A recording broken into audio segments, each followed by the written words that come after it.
Senate will please come to order.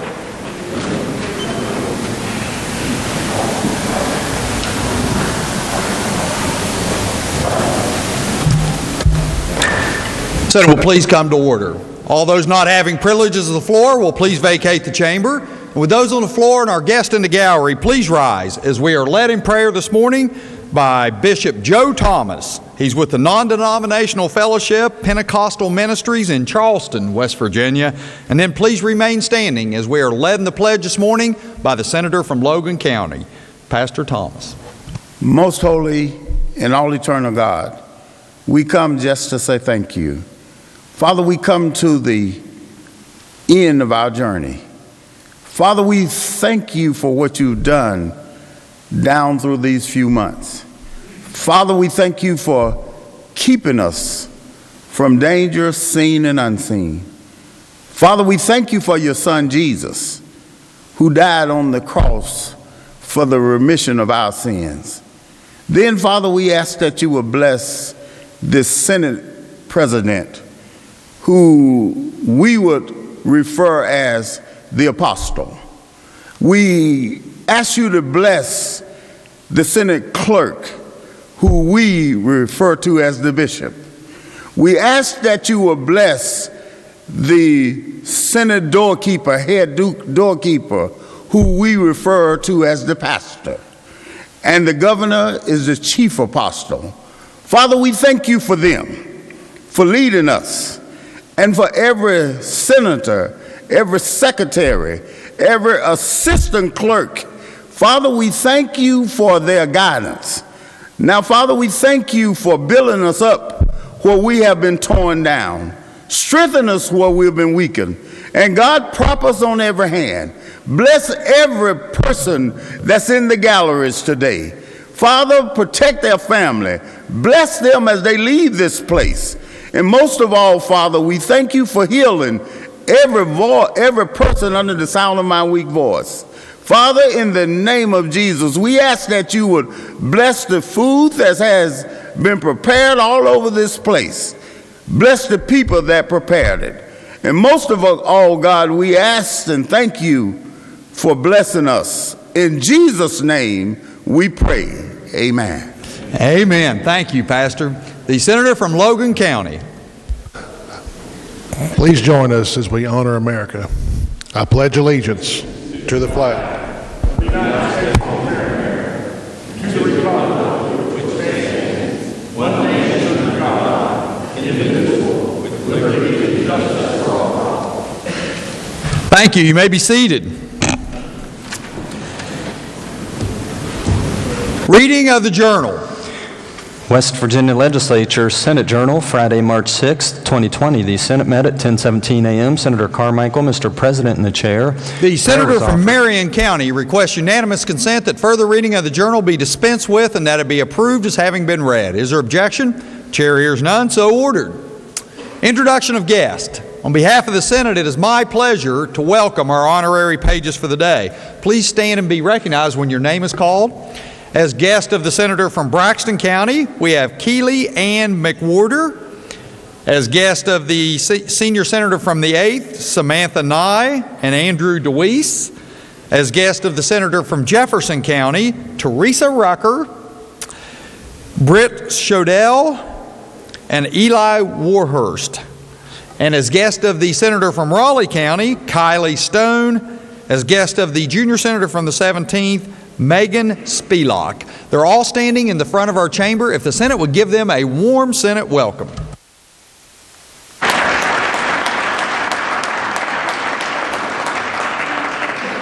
Thank you. You may be seated. Further introductions, recognize the junior senator from the 17th. Thank you, Mr. President. On behalf of the Senate, it's my pleasure and yours to introduce our doc of the day. In the rear of the chamber, we have with us Dr. Philip Gallipon from Danville, West Virginia, as well as Dr. David Avery from Parkersburg. If you gentlemen wouldn't mind standing, let the Senate give you a warm welcome.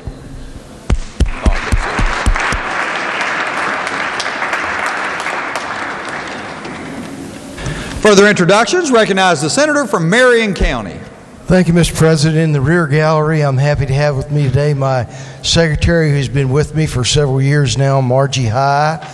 I have her very beautiful granddaughter, Loyal Marie Shepard. And I also have her daughter, Stacy Shepard. If they would stand and the Senate would give them a warm welcome.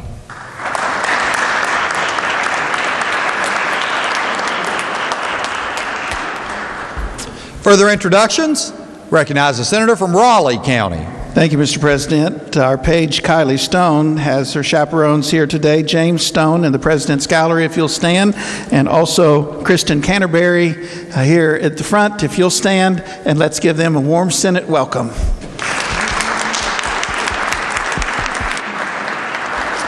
Senator from Braxton County. Thank you, Mr. President. It's your pleasure, as well as the junior senator from Harrison, to recognize the parents of our page, Kenny and Christy McWhirter. If they'd stand in the Senate, make them welcome.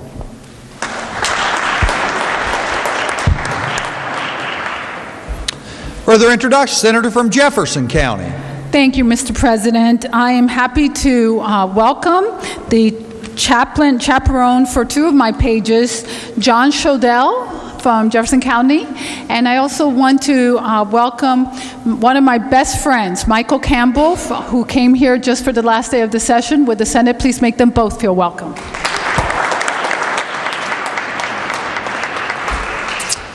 Further introductions?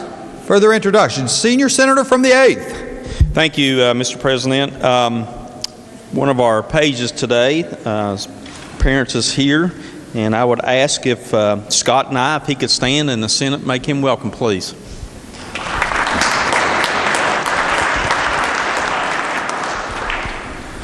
Also, Mr. President, we have with us today our doorkeeper, Jeff Branham, in the South Gallery, his wife, Diana Branham, and their daughter, Tara Miller.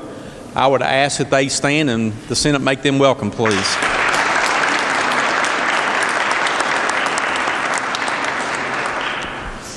Also, Mr. President, our assistant doorkeeper, Paul Lavender, his wife, Patty Lavender, and their daughter, Paige Lavender, and her husband, Nick Ward, are here, and if they would stand in the Senate, please make them welcome.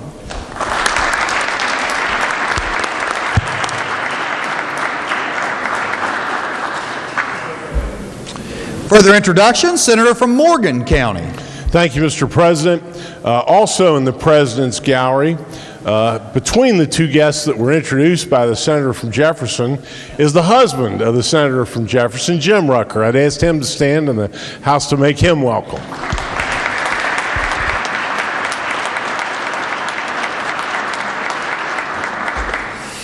Further introductions, Senator from Tucker County. Thank you, Mr. President. I have a couple here. First of all, in the North Gallery, it was my administrative assistant from last year, Garrett, if he would stand, Garrett Huffman, and his sister, Hannah, has come down to be with us today.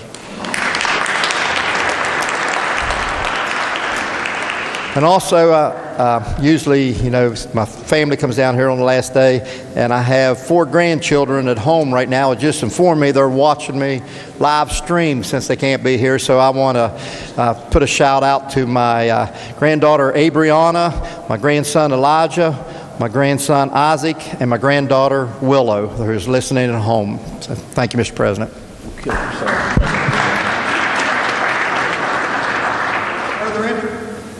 Further introductions. Further introductions. Recognize the junior senator from the 17th. Thank you, Mr. President. Our question now is consent to move to the 7th order of business. Is there objection? Chair hears none. Unfinished business. Senate Resolution 71, memorializing the life of Carl Cameron Butch Lilly III, former Assistant Clerk of the West Virginia Senate. Recognize the junior senator from the 17th.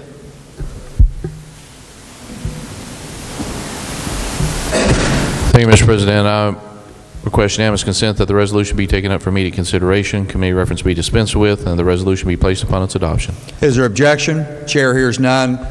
Our guest in the gallery and the members on the floor will please rise as the clerk reads the resolution in its entirety.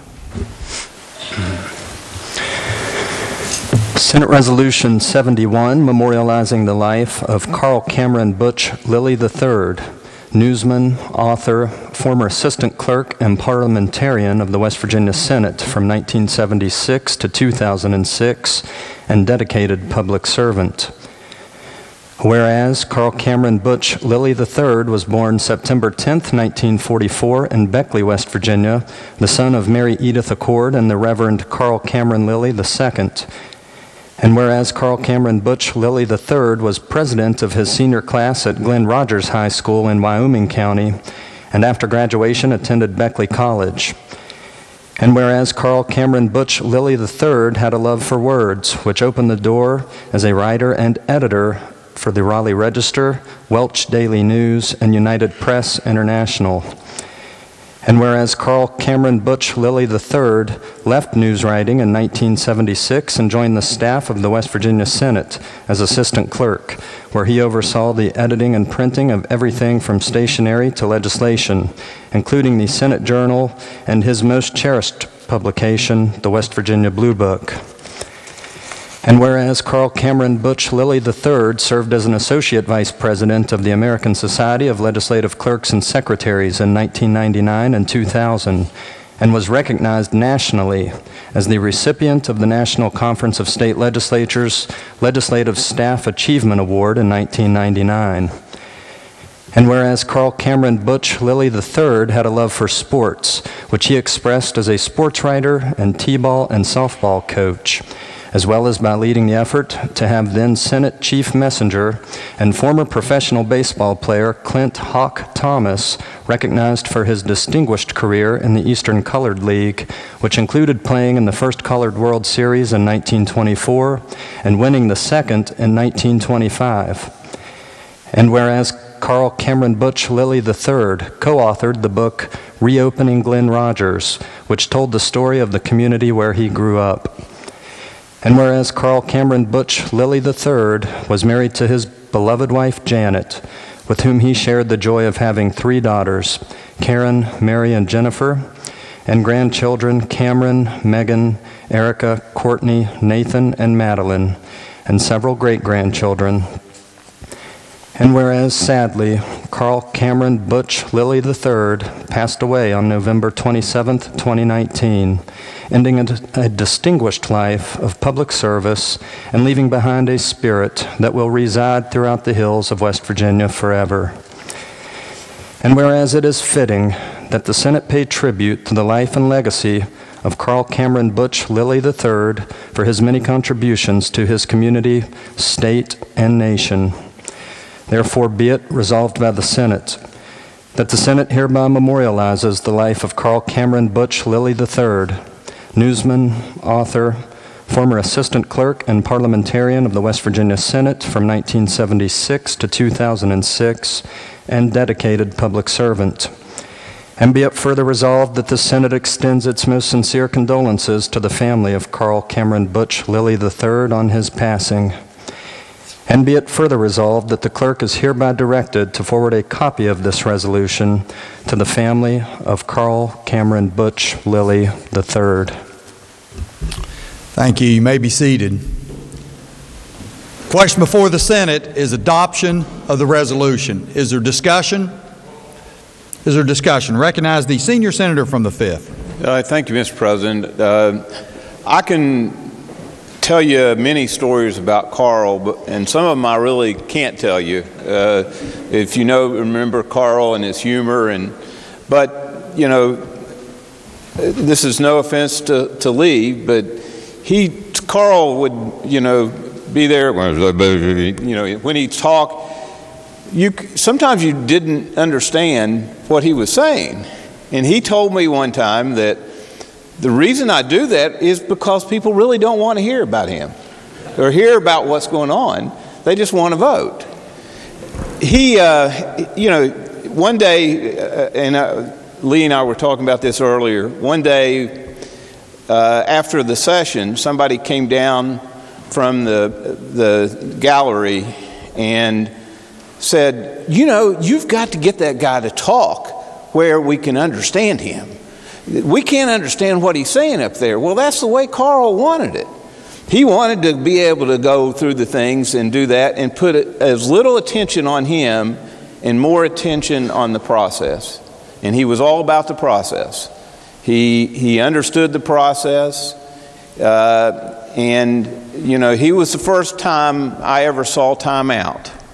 when we were going through here and we were doing something wrong, and he would finally go, and do his motions, but it was also subtle the way that he did that. I have a great fondness and memories of Carl, and from when I first arrived here, and the kind of person he was, and the family man that he was. It's amazing.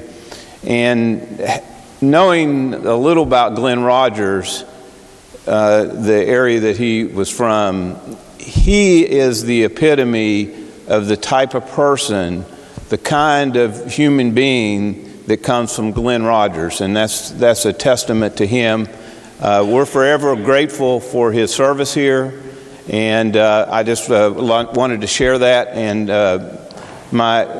my deep felt sympathy to the family, but we really enjoyed him, and we really enjoyed his subtle humor that he had all the time. Thank you.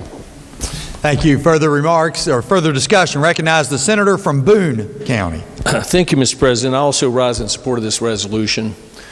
Carl he really cared about the Senate, the institution of the Senate, and he wanted all of us to know the rules. And he mentored all of us that are older than the last few years. He also really cared about the Blue Book. That was so important because he wanted all of West Virginia to know about West Virginia history and the process of government. I spent some time back in places in this Capitol I didn't even know it existed.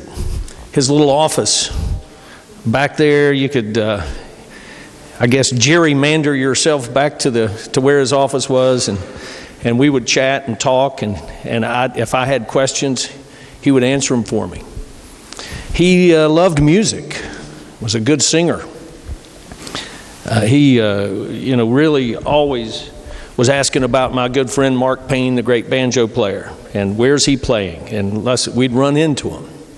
I was fortunate enough to attend his service. I wanted to go up to Citizenville there to show my last respect. He really was a mentor with the rules of the Senate, the parliamentarian process, and we all learned and benefited so much from his life. Urge adoption. Thank you. Is there further discussion? Further discussion? Not the question before the Senate is on adoption of the resolution. The yeas and nays have been demanded. Is the demand sustained? The demand is sustained. All those in favor will vote yea. Those opposed will vote nay. The clerk will prepare the machine.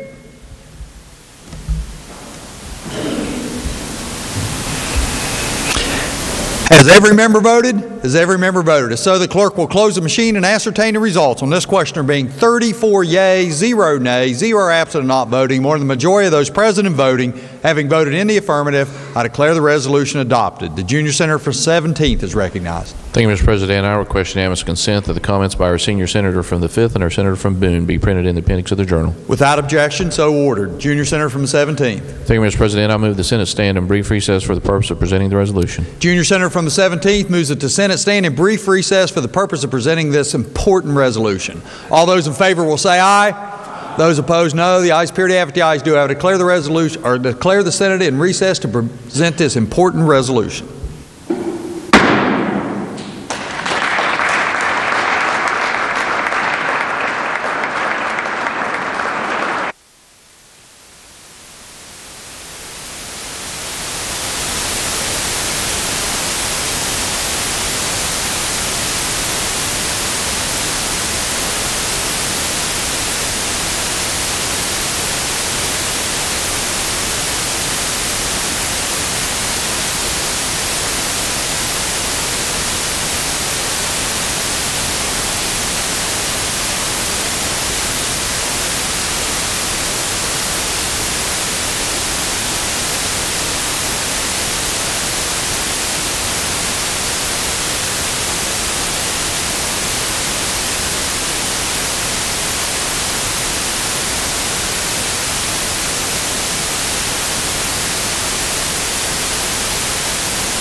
Senate will please come to order. The Senate will please come to order.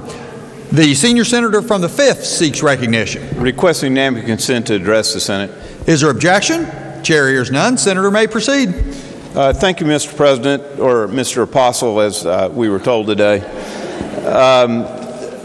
I want to take a moment. Last night I was going to do this in remarks, and I failed to remember to do it. And last night, traveling home, I ran into Derek Hyman, who is the family that used to own the Keith Albee. The Keith Albee was recognized with a number of theaters in the Daily Mail yesterday.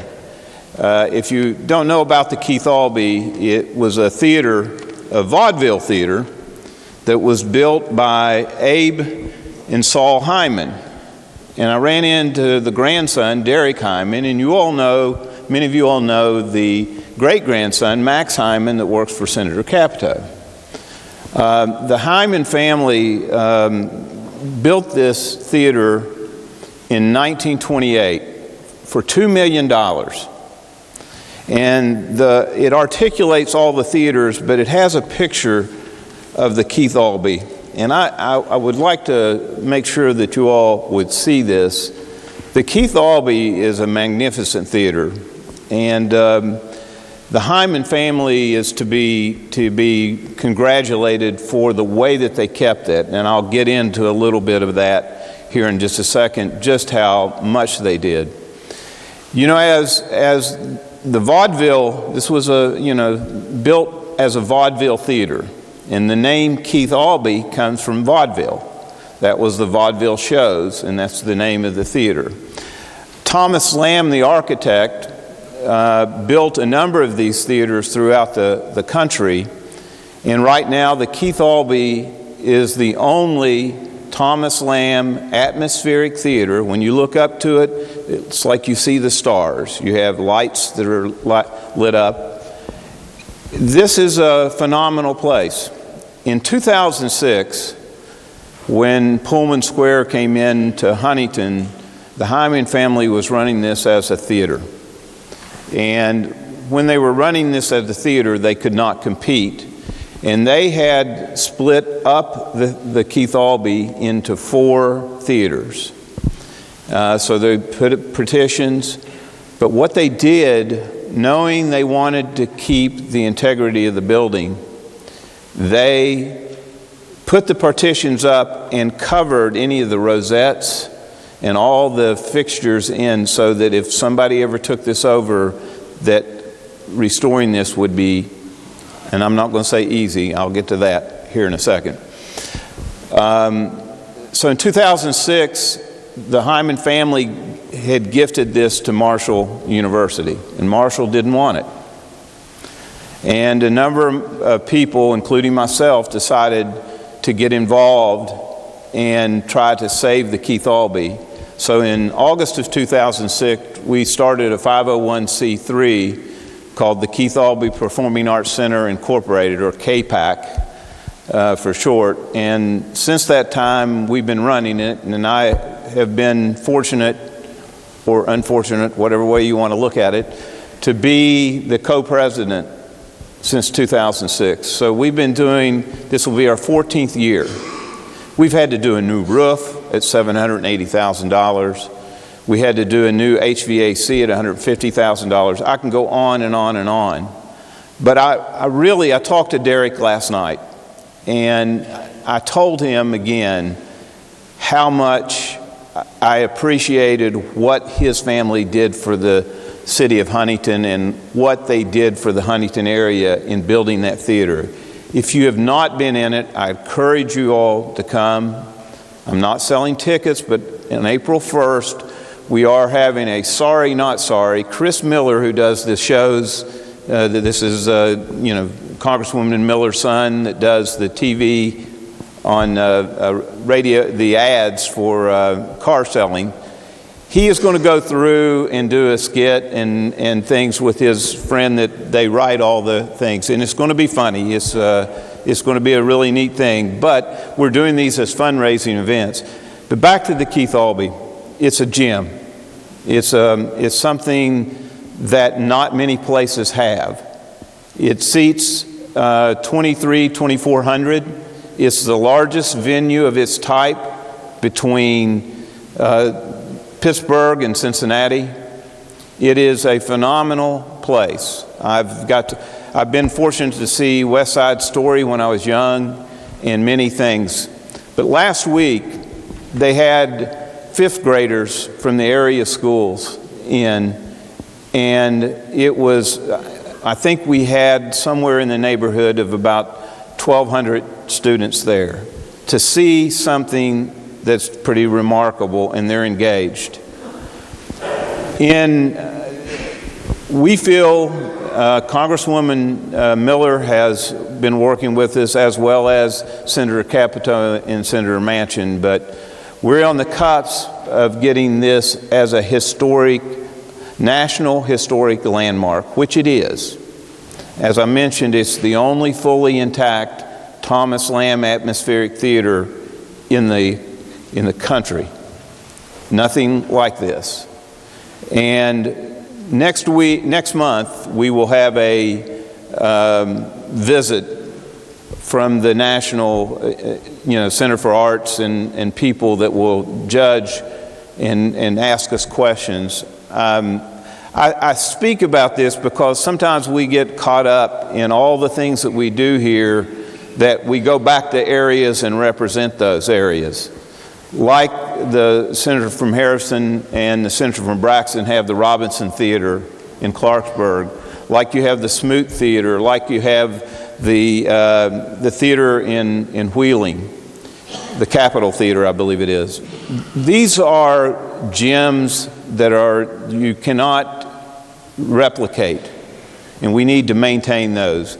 And while we get caught up in some of these things, I think it's really good, and this was a good reminder to me that I may have complained sometimes of going to the meetings and trying to do those things, but when you see this and then you look at, they sent me the video of the kids, the fifth grade children in the Keith Albee, and you have to reflect back and remember that's why you did it. Thank you. Thank you. Recognize the senator from Cabell County. Thank you, Mr. President. I request unanimous consent that the remarks of the senior senator from the 5th be printed in the appendix of the journal. Without objection, so ordered. Further items under unfinished business. Senate Resolution 72, urging Congress safeguard pharmaceutical supply chains. Recognize senator from Boone County. Thank you, Mr. President. I request unanimous consent that the resolution be taken up for immediate consideration, committee reference be dispensed with, and the resolution be placed upon its adoption. Is there objection? Chair hears none. Clerk will please read the resolution. Senate Resolution 72, urging Congress to take steps to safeguard pharmaceutical supply chains in a global economy and revitalize pharmaceutical manufacturing in the United States. Question before the Senate is adoption of the resolution. Is there discussion? Recognize the senator from Boone County. Thank you, Mr. President. We have shipped a lot of the manufacturing of our pharmaceuticals overseas. We are obtaining a lot of our active pharmaceutical ingredients from overseas, even if we manufacture the medicines here. I think that's a problem. A lot of these drugs are being manufactured in China, India, and other places. Many of you all may have already been impacted by some of this stuff because the FDA in 2018 announced a voluntary recall of a generic, commonly prescribed blood pressure medication, valsartan. And it had to do with a potentially carcinogenic toxin, N-nitrosodimethylamine, or NDMA. And it turned out that that particular ingredient was from China. So the idea with this resolution, frankly, is just have Congress look at the safety of our drugs that are being manufactured and to consider having them being manufactured here in America when possible. You know, Morgantown has a very large presence in the manufacturing industry at one time, and still may be the largest generic manufacturer of generic medications, Mylan. Recently, they formed a new company when they merged with a subsidiary of Pfizer, Upjohn, and Mylan and Upjohn formed Viatris, V-I-A-T-R-S. There's a lot of innovation going on here in West Virginia, particularly in the neurosciences. In fact, if there's a cure for Alzheimer's, it may come from the Neurosciences Institute. And wouldn't it be great to have all this innovation and manufacturing and things like that be right here in the great state of West Virginia, and certainly be in the United States of America? A lot of people take these medications, and we just want them to be safe. So I hope that we'll urge Congress to look at this issue in general and urge them to, again, might be able to help us with job creation and safety all at the same time. I urge passage. Is there further discussion? Further discussion. If not, question before the Senate is on adoption of resolution. All those in favor will say aye.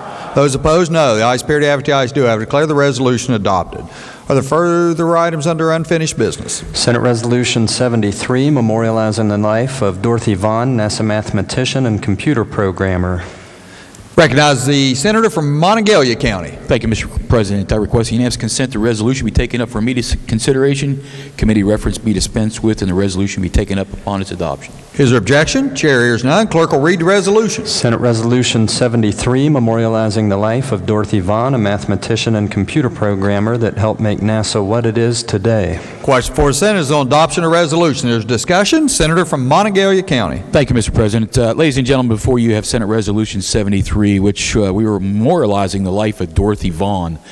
You've heard me speak on the floor, and we've honored Katherine Johnson here on the floor a few years ago.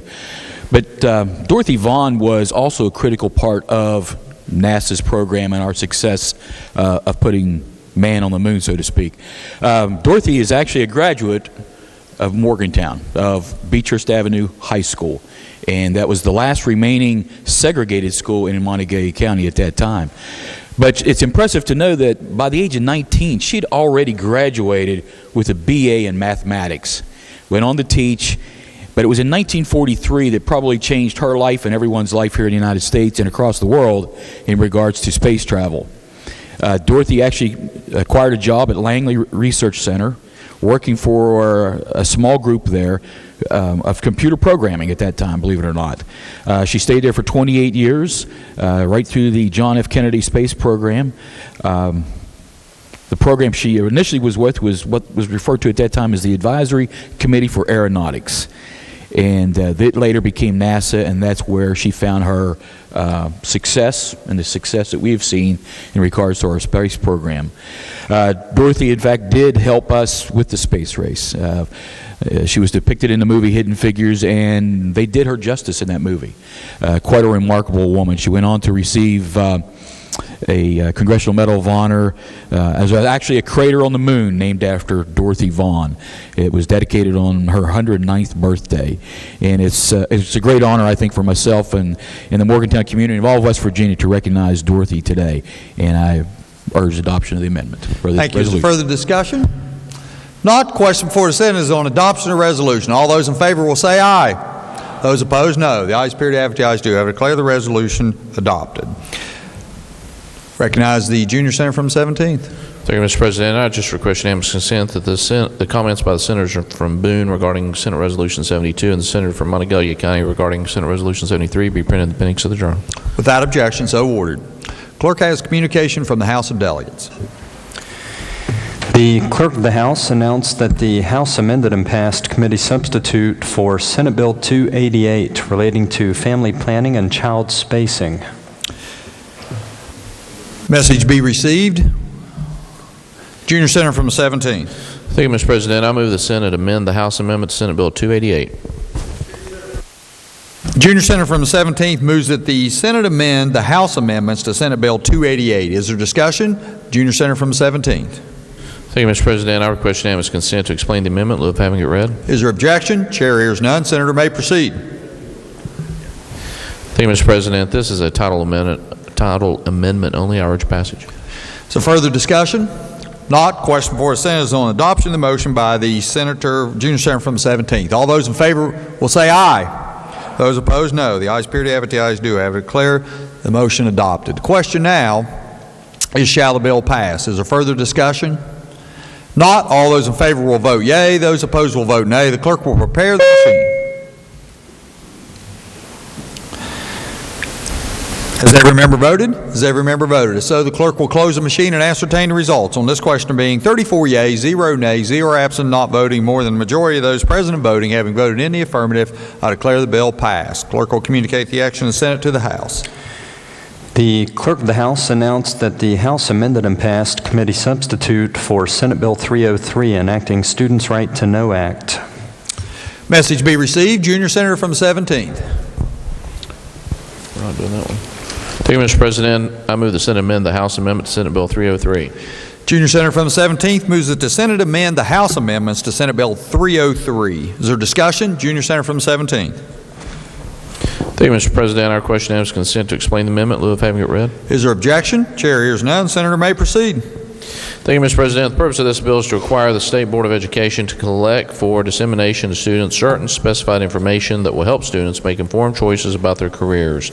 The House amendment makes the state superintendent responsible for distributing the information and adds to the information to be collected and disseminated the starting salary and contact information for each branch of the military. This amendment is consistent with the purpose of the bill. However, the changes do require a title amendment. Therefore, Mr. President, I move the Senate concur in the House amendment as amended. Is there further discussion? Not. Question before the Senate is on adoption of the motion as offered by the junior senator from the 17th. All those in favor will say aye. Those opposed, no. The ayes appear to have it. The ayes do have it. Declare the motion adopted. The question now is, shall the bill pass? Is there further discussion? Not. All those in favor will vote yea. Those opposed will vote nay. The clerk will prepare the machine. Has every member voted? Has every senator from Monroe County? Oh, no. Senator from Marshall County. Has every member voted?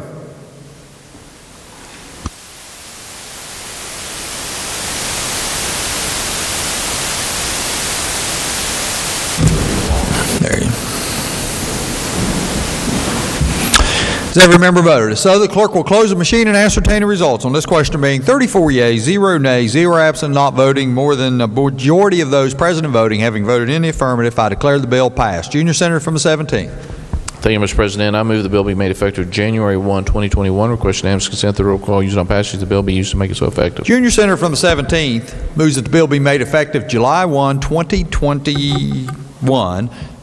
January 1, 2021, and request unanimous consent that the roll call used on passage of the bill be used to make it so effective. Is there objection?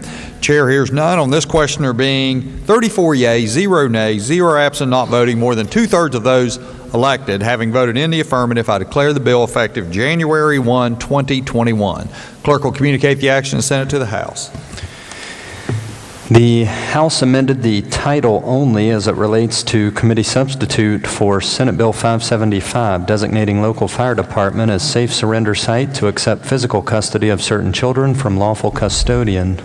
Message be received. Recognize the junior senator from the 17th. Thank you, Mr. President. I move the Senate amend the House amendment to Senate Bill 575. Junior senator from the 17th moves that the Senate amend the House amendments to Senate Bill 575. Is there discussion? I recognize the junior senator from the 17th. Thank you, Mr. President. I request unanimous consent to explain the amendment in lieu of having it read. Is there objection? Chair hears none. The senator may proceed. Thank you, Mr. President. To permit local fire departments to take possession of a child if the child is voluntarily relinquished by the child's parent, the title needed to be amended to reflect that only the child's parent can relinquish the child. Therefore, Mr. President, I move the Senate concur in the House amendment as amended. Is there further discussion? Further discussion? Not. Question before the Senate is on adoption of the motion as offered by the junior senator from the 17th. All those in favor will say aye. Those opposed, no. The ayes appear to have it. The ayes do have it. I declare the motion adopted. Question now is, shall the bill pass? Is it asked?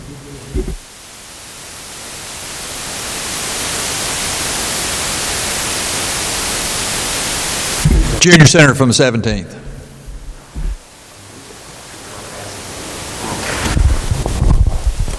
Thank you, Mr. President. I move we concur the House amendment as amended. Junior Senator from the 17th moves that the Senate concur in the House amendment to Senate Bill 575 as amended. Is there further discussion?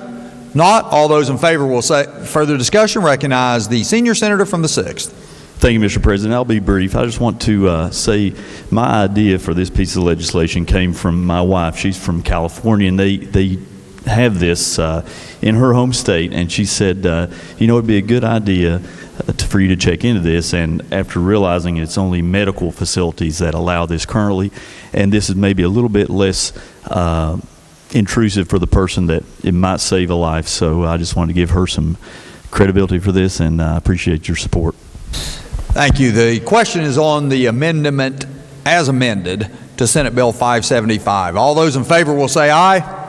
Those opposed, no. The ayes appear to have it. The ayes do have it. I declare the amendment as amended adopted. Question now is, shall the bill pass? Is there further discussion? Not, all those in favor will vote yea. Those opposed will vote nay. The clerk will prepare the bill. Has every member voted? Has every member voted? If so, the clerk will close the machine and ascertain the result. On this question, there being 34 yeas, 0 nays, 0 absent, not voting more than a majority of those elected having voted in the affirmative, I declare the bill passed. Clerk will communicate the action of the Senate to the House. The House amended and passed committee substitute for Senate Bill 648, providing dental coverage for adult Medicaid recipients. Message be received. Junior Senator from the 17th. Thank you, Mr. President. I move the Senate amend the House amendment to Senate Bill 648.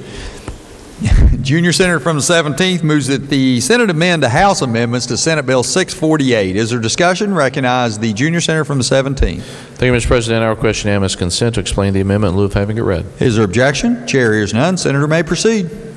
Thank you, Mr. President. This is to provide dental coverage for adult Medicaid recipients. Amendments were made to the bill to remove an internal effective date and make the program contingent upon approval of the MCO provider tax. The internal effective date was removed, and the title needs to reflect this change. Otherwise, I urge passage. Is there further discussion? Further discussion. Not. Question before the Senate is on adoption of the motion is offered by the Junior Senator from the 17th. All those in favor will say aye. Those opposed, no. The ayes appear to have it. The ayes do have it. Declare the amendment adopted. Junior Senator from 17th. Thank you, Mr. President. I move the Senate amend the House amendment as amended. Junior Senator from 17th moves that the Senate concur in the House amendment as amended to Senate Bill 648. Is there further discussion? Not. All those in favor will say aye. Those opposed, no. The ayes appear to have it. The ayes do have it. Declare the amendment as amended adopted. The question now is, shall the bill pass? Is there further discussion? Not, all those in favor will vote yea. Those opposed will vote nay. The clerk will prepare the machine.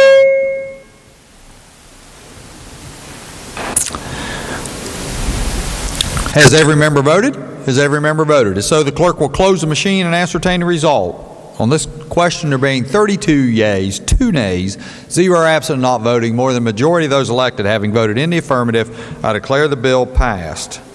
Clerk will communicate the action of the Senate to the House.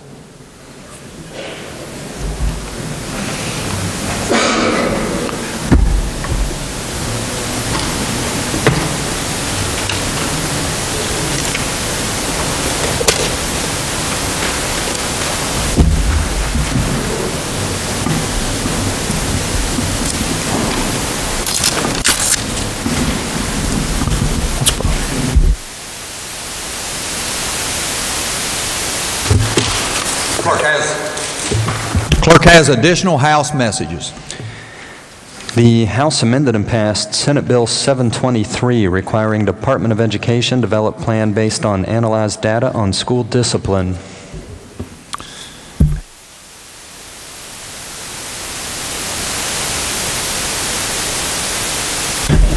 Message be received.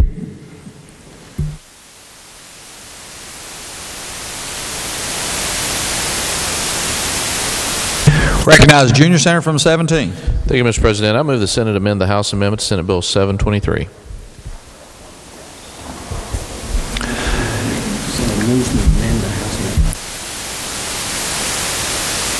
Junior Senator from 17th moves that the Senate amend the House amendments to Senate Bill 723. Is there discussion? Recognize the Junior Senator from 17th. Thank you, Mr. President. I request unanimous consent to explain the amendment in lieu of having it read.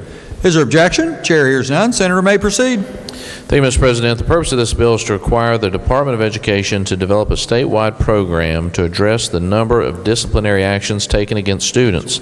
The House amendment adds language requiring the program to include information by subgroup, including race, gender, and disability, and adds language requiring the county boards to implement the program. These changes do not change the main purpose of the bill. However, they do require a title amendment. Therefore, Mr. President, I urge passage. Is there further discussion? Not. Question for Senate is on adoption. The motion is offered by the junior senator from the 17th. All those in favor will say aye. Those opposed, no. The ayes appear to have, the ayes do have. I declare the motion adopted. Junior senator from the 17th. Thank you, Mr. President. I move the Senate concur in the House amendment as amended. Junior senator from the 17th moves that the Senate concur in the House amendment as amended to Senate Bill 723. Is there further discussion? Not. All those in favor will say aye. Those opposed, no. The ayes appear to have it, the ayes do have it. I declare the amendment as amended adopted. Question now is on shall the bill pass. Is there further discussion? Not. All those in favor will vote yea. Those opposed will vote nay. The clerk will prepare the machine.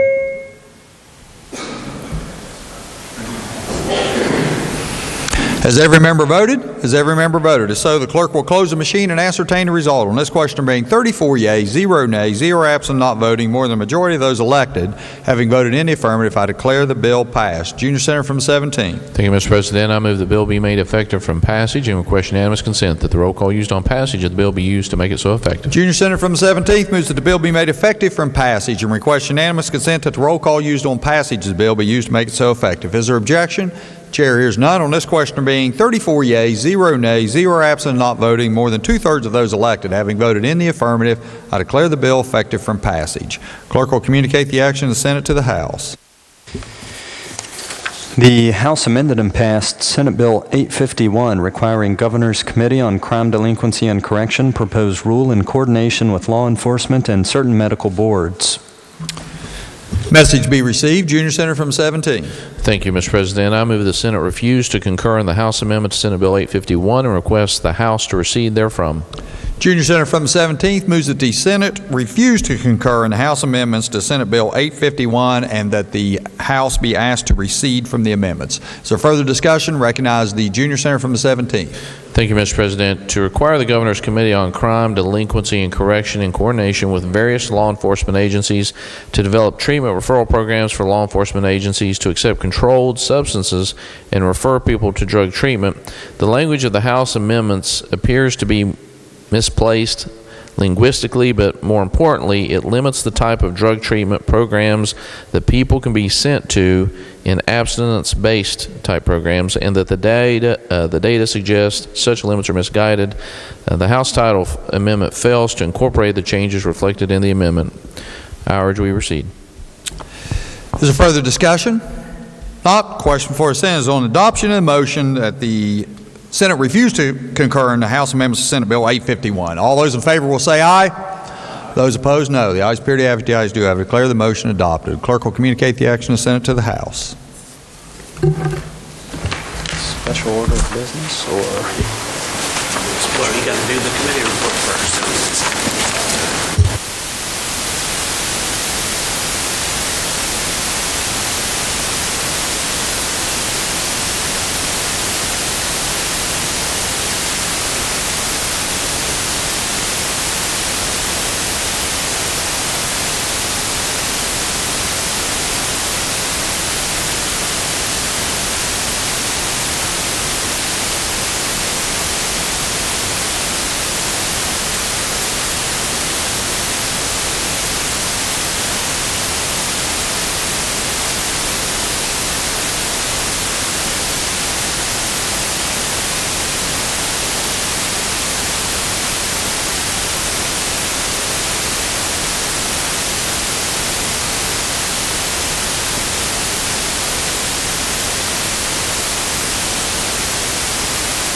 Recognize the junior senator from the 17th. Thank you, Mr. President. I request unanimous consent to proceed to the fourth order of business. Is there objection? Chair hears none.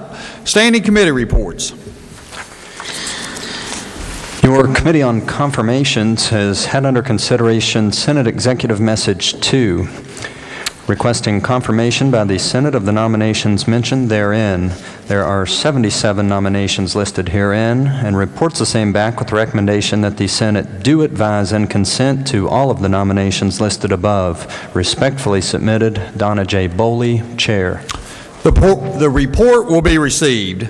The hour having arrived for consideration of executive nominations, the Chair recognizes the Senator from Pleasants County. Thank you, Mr. President. I move that all nominations referred to in the foregoing report from the Committee on Confirmations be confirmed, with the exception of number 76. The Senator from Pleasants moves that all nominations referred to in the foregoing report from the Committee on Confirmations be confirmed, with the exception of number 76. Is there discussion? Is there discussion? If not, all those in favor will vote yea. Those opposed will vote nay. The clerk will prepare the machine. Has every member voted? Has every member voted? If so, the clerk will close the machine and ascertain the results. On this question, there being 34 yeas, 0 nays, 0 absent and not voting, more than the majority of those elected to the Senate having voted in the affirmative, I declare that all nominations referred to in the foregoing report from the Committee on Confirmations, with the exception of number 76, are confirmed. Recognize the Senator from Pleasants County. Thank you, Mr. President. I move that nomination number 76, referred to in the foregoing report from the Committee on Confirmations, be confirmed. The Senator from Pleasants County moves that the nomination number 76, referred to in the foregoing report from the Committee on Confirmations, be confirmed. Is there discussion? Recognize the Senator from Marion County. Thank you, Mr. President. I ask to be excused from voting on confirmation number 76. The Senator from Marion County moves to be excused from voting. Is there further discussion? If not, all those in favor will say aye. Those opposed, no. Ayes appear to have it. The ayes do have it. Declare that the Senator will be excused from voting. So, if not, all those in favor will...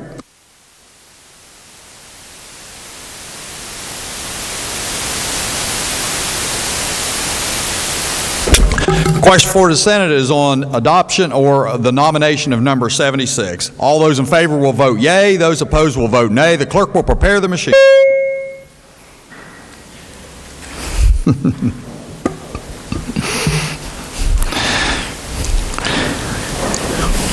Has every member voted? Has every member voted? So the clerk will close the machine and ascertain the result. On this question, there being 33 yeas, 0 nays, 0 absent and not voting, more than the majority of those elected to the Senate having voted in the affirmative, I declare the nomination number 76, referred to in the foregoing report from the Committee on Confirmations, is confirmed.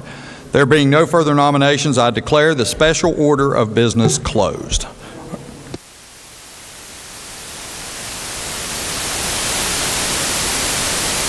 Are there further reports from standing committees?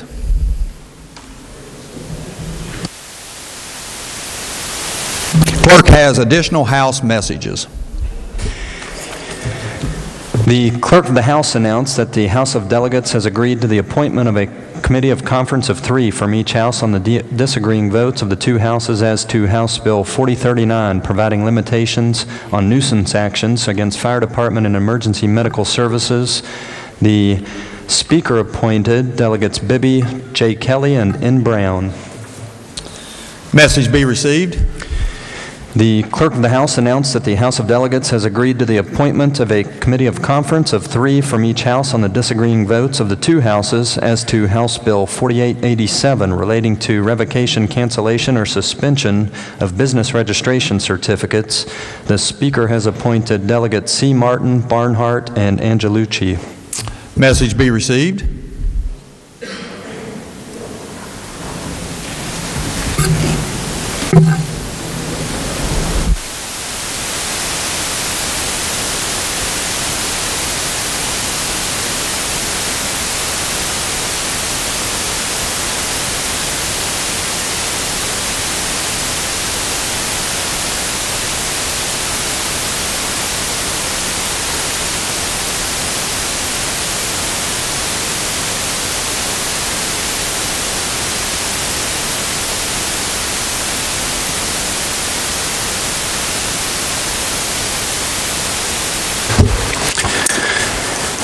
The Clerk of the House announced that the House has rejected the Senate amendments and asks the Senate to recede therefrom as it relates to House Bill 4524, making the entire state wet or permitting the sale of alcoholic liquors for off-premises consumption. Message be received. Junior Senator from the 17th. Thank you, Mr. President. I move the Senate refuse to recede from its amendments to House Bill 4524 and conference committee be appointed. Junior Senator from the 17th moves that the Senate refuse to recede to a House amendments to House Bill 4524. Is there further discussion? Further discussion? Recognize Junior Senator from the 17th. Thank you, Mr. President. The bill alters the current presumption to make the entire state wet or permit the sale of alcoholic liquors for off-premises consumption throughout the entire state. The Senate amendment allows for an election in currently dry areas to which the House objects. Therefore, Mr. President, I move the Senate refuse to recede and the President be authorized to appoint conference committee. Is there further discussion? Not. All those in favor will say aye. Those opposed, no. The ayes appear to have it. The ayes do have it. I declare the motion adopted. On behalf of the Senate, the chair appoints the senator from Brooke County, the junior senator from the 17th, and the senator from Cabell County. It's not on my list.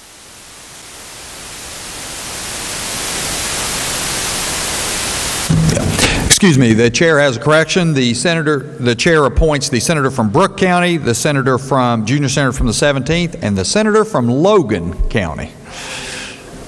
Clerk will communicate the action and send it to the House.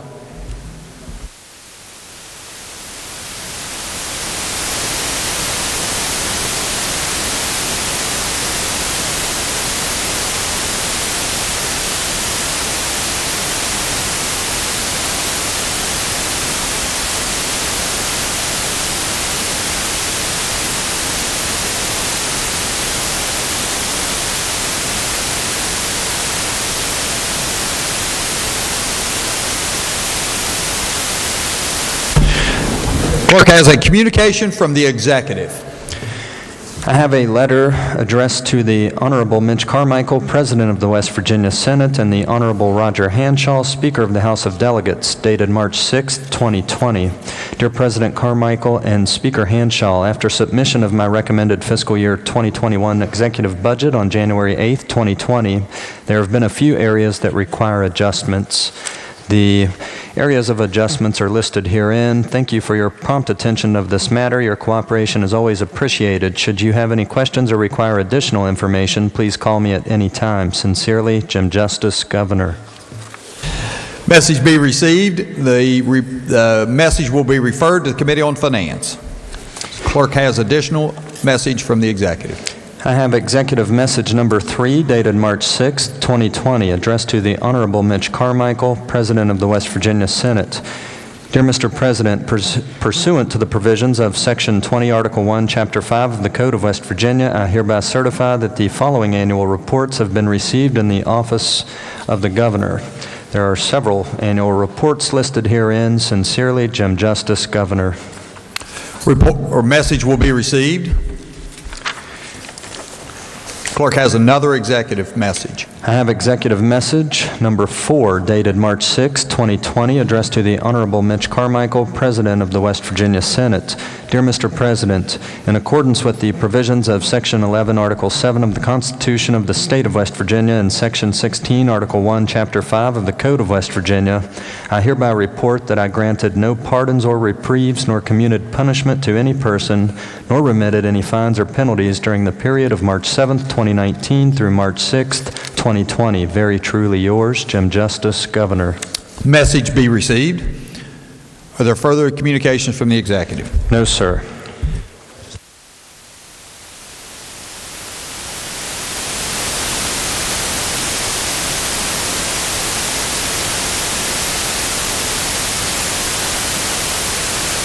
Recognize the junior senator from the 17th. Thank you, Mr. President. I move the Senate stand in recess until 12:30. Junior senator from the 17th moves that the Senate stand in recess until 12:30 today. All those in favor will say aye. Those opposed, no. The ayes appear to have it. The ayes do have it. I declare the Senate in recess until 12:30 p.m. today.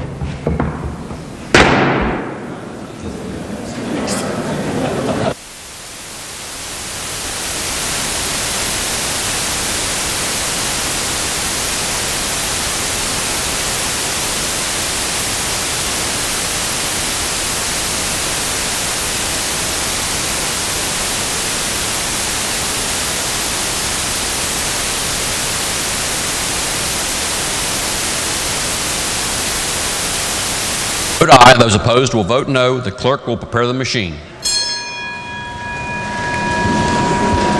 14th, Doggett Butler. Amazing grace, how sweet the sound that saved a wretch like me. I once was lost, but now I'm found, was blind, but now I see. 'Twas grace that taught my heart to fear, and grace my fears relieved. How precious did that grace appear the hour I first believed. Through many dangers, toils, and snares, I have already come. 'Tis grace hath brought me safe thus far, and grace will lead me home. Dear Heavenly Father, I pray for this legislature today, Lord. Please be with each man and woman here, Lord. You have put them here, whether they realize that or not. And I pray that if they do or do not know you, that they seek a personal relationship with you. In Jesus' name I pray. Amen. Amen. Members and guests will please remain standing as we are led in the Pledge of Allegiance by the gentleman from the 14th, Doggett Butler. Thank you, Mr. Speaker. Would members and guests please join me as we pledge to the greatest country on earth? I pledge allegiance to the flag of the United States of America and to the republic for which it stands, one nation under God, indivisible, with liberty and justice for all. Members and guests may be seated. Reading of the Journal. Journal of the House of Delegates, Friday, March 6, 2020. Position on committee substitute for Senate Bill 529. The clerk will please communicate the action of the House to the Senate. Next Senate message.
House will please again be in order.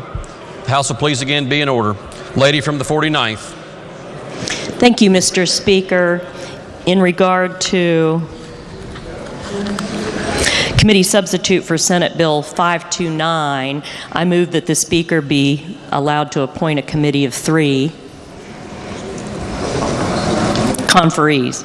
The lady from the 49th moves that the House request a committee of conference on the disagreeing votes of the 2 houses on committee substitute for Senate Bill 529, and that the Speaker be authorized to appoint a committee of conference on behalf of the House.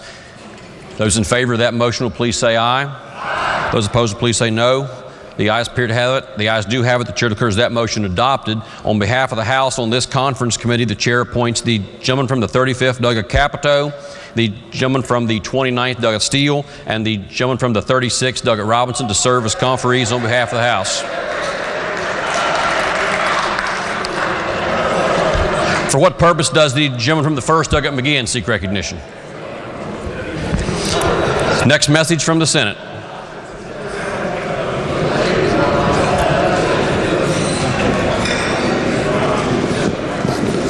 The Senate has passed with amendment committee substitute for House Bill 4092 relating to foster care. The message will be received. Lady from the 49th. Thank you, Mr. Speaker. I ask unanimous consent that the bill be taken up for immediate consideration. Are there objections? There are no objections. Lady from the 49th. Thank you, Mr. Speaker. For the benefit of the members, the foster care bill, what the Senate has proposed and what we're going to propose is lengthy, and I do want to go over that with each and every one of you. The Senate amendment keeps all of the funding as provided in the House bill, but it changes how the money will be distributed throughout the foster care system. DHHR was already piloting a tiered payment system. Those payments are based upon age and acuity of the child. Therefore, as a child gets older or has a need or needs more care, they would receive more money, and you would see those, I put those handouts on your desk. The proposed draft payment rates are provided on that handout that you can look at. The total funds for that are $9 million. Certified foster parents who foster through the department will receive the same rate. The Senate bill provided a list of funding priorities aimed at keeping children in their home or placing them in a kinship setting. These funding priorities included providing additional services to children and families to help them remain together, preventing them from becoming foster children in the first place. They use more resources to identify kinship placements. Kinship placements are preferred placements and cause less disruption in the child's life. Increasing the timeliness and access to training so kinship placements can become certified. They also increased payments to non-certified kinship placements. These individuals receive a TANF payment from the federal government of $284. DHHR is going to raise non-certified kinship placement to the highest rate paid by our surrounding states, which is Maryland at $306. The Bill of Rights is another change. The Senate took a different approach but did not remove the protections that the House added. The Senate felt that several of the protections were redundant, and upon further review, House counsel and House staff and House leadership agreed that the specific rights are included with the other enumerated rights, the investigation of which is at the discretion of the foster care ombudsman, who has the latitude to interpret these rights. Additionally, the Senate added in an additional protection by requiring that the contract between the child placing agency, the department, the foster parent, all contain specific provisions to protect the foster parent from a variety of department policy interpretations. The ombudsman will report yearly to the legislature on the types of complaints. This will enable the legislature to amend the Bill of Rights and the contract provisions provided in this bill if necessary. Currently, the ombudsman will work with the department, the child placing agency, the foster parent, and the foster child to resolve complaints.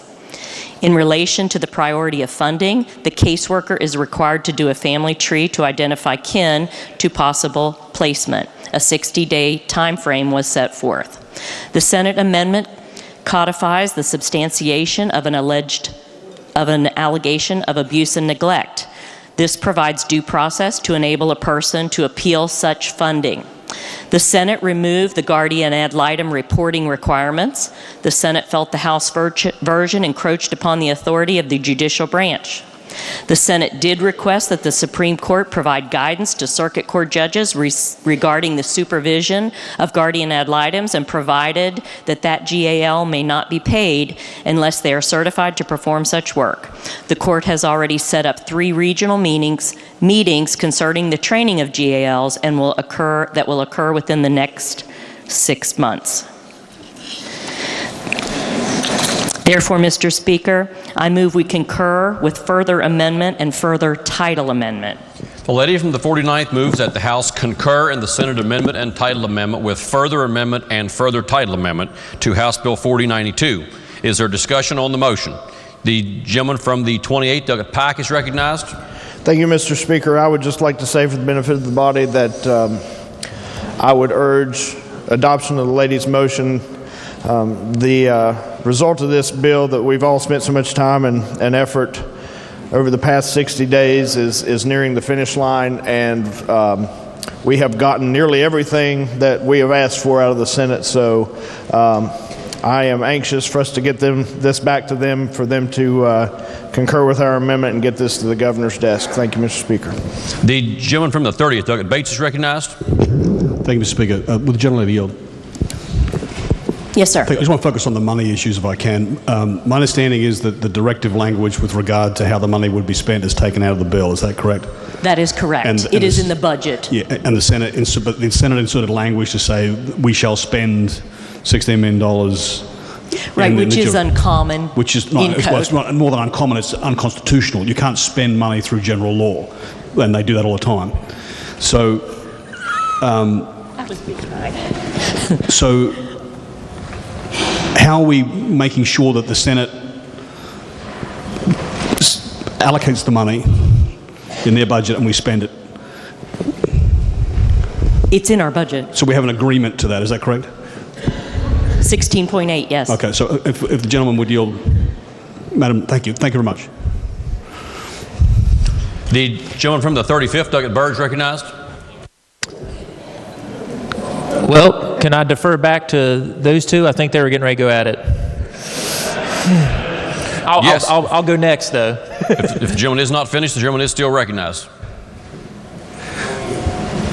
Thank you, Mr. Chairman. In your discussions with Chairman Blair, you've been able to identify a specific line item where this money will be allocated. Is that correct? We have $16.8 million in the House budget, and I've been assured they funded the $16.8 million, so we're good. And does that appear at one particular place, or is it spread throughout the document in several different locations?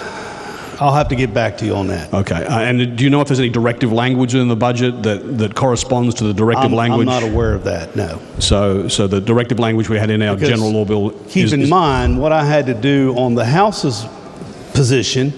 We had to make cuts to the governor's introduced budget. So I made $16.8 million in cuts, and that's how we funded the foster care. Okay. And my understanding is the governor found some more money here recently. The gentleman's correct. Okay. So and that sort of. But keep in mind the money that he found, $16.8 million of it is being used for foster care. Okay. So when you sat down and compared these documents side by side, you were able to see where that transaction filled around. Rest assured, it's covered in the budget. Thank you very much. I appreciate it. Thank you, Mr. Speaker.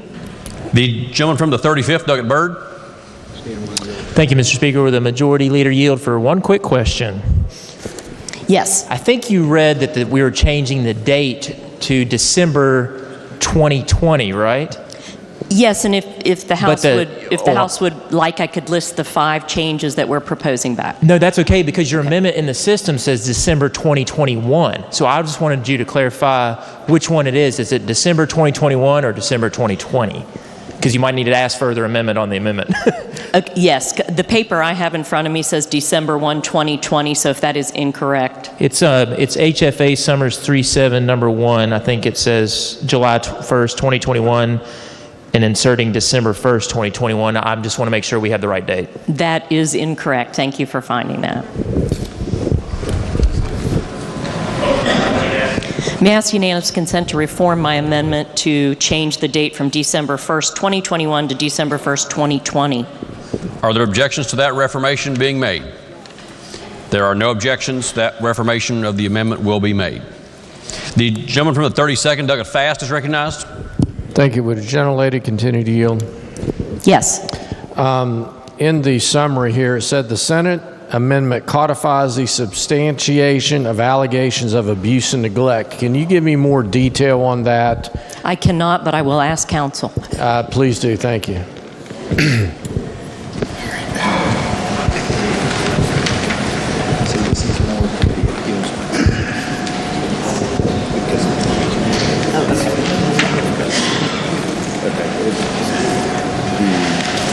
The Senate was concerned that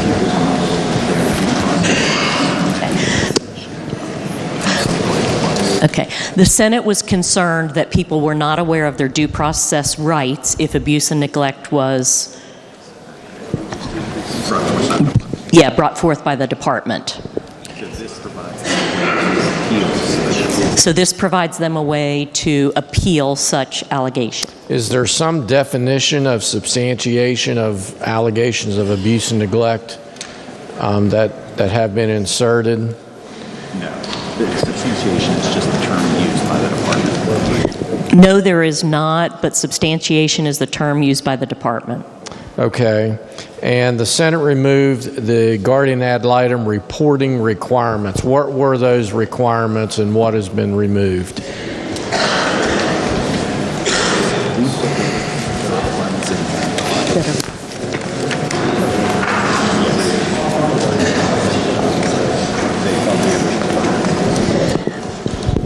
We placed in state code part of the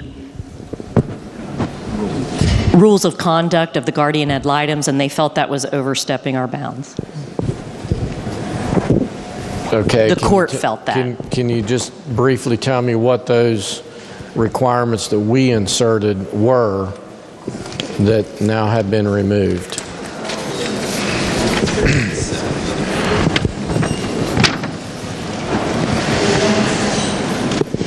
How many of them are? 11. There are 11 of these that they removed. Do you really want me to read all 11 of these? Can you just give me a summary of what these are? I can't give you a summary. I'll have to read them to you. The dates the guardian ad litem had contact with the child and the nature of the contact, the name of each person interviewed, the date of the interview, and the person's relationship with the child. A summary of the information obtained from the interviews and observations obtained from the investigation, the documents reviewed during the course of the investigation, and a brief summary of the contents, the child placement's history, visitation schedule, current status of the child's education, health services, and contact with siblings and relatives, the parent's current status and ability to care for the child, when appropriate, the child's expressed wishes and any issues that the child requests that the court considers, the recommendation of the GAL that addresses the best interests of the child regarding custody, visitation, and permanent placement, obtain the signature of a foster parent or kinship placement indicating that the visit took place at the home of the foster parent or kinship placement, and finally a statement indicating the reason any witnesses, including the foster parent, were not interviewed by the GAL if those witnesses were requested to be interviewed. Those, like I said, are part of their code of conduct, and they did not think that we needed to codify that in this bill. Okay, thank you. Are there other members who wish to speak to the motion? The gentleman from the 30th, Douglas Bates, is recognized. Thank you, Mr. Speaker. Very quickly, with the gentleman from Raleigh, yield very quickly. I had a conversation with the leader and the chairman about the money, and my understanding of the bill is there's fairly broad discretion in terms of implementation with that on behalf of the department. So it would be your intent to create a process through the interims to ensure that DHHR moves forward with the implementation on a schedule that we're all comfortable with? Absolutely. Yeah, so Yes. you'd be willing to have them come before us and make sure that if we give them the money, they're going to spend it as we've directed and in an appropriate way. Would that be your intent? Absolutely. And beyond that, I would be hopeful that they would present their policy in writing of how they intend to do that, and then to come back during interims at our interim meetings and make sure that they have actually followed through with that. Thank you very much. Thank you, Mr. Speaker. The gentleman from the 64th, Douglas Householder, is recognized. Thank you, Mr. Speaker. Ladies and gentlemen, just to make sure that there's no confusion, on the governor's introduced version of the budget, item number 61, there is a line item here, number 6, called Social Services. The governor's introduced budget had $209,576,781.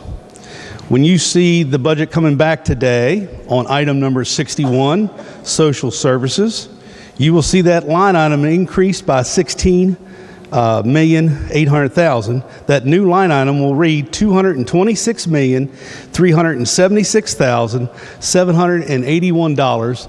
That is where the $16.8 million for foster care is located. Are there other members who wish to speak to the motion? If not, the question before the House is the motion by the lady from the 49th that the House concur in the Senate amendment and title amendment to House Bill 4092 with further amendment and further title amendment. Those in favor of that motion will say aye. Aye. Those opposed will say no. The ayes have it, and the chair declares that motion adopted. The question now before the House is, shall the bill pass? Are there members who wish to speak to passage of the bill? The gentleman from the first, Douglas McGinn, is recognized. Thank you, Mr. Speaker. You know, I spent the last 5 years with a sort of a career change, dedicating my life towards managing an alternative school for troubled children and as a youth counselor for children that have many problems. They are in the system, most of them are. Some of them are orphans. Probably over half the children on the campus have witnessed their parents overdose from some sort of illicit drugs. Some of them are actually addicted to illicit drugs, hard drugs. I'm not talking about marijuana that some people in here are infatuated with legalizing. I'm talking about things like heroin, methamphetamine. I mean, this is a growing crisis in our state. And so it's easy to come up with these plans and sort of virtue signal and say, hey, we're going to fix this, we're going to fix that. But I've been on the ground floor, and one thing I want to tell you is that just at the end of the day, throwing money at this problem is not going to solve the underlying issue. And I find it a little bit sort of ironic or humorous, if it wasn't such a serious issue, that many of my colleagues who often criticize the opposing party as just throwing money at a problem and thinking that's going to solve it, tax dollars that is, that seems to be what we're doing here. That will not solve the underlying problem. There needs to be a deeper understanding of the disease that's ailing our society. And part of that disease, government really can't solve. And one thing I have come to the conclusion of really has to do with dealing with these children, these troubled children, and the families that come in and are involved in the counseling here with their child. It has to do with a growing secular society. And there's some sort of pseudo-nihilistic undertone and themes to the beliefs some of these families hold and some of these children have grown to hold, unconsciously for the most part. And so there's a systematic lack of purpose in our society anymore that's growing year by year. I don't think that can be solved by this body. I think there can be some things that can be done about it, but just throwing $17 million or whatever the estimate is at the problem and thinking, well, that's going to go ahead and take care of that, that might take care of a couple symptoms of the problem, but the underlying growing ailment is still going to persist. And at the end of the day, I think throwing that money at the problem is probably going to be counterproductive for multiple reasons. So for that reason, I'm going to be voting no against this bill. Thank you. The lady from the 51st, Dr. Fleshour, is recognized.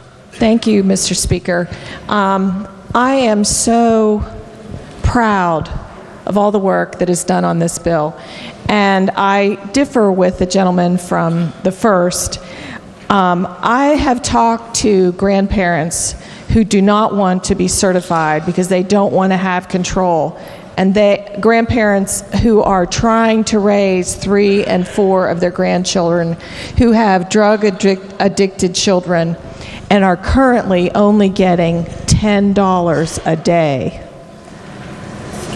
And I have heard from people who are, buying milk for large teenage boys and talking about that as an example of what they are having to spend for their foster kids, in addition to clothes. Somebody wrote us last night, I don't remember who it was, talking about how these kids had never had things before, and how, because they'd been institutionalized, and how meaningful it was to have a pair of jeans with something on the back of it, because they had never had things. Money doesn't solve everything, but you really cannot raise a family, as these grandparents are trying to do, hanging on by their fingernails, on $10 a day. They have totally transformed their lives trying to save these kids, and we ought to have a monument for kinship grandparents. I mean, that it's amazing what they are doing. We have a horrible devastation in our state, and they individually and within their families are fighting this war. So I'm thrilled about this bill. It's one of my proudest votes, and I can't urge more strongly that you vote yes on this, and I know the large majority of you will be. The gentleman from the 37th, Dr. Pushkin, is recognized. Thank you, Mr. Speaker. I honestly feel this is and I think a lot of people share this sentiment, this is the most important piece of legislation that we've worked on this session. And I'm proud to have served on 2 of the House committees that this bill has gone through, and I'm also proud to have signed on as one of the co-sponsors of this legislation. And I appreciate the lead sponsor, both lead sponsors really, of this legislation, because and while I sometimes agree with the gentleman from the first, I don't agree with him today. Sometimes you do have to put your money where your mouth is. And sometimes it's simply making it easier for families to help out and take in children and help keep them fed and clothed and in school. Because, the problem, and it should be the most, we've got a lot of problems in this state, and I do agree that we need to address the underlying issues. Sometimes we do. But also you have to deal with the symptoms of those underlying issues, especially when you're talking about children. And the symptoms are we have too many children that we're not even able to find placement for. So the most important thing in this bill, and I'm so glad it's still in there, and I appreciate the Senate for keeping it in there, and I was prepared to fight till the end to keep it in there, and it's there. The rate increases to make it easier for these families to do what they're doing, and hopefully bring in more families to help out and get these kids into a safe environment. And if we can't stand up for these children, what good is even having a legislature? So I appreciate what we're doing with this bill, and I'm sure that the vast majority of us are going to support it. Thank you. The gentleman from the 28th, Dr. Cooper. Thank you, Mr. Speaker. First of all, let me tell you all something. The delegate from the 28th and the 29th have been totally dedicated to trying to tackle this problem with foster care. Way back when, I got to attend a couple of meetings, and And they continued on with that. And I'll tell you, someone needs to walk up to both of them and to several other people in here, and some of them have just got through speaking, that have promoted this. Now, I agree with the gentleman from the first. There is an underlying problem. It's a terrible problem. But in the meantime, what do we do? What are we going to tackle? How are we going to tackle the problem that two kids get together, have 3 or 4 more kids get involved in drugs so bad that they can't take care of their own bathroom facility or the bathroom care or whatever, and they've got 3 or 4 kids wandering around the house. We have to take those kids and put them in foster care. Once in foster care, we have to make sure they are cared for there. That's a terrible management problem. Terrible. And I know some of us that may think that we're just throwing money at it, and in a way, maybe we are. But in the meantime, we've still got these little kids that need some help, and we're the folks, us 100 people and the 34 at the end of the hall, that have that responsibility on our shoulders. And I'm reminded of a speech I read about from a man from Minnesota. He was a presidential candidate, and I will end with this. He was questioned about the food stamp program. And he said, they asked him, don't you know that there's going to be fraud and abuse throughout this food stamp program? He said, yes, there is. But if one little child can go to bed with a full belly, all the fraud is worth it. Folks, if we can save one little child's life, give them hope or give them more of a hope, then all of it's worth it. Now, again, there is an underlying problem in our society in West Virginia. There's an underlying problem throughout this country. But this bill, and I cannot praise my fellow delegate from the 28th enough for his dedication to this. Mr. Speaker, I encourage support for this bill. Thank you. The lady from the 51st, Douglas Walker. Thank you, Mr. Speaker. Thank you to each and every one of you, as this was a bipartisan effort. In this House, each and every one of us listened to hear on each and every issue. It was with great privilege and great honor, and I was humbled to invite each and every one of these families in my office. I attended conferences. I traveled from Charleston to Morgantown bringing toys and clothes, because sometimes our money just doesn't spend the way that it should spend. I had to look back at the bill and forgot that I was one of the sponsors, because it doesn't matter who's sponsoring. Now, we talk about throwing money at things.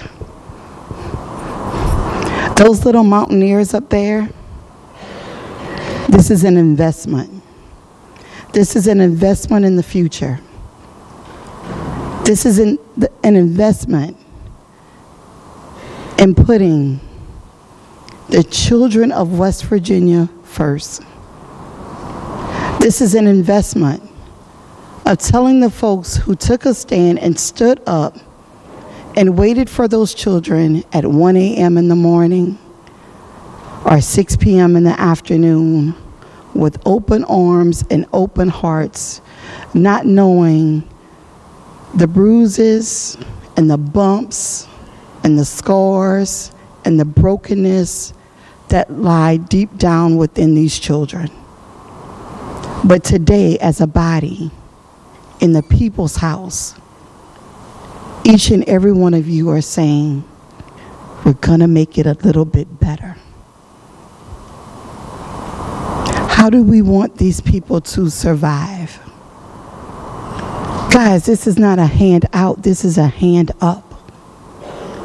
A hand up in you becoming you. A hand up in you molding yourselves to be whatever you want to be. All heroes don't wear capes, and all heroes don't have to be 18 years young. It's the 9-month-old baby that I hold while that foster kinship or adoptive parent is trying to care for 2 or 3 others at the same time. It's when I pack up my Suburban, when I leave here on Fridays and have a stop in Fairmont and another stop in Morgantown and may have to go a little bit further to Wheeling to make sure that these children are being taken care of. It's a call in the middle of the night saying that my voucher is not working at Walmart because the state didn't pay their bill. And we come together and we make that happen. So I'm sorry, we live in a world where we need some money. But this is not wasteful funds. We're moving in the right direction. We're moving and we're touching these children by just pressing a green button. That green button is their hope. That green button is their life. That green button is a choice that they get to stay within this mountain state and be proud. That green button doesn't define the trials and the tribulations and the struggles that they have endured in maybe just 2 years of life, or 5 or 15. That's what that green button is doing. So I hope, as many of us has worked very close to this issue, we've read the stories, the emails, you've taken their toffee, press green. Press green. Thank you, Mr. Speaker. The gentleman from the 26th, Doug Evans. Thank you, Mr. Speaker. I have waited the entire session to vote green for this bill. I wish it wasn't the last day. It should have been on the first day. What we're going to do today for children in West Virginia is amazing. There are so many kids in my district that are being raised by their parents and grandparents. 2 grandparents in the audience today doing an amazing job. Amazing. So proud of both of you. When you start over after raising your own kids and you raise your grandchildren, it's a commitment. It's a commitment to love. It's a commitment to honoring the family. What we're doing today is what we should have done many, many decades ago. It's righting a wrong. Ladies and gentlemen, for all the children of McDowell County and those in McDowell County, push green. Thank you. The gentleman from the 41st, Doug Hill. Thank you, Mr. Speaker. I wasn't going to say anything on this, but couldn't help myself. So, I just wanted to say that in my time in this House, there has been no greater honor than to sponsor this bill with my Vice Chairman and to see the work that he has put into this. He put his heart and soul into this, as well as many other members on both sides of the aisle here. It was with great pride that I sat with him and the gentlelady from the 4th and the 51st on the Senate side as we fought for the House position, because there were a number of changes made over there that, frankly, it hurt this bill, and we wanted to make sure that the senators understood our position, why we did what we did over here. And I'm so glad that we were able to come to a solution on this. The gentleman from the 1st, he's partially correct that money is not the silver bullet to this problem to solve it, but it's certainly part of the solution. But I did want to just stand and thank my colleagues on both sides of the aisle for working so hard on this issue to try to solve it. I want to thank the foster families throughout this state who sacrifice so much to help those kids who have just been displaced from their homes, who've gone through so much trauma in their lives. Thank you for what you've done, and I certainly urge passage. The gentleman from the 63rd, Doug Hardy. Thank you, Mr. Speaker. I want to rise and talk a little bit about this bill. I haven't said a lot about this bill because I didn't have a lot to do with it in the upfront, getting introduced, and didn't do a lot with it, but I've been watching it. We worked at Finance, and I'm very proud of this House and the work that this body has done on this bill. I want to tell you guys a little bit about my story. I don't know if a lot of you in here have ever really heard my story, but I was born in 1973, September 14th, and I was adopted. So I was adopted by a family, a parent, the person who gave birth to me. I've never researched my birth parents. I don't have any interest in researching my birth parents. I was adopted into a very loving family and people that took good care of me. But I was adopted in 1973, and someone made that choice that they knew that they could not raise me. They didn't have the means. I'm not really sure what the situation was, but they made that choice to say, I cannot take care of this child. Let's see what we can do. We'll put him up for adoption. I was adopted by a very loving family, got a very good work ethic. I'm a productive part of society. Look at me. I'm standing here in the West Virginia Legislature. I'm one of 100. I'm one of 100. I'm so proud of that. I'm proud to be a part of this body. I'm so proud when every day when I turn that corner and see this Capitol, even though she's wrapped in plastic right now, I'm so proud to be a part of this. And I want all these children to understand that you can be a part of something bigger than yourself. Okay? I'm married to the love of my life. I have 2 beautiful children who are wonderful participants in society, who are giving back. And I don't know, by the glory of God, of what those children may do or their children's children may do, because that's all God's plan. And all I can say is, we may be throwing money at this problem, but like the gentleman said, if we can save one child that moves forward, who receives the help that they need from this money, they may one day stand in this body, as we do, and make decisions that affect other people's lives down the road. So I thank this body. I thank for the bipartisan support that this bill had, everyone's hard work, and please push the green button. Thank you all very much. The gentleman from the 28th, Doug Pack. Thank you, Mr. Speaker. Mr. Speaker, I'm going to tell you something that's not going to shock you. I am neither as eloquent nor as brilliant as my colleague from the 1st. I cannot speak in great detail about Immanuel Kant or Descartes. I cannot pontificate on Plato and recite the Meno. I can't do any of that. And that's unfortunate, but it's the reality of the situation that I'm stuck in. I understand the points that the gentleman from the 1st makes. We do suffer a societal problem.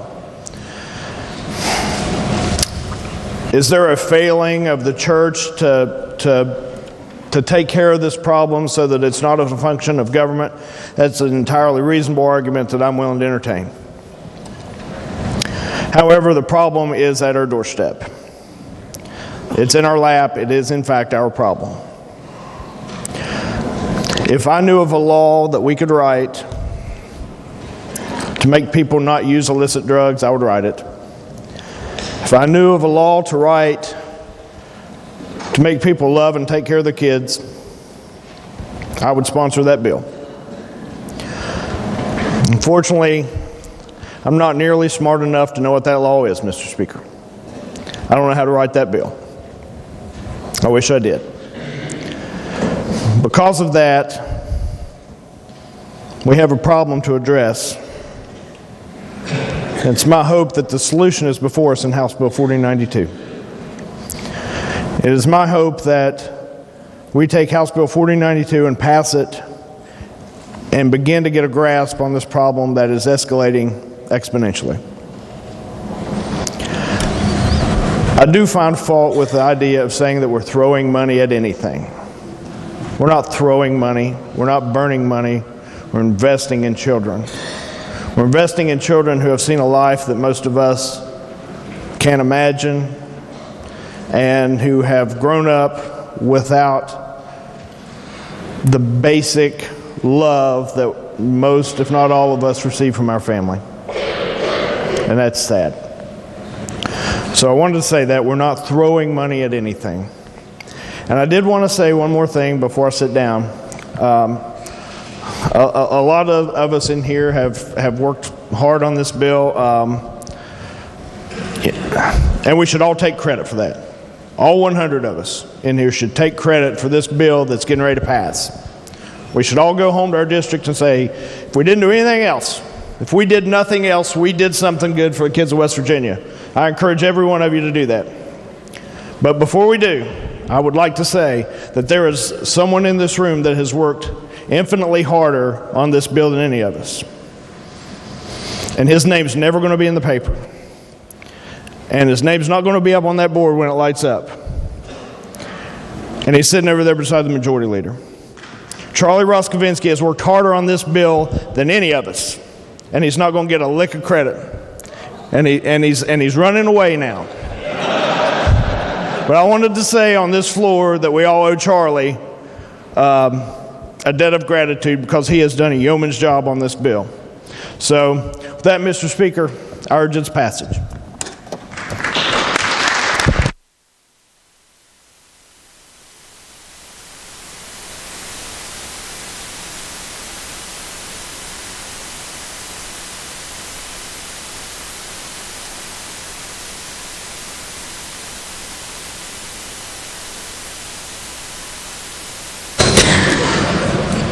This is the worst possible time in the world to follow that, but Chair is advised by Councilor Roskovinsky that the amendment before the body at the moment is flawed and cannot be voted on yet.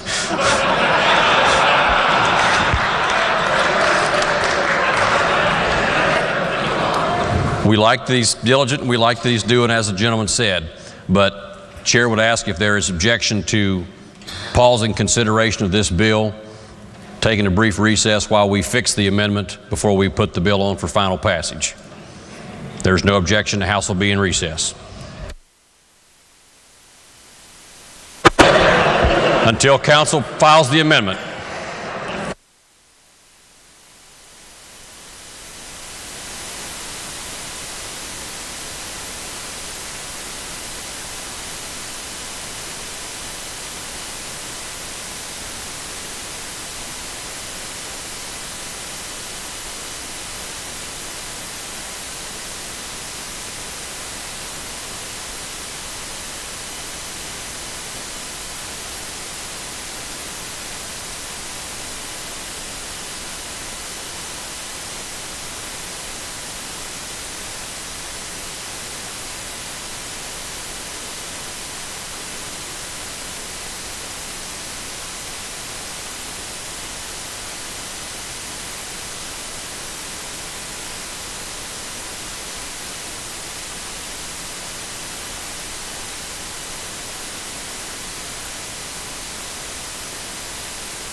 Senate will please come to order. The Senate will please come to order. Recognize the junior senator from the 17th. Thank you, Mr. President. I request unanimous consent to return to the second order of business. Is there objection? Chair hears none. Introduction of guests.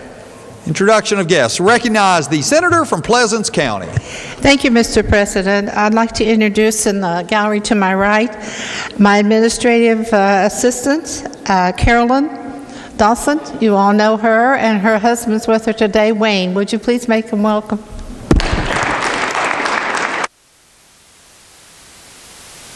Thank you. Is there further introductions? Clerk has the communications from the House.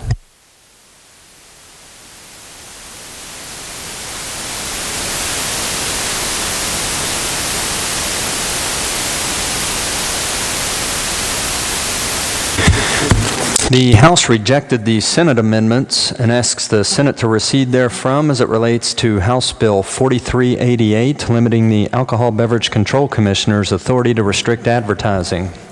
Message be received. Recognize the junior senator from the 17th. Thank you, Mr. President. I move that the Senate refuse to recede from our position and appoint conferees.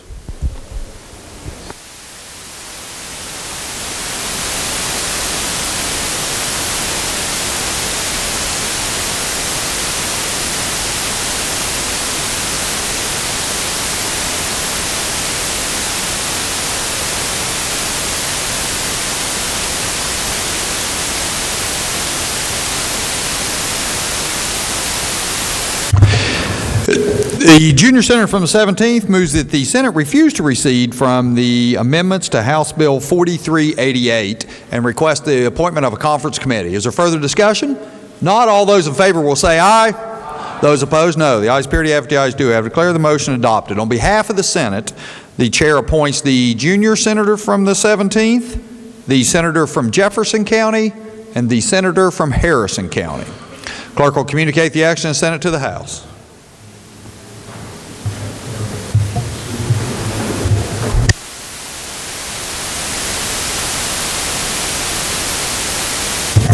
Recognize junior senator from the 17th. Thank you, Mr. President. I request unanimous consent to move to the 8th order of business. Is there objection? Chair hears none. Bills on third reading. Engrossed committee substitute for House Bill 2419 relating to the authorization to release a defendant or a person arrested upon his or her own recognizance. The bill is advanced to third reading with the right to amend. Question before this. Are there amendments to the bill? Yes, sir. The Committee on the Judiciary moved to amend the bill by striking out Recognize the senator from Morgan County. Thank you, Mr. President. I request unanimous consent that the bill be placed at the foot of bills pending on third reading. Is there objection? Chair hears none. So ordered.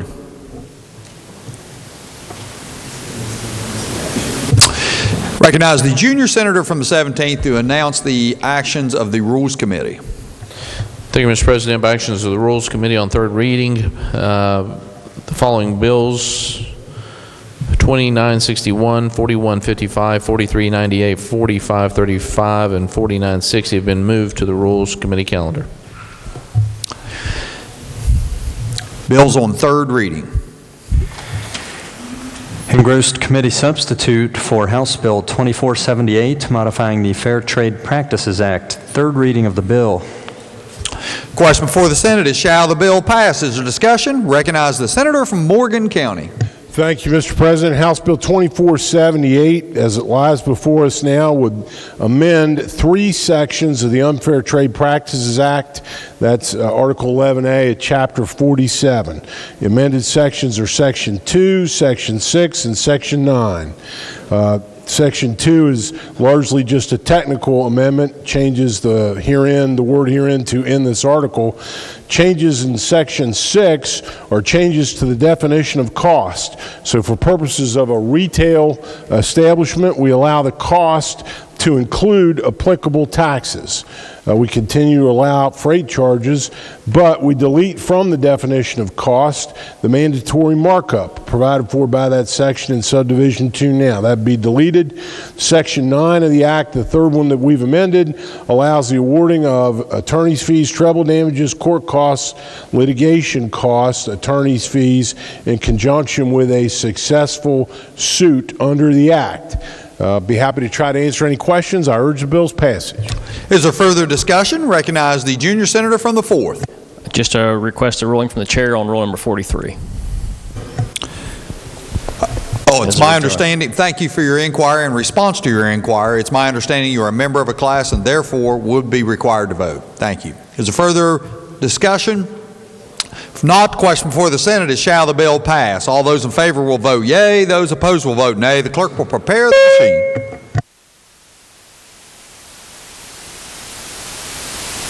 Has every member voted? Has every member voted? If so, the clerk will close the machine and ascertain the results. On this question being 33 yeas, 1 nay, 0 absent and not voting, more than the majority of those present and voting having voted in the affirmative, I declare the bill passed. Clerk has title amendment. Committee on the Judiciary move to amend the title of the bill. Question before the Senate is adoption of the title amendment. All those in favor will say aye.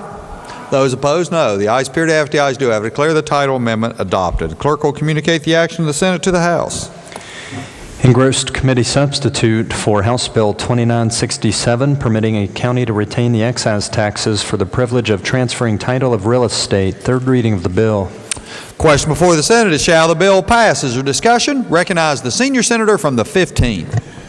Thank you, Mr. President. House Bill 2967 would allow, starting on July the 1st, 2021, counties to keep 10% of the excise tax on transferring title of real estate. This amount would increase by 10% each year until 2030, when counties would keep the entire amount. The total cost upon full implementation is $12,400,000, and it is $1,240,000 per year.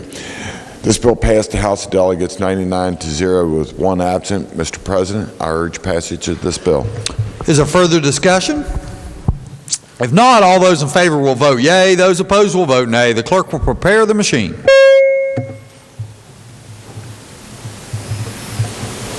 Has every member voted? Has every member voted? If so, the clerk will close the machine and ascertain the results. On this question being 34 yeas, 0 nays, 0 absent, not voting, more than the majority of those present and voting having voted in the affirmative, I declare the bill passed.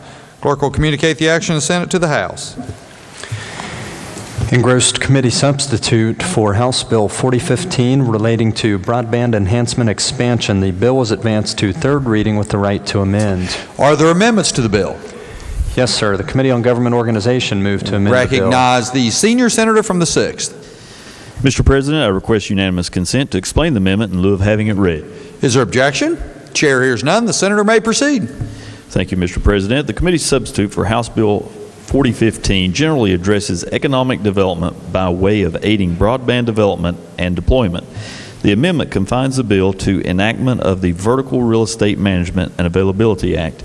It defines the term vertical real estate, requires the Department of Administration to coordinate with the governor to seek proposals to manage state-owned vertical real estate, and establishes how vertical real estate is to be managed, and provides numerous requirements for requests for proposals and provides some exceptions. I'll take questions, otherwise I urge adoption of the amendment. Clerk has an amendment to the amendment. Senator Plime will move to amend the amendment. Recognize the senior senator from the 5th. Request unanimous consent to explain the amendment in lieu of that read. Is there objection? Chair hears none. The senator may proceed. Thank you. This amendment does two things mainly. There are 13 members that are appointed.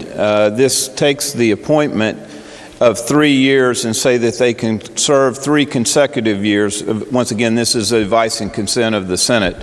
It also, right now, the chair is appointed by the Secretary of Commerce, and they just serve and continue to serve as a chair. There's no term limits or no limits to have other people, or no opportunity to have anybody else. What the other portion of this amendment does is limits the appointment of the chair and the vice chair to 2-year terms, and they succeed themselves in that 2-year terms once. So that would be, they could serve for 4 years, and then it would have to turn over. So I urge the adoption of the amendment. Is there further discussion? Recognize the senior senator from the 6th. Thank you, Mr. President. I've reviewed this amendment and I support it. Is further discussion? Not. Question for the Senate is adoption of the amendment to the amendment as offered by the senior senator from the 5th. All those in favor will say aye. Those opposed, no. The ayes appear to have it. The ayes do have it. Declare the amendment to the amendment adopted.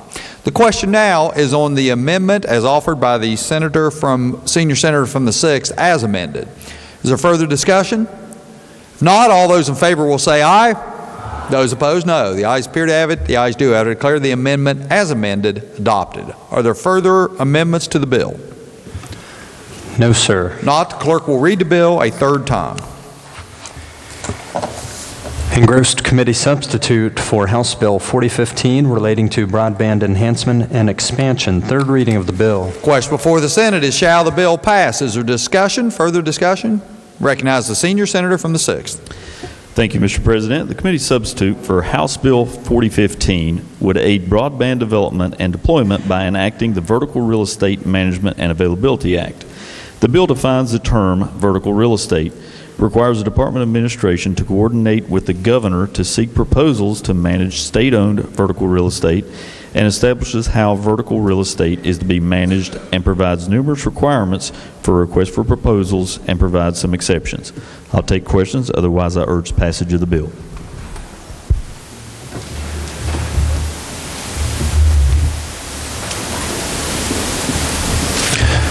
Question before the Senate is, shall the bill pass? All those in favor will vote yea. Those opposed will vote nay. The clerk will prepare the machine.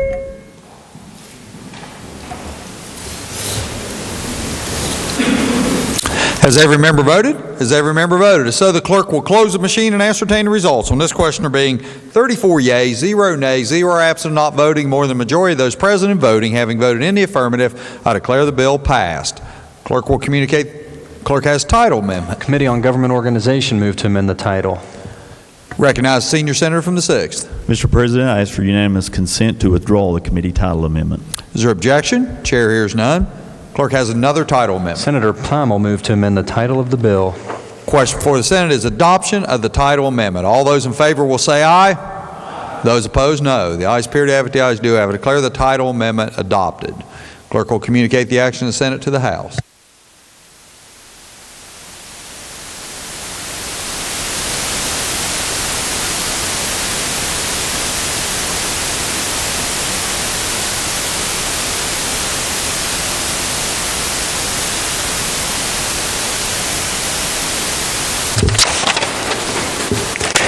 Engrossed committee substitute for House Bill 4061, Health Benefit Plan Network Access and Adequacy Act. Third reading of the bill. Question before the Senate is, shall the bill pass? Is there discussion? Recognize the senator from Morgan County.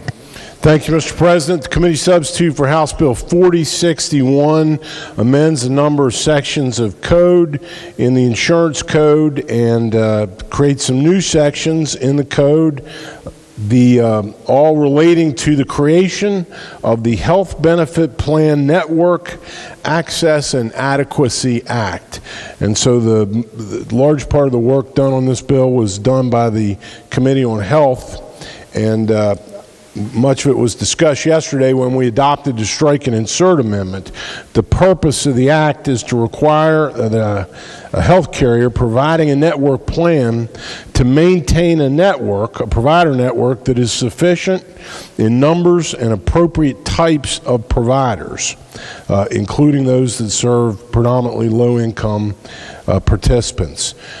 As members will remember, yesterday the Senate adopted the Judiciary Committee amendment, which was to add to this bill the provisions of Senate Bill 279, which passed the House earlier and allowed for a person who is a participant in a dental benefit program to assign those benefits to the payment of a bill from a dentist who's out of network.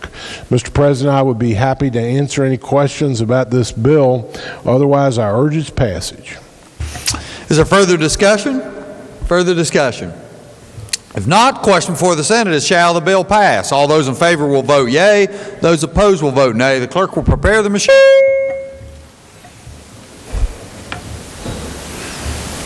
Has every member voted? Has every member voted? If so, the clerk will close the machine and ascertain the result. On this question being 34 yeas, 0 nays, 0 absent, not voting, more than the majority of those present and voting having voted in the affirmative, I declare the bill passed. Clerk has a title amendment. Committee on Health and Human Resources move to amend the title. Recognize the senator from Marshall County. Thank you, Mr. President. I'd like to request unanimous consent to withdraw the Health Committee's title amendment. Is there objection? Chair hears none, so ordered. Clerk has another title amendment. Committee on the Judiciary moved to amend the title of the bill. Question before the Senate is adoption of the title amendment. All those in favor will say aye. Those opposed, no. The ayes appear to have it, the ayes do have it. Declare the title amendment adopted. Clerk will communicate the action of the Senate to the House. Engrossed committee substitute for House Bill 4069, West Virginia Student Religious Liberties Act, third reading of the bill. Question before the Senate is shall the bill pass? Is there discussion? Recognize the senator from Jefferson County. Thank you, Mr. President. This bill creates a Student Religious Liberties Act and would be effective beginning the 2020-2021 school year. Under the Act, a public school district may not discriminate against students or parents on the basis of a religious viewpoint or religious expression. Students can express their beliefs in homework, artwork, and other written and oral assignments free from discrimination and cannot be penalized or rewarded on account of the religious content of their work. Students in public schools can pray or engage in religious activities or religious expression before, during, and after the school day in the same manner and to the same extent that students may engage in non-religious activities or expression. A school district is required to treat a student's voluntary expression of a religious viewpoint, if any, on an otherwise permissible subject in the same manner the district treats a student's voluntary expression of a secular or other viewpoint on an otherwise permissible subject. The Act cannot be construed to require any person to participate in any religious activity or to violate a person's constitutional rights, and the Act cannot be construed to limit a school's authority to maintain order and discipline in a neutral manner, protect the safety of students, employees, and visitors, or adopt policies and procedures consistent with law. I'm happy to answer any questions. I urge adoption. Is there further discussion? Recognize the senior senator from the 17th. Thank you, Mr. President. Will Senator from Jefferson yield? Senator yield. Senator does yield. Senator, just taking a quick look at this, I mean, would this protect a student's right to talk negatively about another student's religion and have that protected? I do not remember that was specifically mentioned in here, but it just protects the It talks overall. about your religious beliefs, and everyone's religious belief, and Christianity is different than Judaism and Yes. different than being a Muslim. But I mean, if a student goes in there and speaks negatively about another religion as part of their religion because they believe their religion is the correct one, would that protect their ability to do that? So I do not believe that was specifically mentioned in here, but that is, I believe, a constitutional right of freedom of speech. But it's not specifically mentioned. This bill just talks about a student being able to express their own beliefs, express it in artwork, express it in clothing. It talks about them expressing their own belief. I do not believe that the bill addressed a discussion between two students regarding beliefs or anything like that. Well, when you say artwork or clothing, so if someone wore a shirt in that said, religion X, is terrible, would this bill protect that? Well, I have to tell you that, I don't think that was mentioned in here, but it is my understanding that this protects religious beliefs, not necessarily talking about the freedom of expression, which is a different First Amendment right. Well, what in your mind, what kind of activity is this bill intended to protect? Okay, so like I said, if you want to have a prayer group and your school has other groups for other things, like a environment group, they have to allow the prayer group. As long as it's student-led, it's going to be allowed. Or if you mention your religion in an assignment, as long as you're answering the question, and that was specified in here, you have to answer the question. But if you just mention in your homework assignment a religion, your religion, you can't be penalized for just mentioning your religion in an assignment. Is that kind of thing occurring now? I can't tell you of any specific examples, but I will tell you that almost everything out of this bill came out of court cases that have been decided. Not necessarily in West Virginia. It could be around the country. Okay, thank you. Thank you. Thank you. Is there further discussion? Not all those in favor will vote yea. Those opposed will vote nay. The clerk will prepare the machine.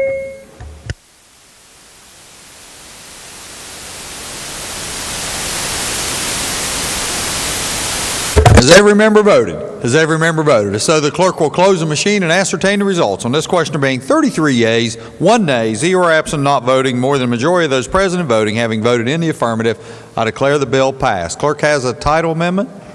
Committee on Education move to amend the title of the bill. Question before the Senate is adoption of the title amendment. All those in favor will say aye.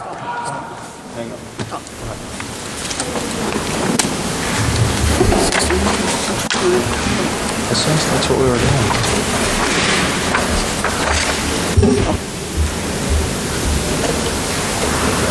Those opposed, no. The ayes appear to have it, the ayes do have it. I declare the title amendment adopted. Clerk will communicate the action and send it to the House.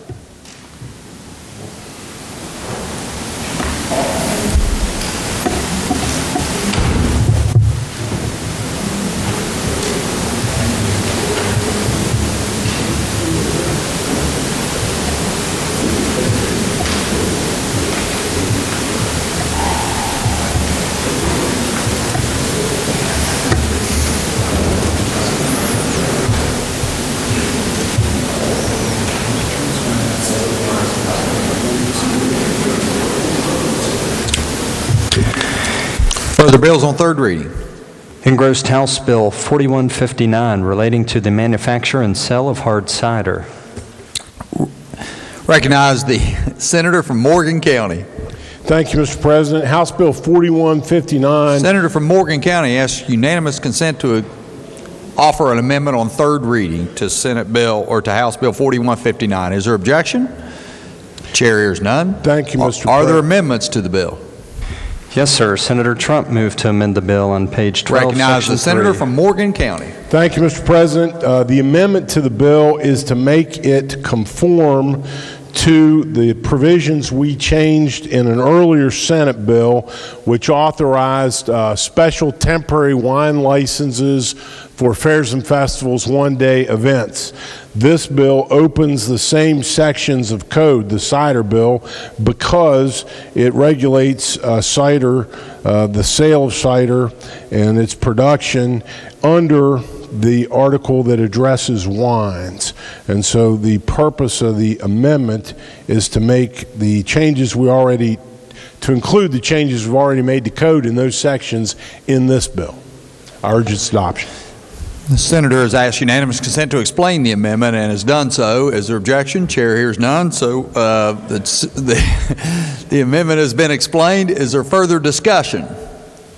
Not. The question before the Senate is adoption of the amendment. All those, as explained by the Senator from Morgan, all those in favor will say aye. Those opposed, no. The ayes appear to have it, the ayes do have it. Declare the amendment adopted. Are there further amendments to the bill? No, sir. Not the bill. Clerk will read the bill a third time. Engrossed House Bill 4159 relating to the manufacture and sale of hard cider. Third reading of the bill. Question before the Senate is, shall the bill pass? Is there discussion? Recognize the Senator from Morgan County. Thank you, Mr. President. Engrossed House Bill 4559 as now it's been amended on the floor, regulates the sale of manufacture and sale of cider. It amends a number of sections in existing Chapter 60, sections in Article 8, as well as other articles, and it creates a whole new article in Chapter 60, Article 8A, which has 7 new sections of code in it. The bill creates an agriculture development fund and a fund for cider development to be funded by any appropriation chosen by the legislature to be made.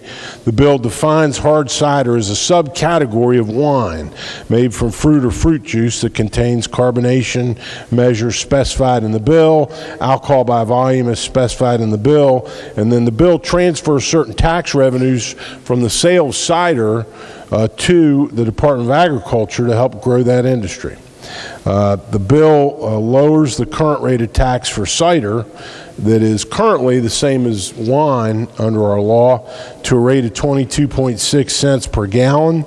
The bill sets health and safety standards and operational guidelines and packaging standards for cider manufacturers. Finally, the bill gives rulemaking authority to the ABCA. Mr. President, I'll be happy to try to answer any questions. I urge the bill's passage. Is there further discussion? Not all those in favor will vote yea. Those opposed will vote nay. The clerk will prepare the machine.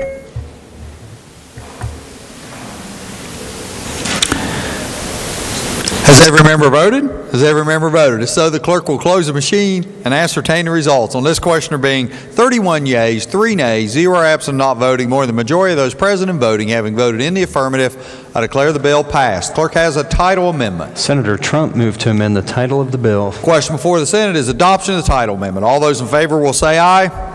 Those opposed, no. The ayes appear to have, the ayes do have. Declare the title amendment adopted. Clerk will communicate the action of the Senate to the House.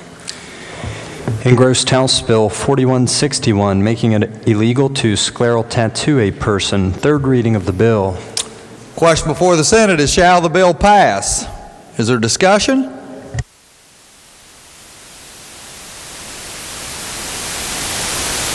Recognize the senator from Marshall County.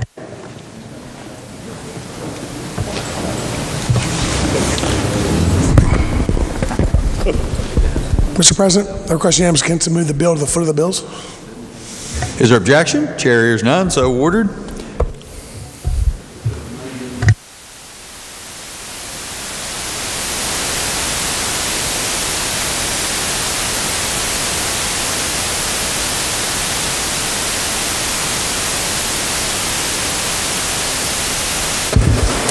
Further bills on third reading? Engrossed committee substitute for House Bill 4176, West Virginia Intelligence Fusion Center Act. Junior Senator from the 17th. Thank you, Mr. President. I request unanimous consent that the bill move to third foot of bills on third. Is there objection? Chair hears none, so ordered. Further bills on third reading.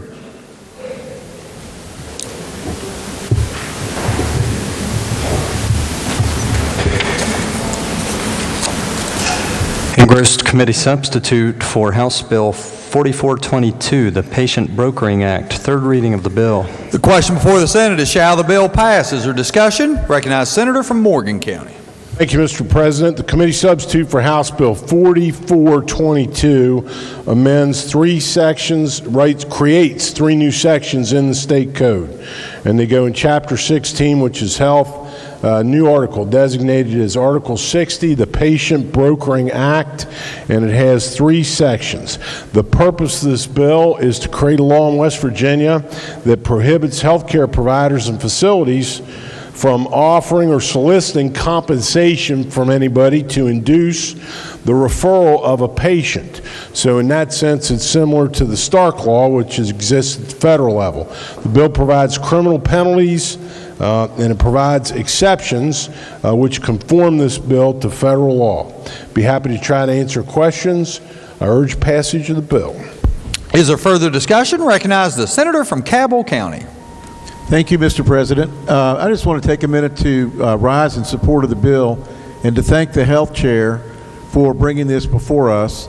Basically, what's going on out here in the world that affects West Virginia specifically, you have folks that will find halfway houses or even jails in, say, Missouri or Florida or other places and sign those people up for like $1,000. They're now living in Beckley, West Virginia in a recovery home. So it's a profit maker, and it's happening in a number of our municipalities already. This will make that conduct a felony. And again, I appreciate the Senator from Marshall for bringing it forward. I urge passage. Is there further discussion? Not all those in favor will vote yea. Those opposed will vote nay. The clerk will prepare the machine.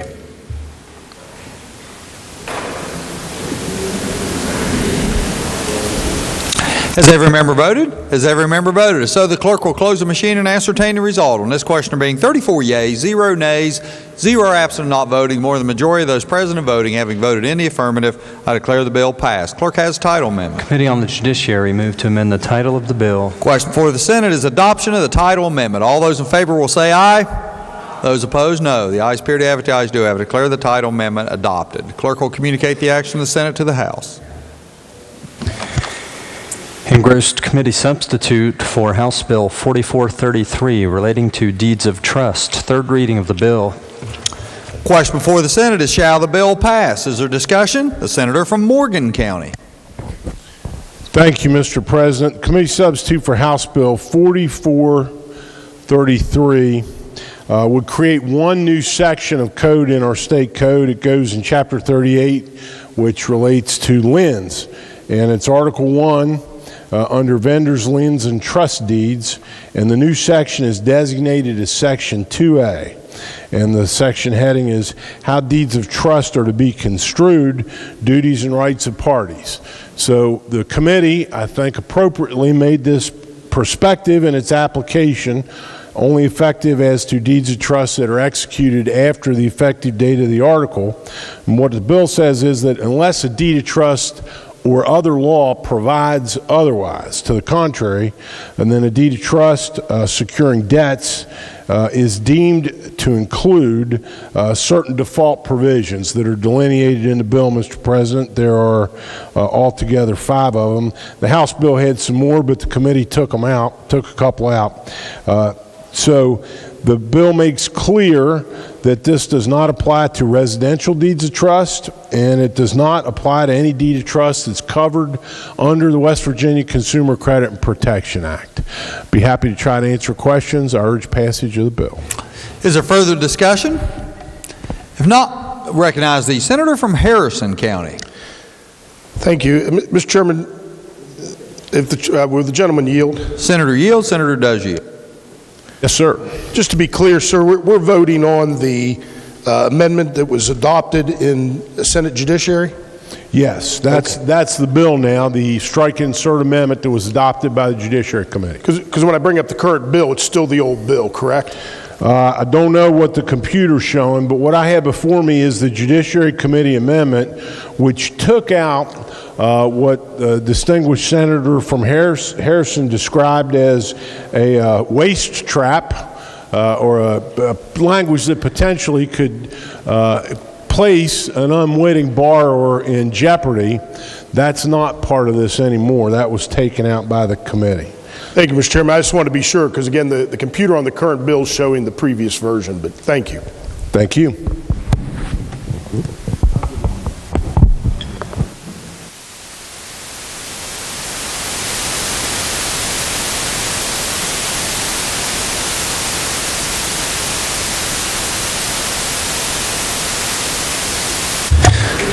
Question before the Senate is, shall the bill pass? Is there further discussion? If not, all those in favor will vote yea. Those opposed will vote nay. The clerk will prepare the machine.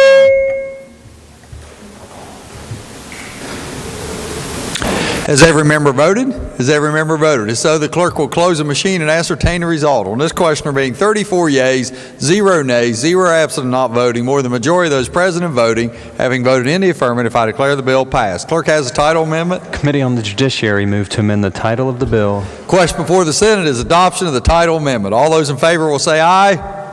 Those opposed, no. The ayes appear to have it, the ayes do have it. Declare the title amendment adopted. Clerk will communicate the action of the Senate to the House.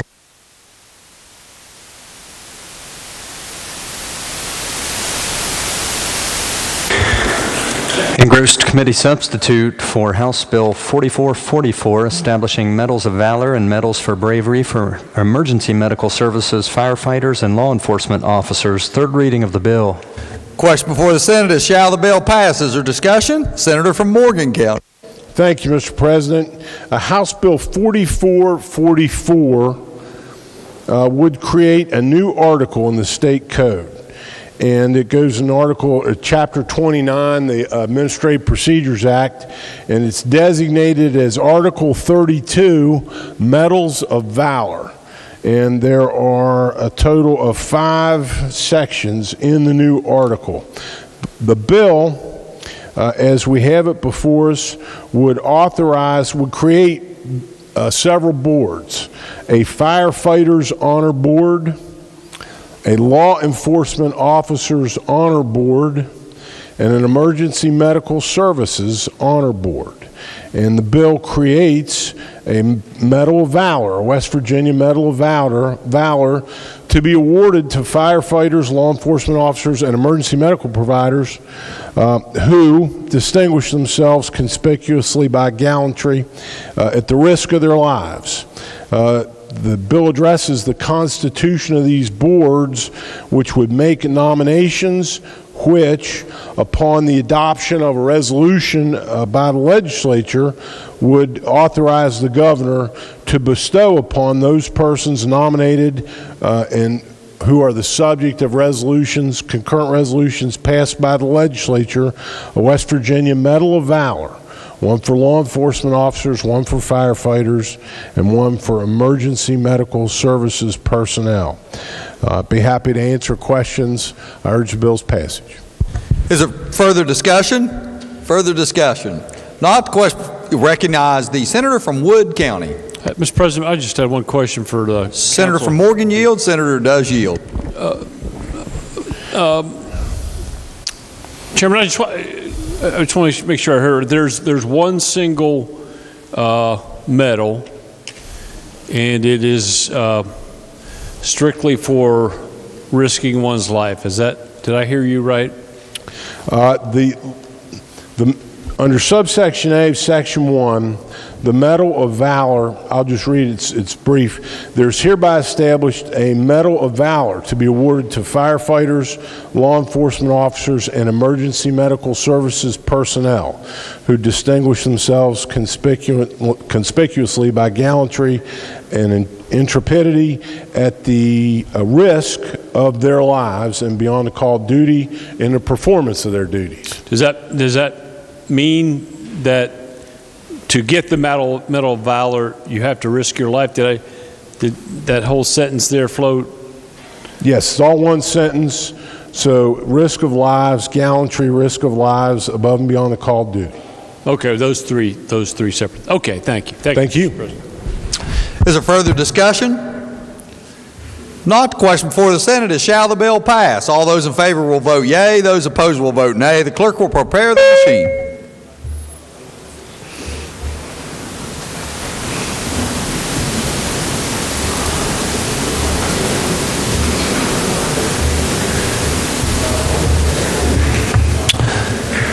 Senator from Harrison County. Has every member voted? Has every member voted? If so, the clerk will close the machine and ascertain the results. On this question, there being 34 yeas, 0 nays, 0 absent and not voting, more than the majority of those present and voting having voted in the affirmative, I declare the bill passed. Clerk has the title amendment. Committee on Government Organization moved to amend the title of the bill. Question before the Senate is adoption of the title amendment. All those in favor will say aye. Those opposed, no. The ayes appear to have it, the ayes do have it. I declare the title amendment adopted. Clerk will communicate the action and send it to the House.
Engrossed committee substitute for House Bill 4474 relating to peer-to-peer car sharing programs. The bill is advanced to third reading with the right to amend. Are there amendments to the bill?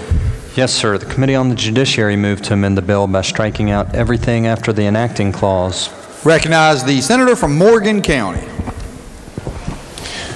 Thank you, Mr. President. I request unanimous consent to explain the committee amendment in lieu of having it read. Is there objection? Chair hears none. Senator may proceed. Thank you, Mr. President. The committee amendment for House Bill 4474 adopted by the Judiciary Committee is a strike and insert amendment for the entire bill. Under the bill and under the amendment, if adopted, would create a whole new article in the state code. It goes in Chapter 17A, and it would be designated as Article 6F, and it contains sections 1 through 15 new sections in the new article, Mr. President, all addressing a peer-to-peer car sharing program. So I don't know if I was the only person in the Senate who'd never heard of this before this legislative session started, but I'd never heard of it before the legislative session started. But what apparently is happening in the world of commerce and technology is that there are companies that are peer-to-peer car sharing companies. And what they do is they invite people who own a car that maybe the person's not using or needing for a time, and this company through an app will allow the person who owns a car to place it on the app and make it available for people to rent. And so it's similar to Uber, except it doesn't have a driver. But apparently it's a thing. It's catching on in some places, and people who have a car, they put it in the car sharing program, and then it's available for rent for, I guess, however long the parties agree, a day, a week, a month. This bill, the Strike and Insert Amendment, will authorize that activity in West Virginia. Section 1 addresses the scope. There are definitions. In Section 2, a number of definitions, such things as shared vehicle owner, etc. Section 3 addresses insurance coverage during the car sharing period. Section 4 addresses notifications and implications of liens on the vehicles. Section 5 addresses the exclusions for personal vehicle liability insurance policies. Section 6 is record keeping and use of the vehicle. There are exemptions from vicarious liability in Section 7. Section 8 addresses contribution and indemnification. Section 9 contains a definition for the purposes of this program of an insurable interest. Section 10 covers consumer protections. Section 11 addresses driver's license verification. Section 12 addresses the responsibility for equipment of a shared vehicle. Section 13 addresses registration, notification, and automobile safety recalls. Section 14 addresses regulation of the programs at airports. Section 15 addresses taxation and other requirements of a peer-to-peer car sharing program. So, Mr. President, I would be happy to try to answer questions. Otherwise, I would urge the adoption of the committee's Strike and Insert Amendment. Is there further discussion? Clerk has an amendment to the amendment. Senator Clements and Senator Jeffries move to amend the amendment on pages 3 through 5 by striking out all of the section. senator from Wetzel County. Thank you, Mr. Chairman. I ask unanimous consent to explain the amendment in lieu of having it read. Is there objection? Chair hears none. The senator may proceed. Okay, this amendment strikes and inserted for Section 17A 6F3, talking of insurance coverage during the car sharing period, limited license for automobile, for the car sharing period. It sets forth the amount is remained the same at $750,000. It retains the same exceptions for the owner makes an intentional or fraudulent material representation or acting in concert with a shared vehicle driver fails to return the vehicle in time. What this amendment does basically says that the total amount of $750,000 can be met by a combination of the shared vehicle owner's insurance, a shared vehicle driver's insurance, and the peer-to-peer car sharing program. The combination must ensure that it be $750,000. Mr. President, I urge adoption of the amendment. Is there further discussion? Further discussion. Recognize the senator from Morgan County. Thank you, Mr. President. We talked about the issue of insurance at some length in the committee. I do not oppose the amendment. The amendment, as I understand it and as I read it, still ensures that there will always be a minimum of $750,000 of liability coverage, uninsured coverage, underinsured motorist coverage, personal injury protection whenever there is a shared car operating in a peer-to-peer car sharing program. So the amendment, as I understand it, will allow and is designed to facilitate the creation of some market for the sale of some insurance. But as I read this amendment, it will all still be backstopped to the tune of $750,000 in those coverages by the peer-to-peer car sharing program. So I have no opposition to the amendment. So further discussion? Not. The question before the Senate is adoption of the amendment to the amendment as offered by the senator from Wetzel County. All those in favor will say aye. Those opposed, no. The ayes appear to have it. The ayes do have it. I declare the amendment to the amendment adopted. Are there further amendments to the amendment? No, sir. Not. The question before the Senate is adoption of the amendment as amended. Is there further discussion? If not, all those in favor will say aye. Those opposed, no. The ayes appear to have it. The ayes do have it. I declare the amendment as amended adopted. Are there further amendments to the bill? No, sir. Not. The clerk will read the bill a third time. Engrossed committee substitute for House Bill 4474 relating to peer-to-peer car sharing programs. Third reading of the bill. Question before the Senate is shall the bill pass? Is there discussion? Recognize the senator from Morgan County. Briefly, Mr. President, the body's already heard a full explanation really of what this bill does.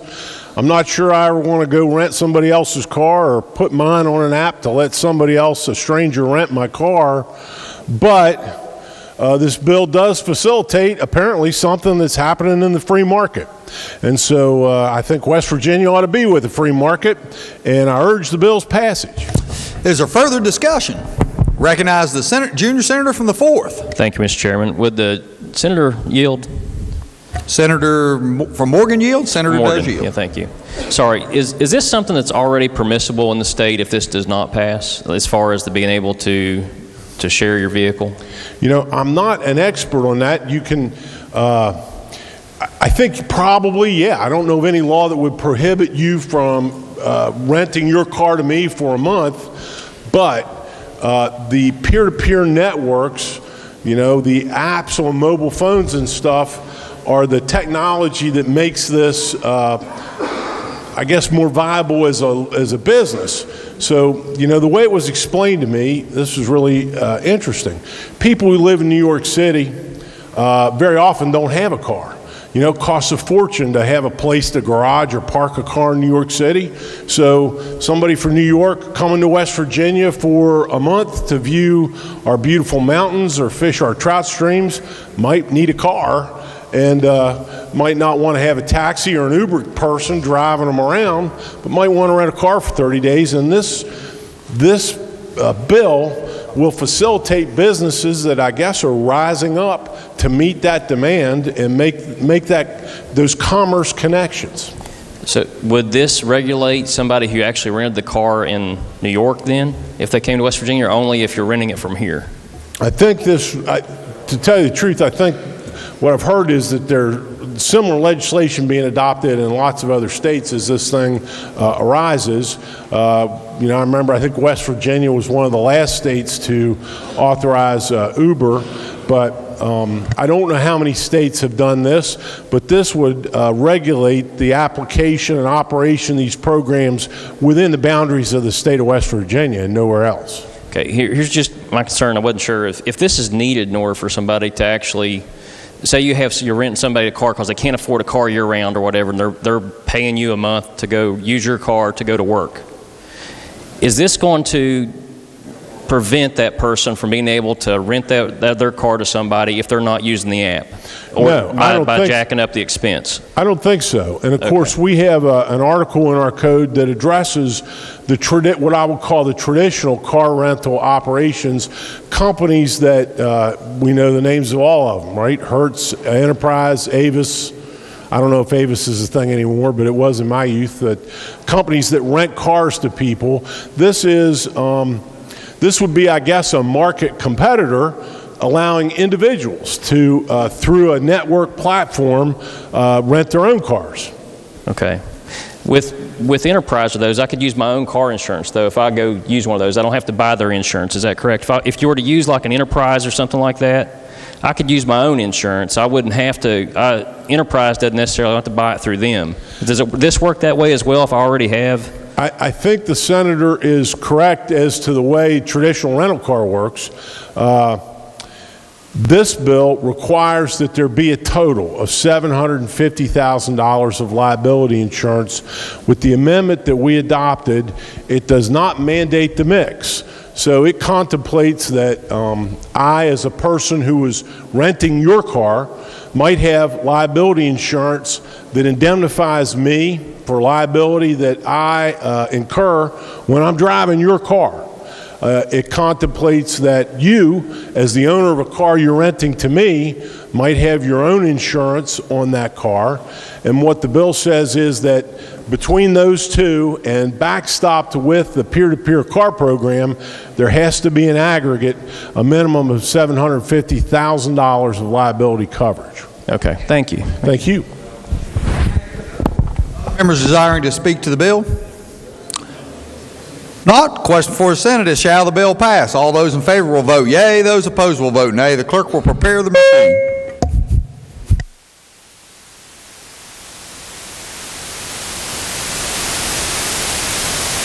Has every member voted? Has every member voted? If so, the clerk will close the machine and ascertain the results. On this question, there being 32 yeas, 2 nays, 0 absent, not voting, more than the majority of those present and voting, having voted in the affirmative, I declare the bill passed. Clerk has a title amendment. Committee on the Judiciary move to amend the title of the bill. Question before the Senate is adoption of title amendment. All those in favor will say aye. Those opposed, no. The ayes appear to have it. The ayes do have it. Declare the title amendment adopted. Clerk will communicate the action of the Senate to the House. Clerk has a communications from the House of Delegates.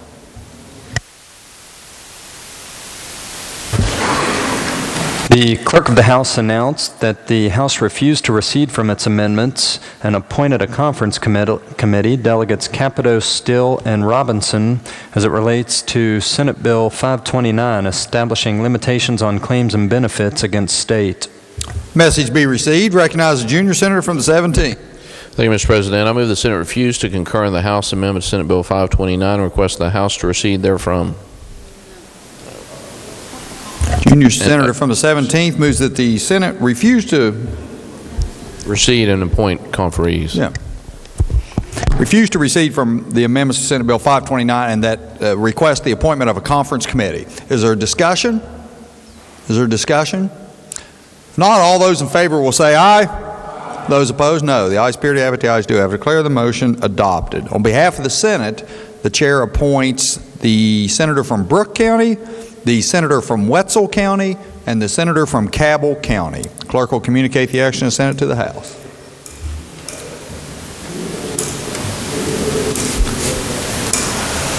Clerk has a communications from the House of Delegates. The House refused to recede from its amendments and requested the Senate agree to an appointment of a conference committee. The House appointed delegates D. Jeffries, Hanna, and Staggers as it relates to House Bill 4083. Message be received. Recognize the junior senator from the 17th. Thank you, Mr. President. I move the Senate agree with the conference and appoint conferees. Junior senator from the 17th moves that the Senate appoint conferees to House Bill 4083 and the chair be authorized to appoint them. Is there discussion? Not. All those in favor will say aye. Those opposed, no. The ayes appear to have it. The ayes do have it. Declare the motion adopted. On behalf of the Senate, the chair appoints the senator from Mercer County, the senator from Raleigh County, and the senator from the senior senator from the 8th.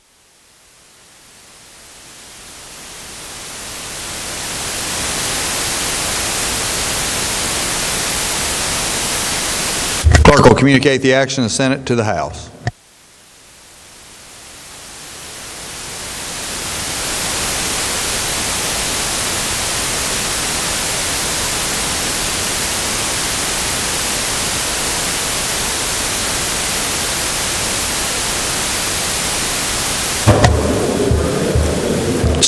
Senator from Brooke is recognized. Thank you, Mr. President. Your conference committee on the disagreeing votes regarding Senate Bill 529 will meet today at 4 p.m. in the House Judiciary Committee room. As a reminder, the members of that committee, aside from myself, are the senator from Wetzel County and the senator from Cabell County. I also have a further announcement. Your conference committee on the disagreeing votes regarding House Bill 4524 will be meeting today at 3 p.m. in the rear of the House chamber. As a reminder, the members of that committee, aside from myself, are the Junior Senator from the 17th and the Senator from Logan County. Thank you, Mr. President.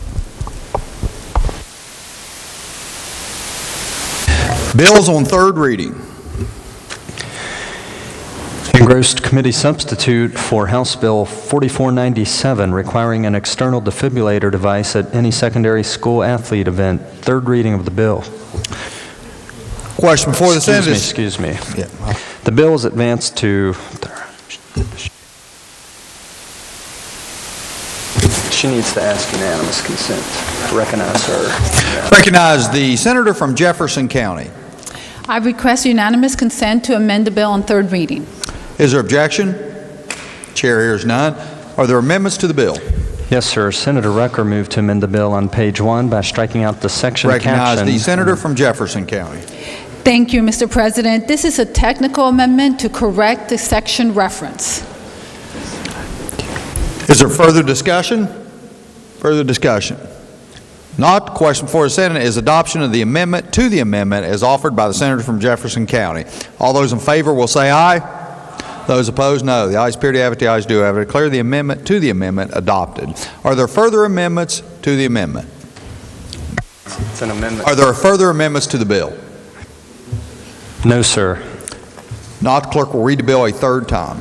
Engrossed committee substitute for House Bill 4497, requiring an external defibrillator device at any secondary school athlete event. Third reading of the bill. Question before the Senate is, shall the bill pass? Is there discussion? Recognize the Senator from Jefferson County. Thank you, Mr. President. This bill provides that in memory of Alex Miller, a Roane County football player who collapsed and died during a school football game, this law is to be known as the Alex Miller Law.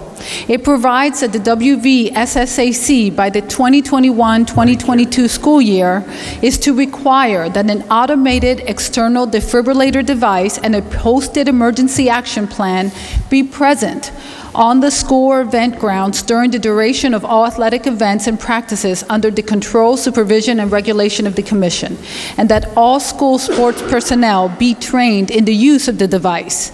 The Commission is required to propose rules for promulgation by the State Board to implement these requirements, including proximity of where the device will be. Finally, the bill provides that no individual, school, county board of education, or other entity shall be held liable for civil damages when the individual, school, county board of education, or other entity in good faith attempted to comply with the requirements of this section or rules promulgated pursuant to this section.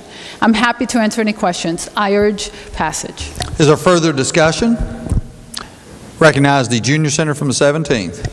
Thank you, Mr. President. I just stand in support of this bill. We tried to do this a few years ago, and it was actually the SSAC that stood up and kind of blocked this once the Senate had passed this. There was a little gentleman from my district by the name of Leland Brown that had the same hypertrophic cardiomyopathy, and we tried to do some things then. We changed the physical forms, but I think these two children aren't the only ones in the past few years during my tenure here that have suffered the same fate. So getting these devices in place is certainly important. I know we always hear about the college athletes that fall over with a cardiac arrest situation on the basketball, but the fact is about 70% of the people that die from this disease is in late grade school or middle school, and so this is a very life-saving device and should be implemented. I urge passage.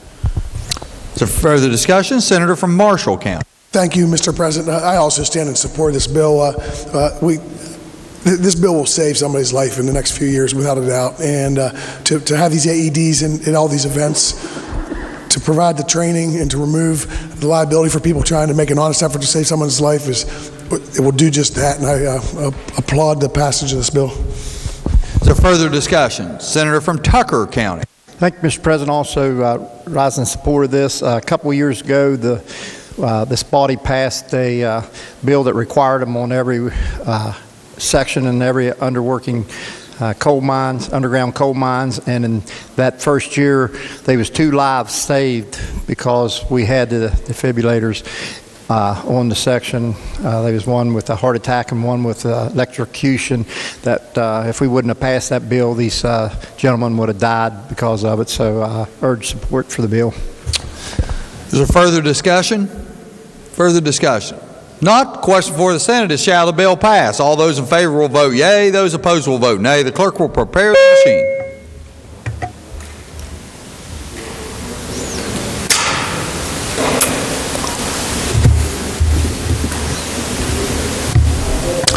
Senator from Cabell County. Has every member voted? Has every member voted? If so, the clerk will close the machine and ascertain the results. On this question being 34 yeas, 0 nays, 0 absent, not voting, more than the majority of those present and voting having voted in the affirmative, I declare the bill passed. Clerk has title amendment. Committee on Education move to amend the title. Recognize the senator from Jefferson County. Sorry. Oh, I asked unanimous consent to withdraw my amendment. Senator from Jefferson County requests unanimous consent to withdraw the title amendment. Is there objection? Chair hears none. Clerk has another title amendment. Senator Rucker moved to amend the title of the bill. Question before the Senate is adoption of title amendment. All those in favor will say aye. Those opposed, no. The ayes appear to have it, the ayes do have it. Declare the title amendment adopted. Clerk will communicate the action of the Senate to the House. Engrossed House Bill 4523, removing the limitation of number of apprentice hunting and trapping licenses a person may purchase. Third reading of the bill.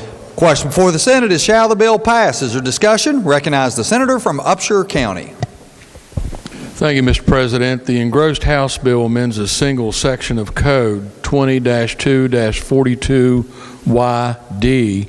Currently provides that no person may purchase more than 3 apprentice hunting and fit trapping licenses, and provides that the purchase must occur within a period of 5 consecutive years. The bill removes this restriction and makes other technical changes. Be happy to answer questions, and I urge passage of the bill. Is there further discussion? If not, all those in favor will vote yea. Those opposed will vote nay. The clerk will prepare the machine. Has every member voted? Has every member voted? If so, the clerk will close the machine and ascertain the results. On this question being 34 yeas, 0 nays, 0 absent and not voting, more than a majority of those present and voting having voted in the affirmative, I declare the bill passed. Clerk will communicate the action of the Senate to the House. Engrossed House Bill 4585, providing immunity from civil or criminal liability for making good faith reports of suspected or known instances of child abuse or neglect. Third reading of the bill. Question before the Senate is, shall the bill pass? Is there discussion? I recognize the senator from Morgan County. Thank you, Mr. President. House Bill 4585 amends a single section of the state code. It's an existing section in Chapter 49, which is our child welfare chapter. Article 2 addresses state responsibilities for children, and the amendment is to Section 810, which addresses immunity from liability. And there already is language in current law providing some immunity from civil and criminal liability. This expands it a little bit, maybe doesn't expand it, but it makes it clear that the immunity applies to individuals making good faith reports of suspected or known instances of child abuse or neglect, or who otherwise provide information or assistance, including medical evaluations or consultations, in connection with a report, investigation, or legal intervention pursuant to a good faith report of child abuse or neglect. So, Mr. President, under our law, as we know, the legislature has passed laws mandating that certain people report it when they suspect it or see it. We have mandatory reporters, teachers, medical professionals, many people who are involved with children are required by law to report if they suspect it or see it, and they're subject to criminal prosecutions if they don't. So this is the flip side of that coin, Mr. President. It makes it clear that if they do their duty, the duty of the law imposes on them, and make a report in good faith, they can't be sued or prosecuted for doing so. Be happy to answer questions. I urge the bill's passage. Is there further discussion? If not, all those in favor will vote yea. Those opposed will vote nay. The clerk will prepare the machine. Has every member voted? Has every member voted? If so, the clerk will close the machine and ascertain the results. On this question being 34 yeas, 0 nays, 0 absent, not voting, more than the majority of those present and voting having voted in the affirmative, I declare the bill passed. Clerk will communicate the action of the Senate to the House.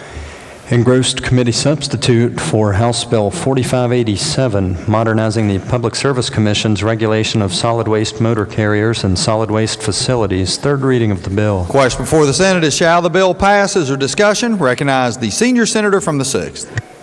Thank you, Mr. President. The committee substitute for House Bill 4587 would modernize the Public Service Commission's regulation of solid waste motor carriers and solid waste facilities.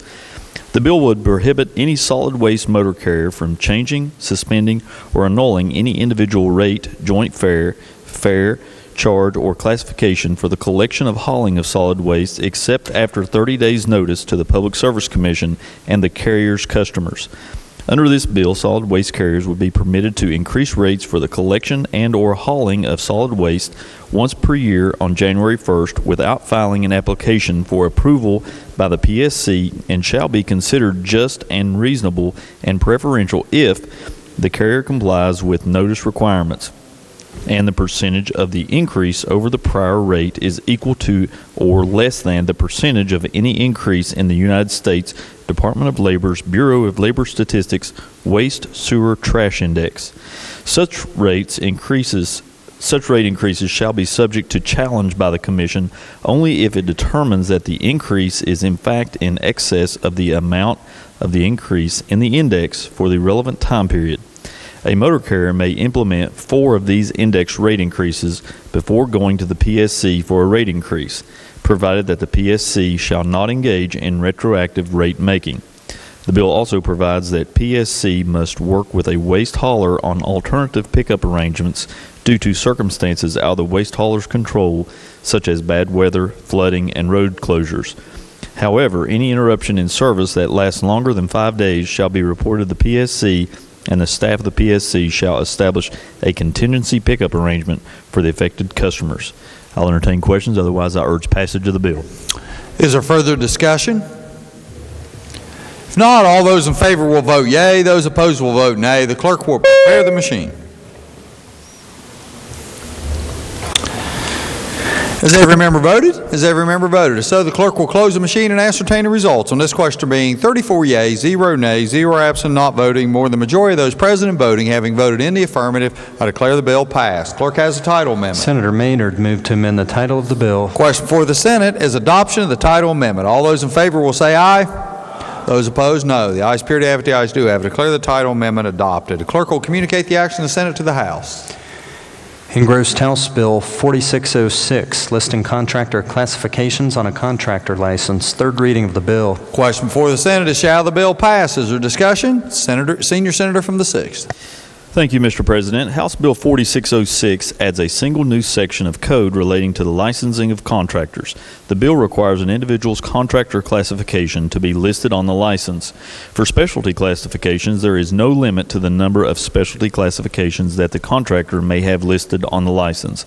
I'll take questions. Otherwise, I urge passage of the bill. Is there further discussion? Recognize the senior senator from the 8th. Thank you, Mr. President. Would the senator yield, please? Senator from the 6th yield. Senator does yield. Thank you. Currently on a license, how many classifications can be put on a license now? It's unwritten. Excuse me? It's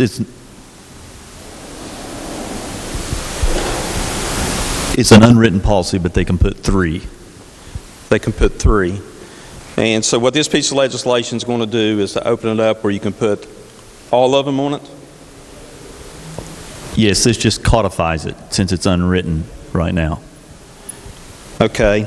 And was the Department of Labor, their board members contacted about this, about this understanding? Yes, the Division of Labor and the Commissioner. The Division of Labor and the Commissioner was contacted about this? Yes. Okay. I noticed on here also that there was about a physical note. Was there a physical note inquired about? There was not a fiscal note asked for and nor required. Shouldn't increase, should not be any cost increase in this. Okay, all right, thank you. Mr. President, I'd like to speak to the bill, please. Senator is recognized to speak to the bill. Mr. President, this is another one of the bills that I'm not sure I understand why they're trying to make these changes. There's 8 contractors on the board and 2 code officials that are on the board. And I believe that there was an issue with issuing license. I believe that they would have came to the Department of Labor to make some kind of recommendation, changes that needed to be made.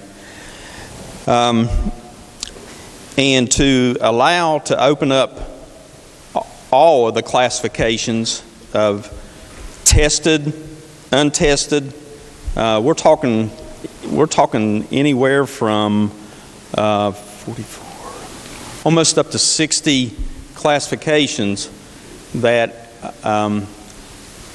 I believe that if you're going to do that, we're going to eliminate where there needs to be any kind of a testing done to determine whether you're a general contractor or an electrical contractor or an HVAC contractor or a multifamily contractor. There's a reason that those are put in place to be able to protect the public, to be able to let people that want some type of construction to know that these companies understand the construction business and know the construction business. And then the other thing that kind of bothers me too is that when I contacted Commerce and the Department of Labor, there is a physical note to this, and this is going to be the reason that I'm going to vote no against it. I know that back in I was told back 6 years ago that this was approached at one time, and 6 years ago for them to be able to change their database and to be able to allow extra specialty license classifications to be put on there was a $20,000 increase that they were going to have to absorb to change their database. Now, we look at today, it's hard to tell what it's going to be. I'm just going to guess it's probably doubled. So for those reasons, Mr. President, I'm going to urge a no vote on this bill. Thank you. Is there further discussion? Further discussion. Senior Senator from the 6th wish to close debate. Senator is recognized to close debate. Thank you, Mr. President. I can understand if it was retroactive like the Senator from Putnam suggested, but this is not retroactive. This is from this point forward, so they won't have to go back in and do a lot of changing in their database. This just merely lists extra classifications, if a contractor has it, that he wants to add to his list of specialties. So it won't cause any extra fiscal notes, and it doesn't have anything to do with testing. It just merely lists what a contractor is able to do in his line of work. I urge passage. Question for the Senate is, shall the bill pass? All those in favor will vote yea. Those opposed will vote nay. The clerk will prepare the machine.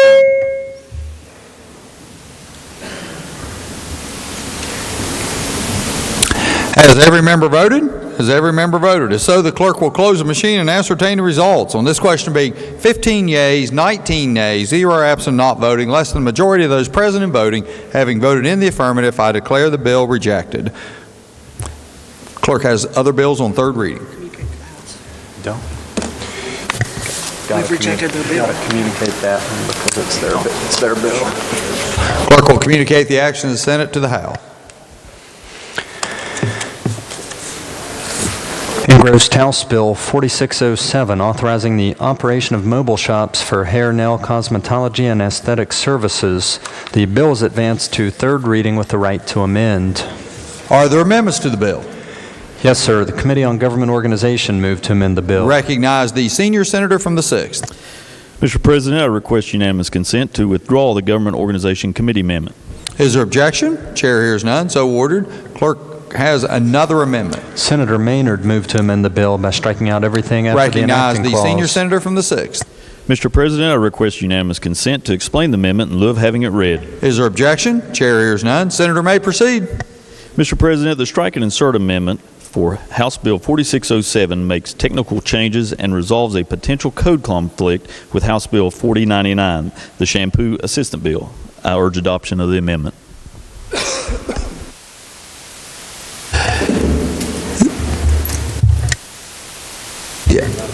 Question before the Senate is adoption of the amendment. Is there further discussion? If not, all those in favor will say aye. Those opposed, no. Ayes appear to have it, the ayes do have it. Declare the amendment adopted.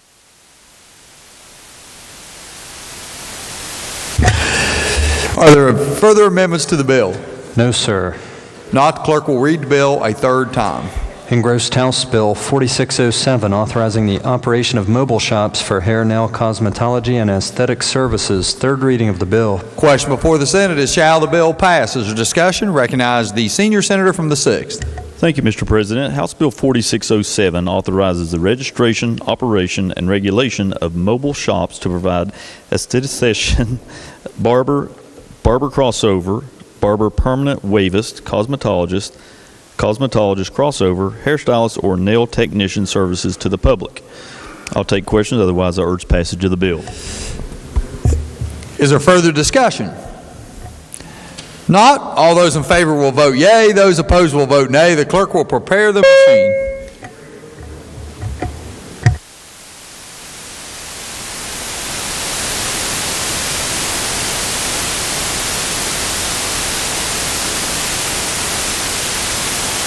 Has every member voted?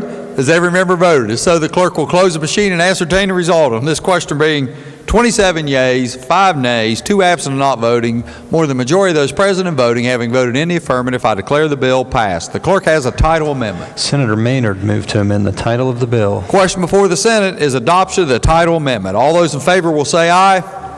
Those opposed, no. The ayes appear to have it, the ayes do have it. I declare the title amendment adopted. The clerk will communicate the action of the Senate to the House.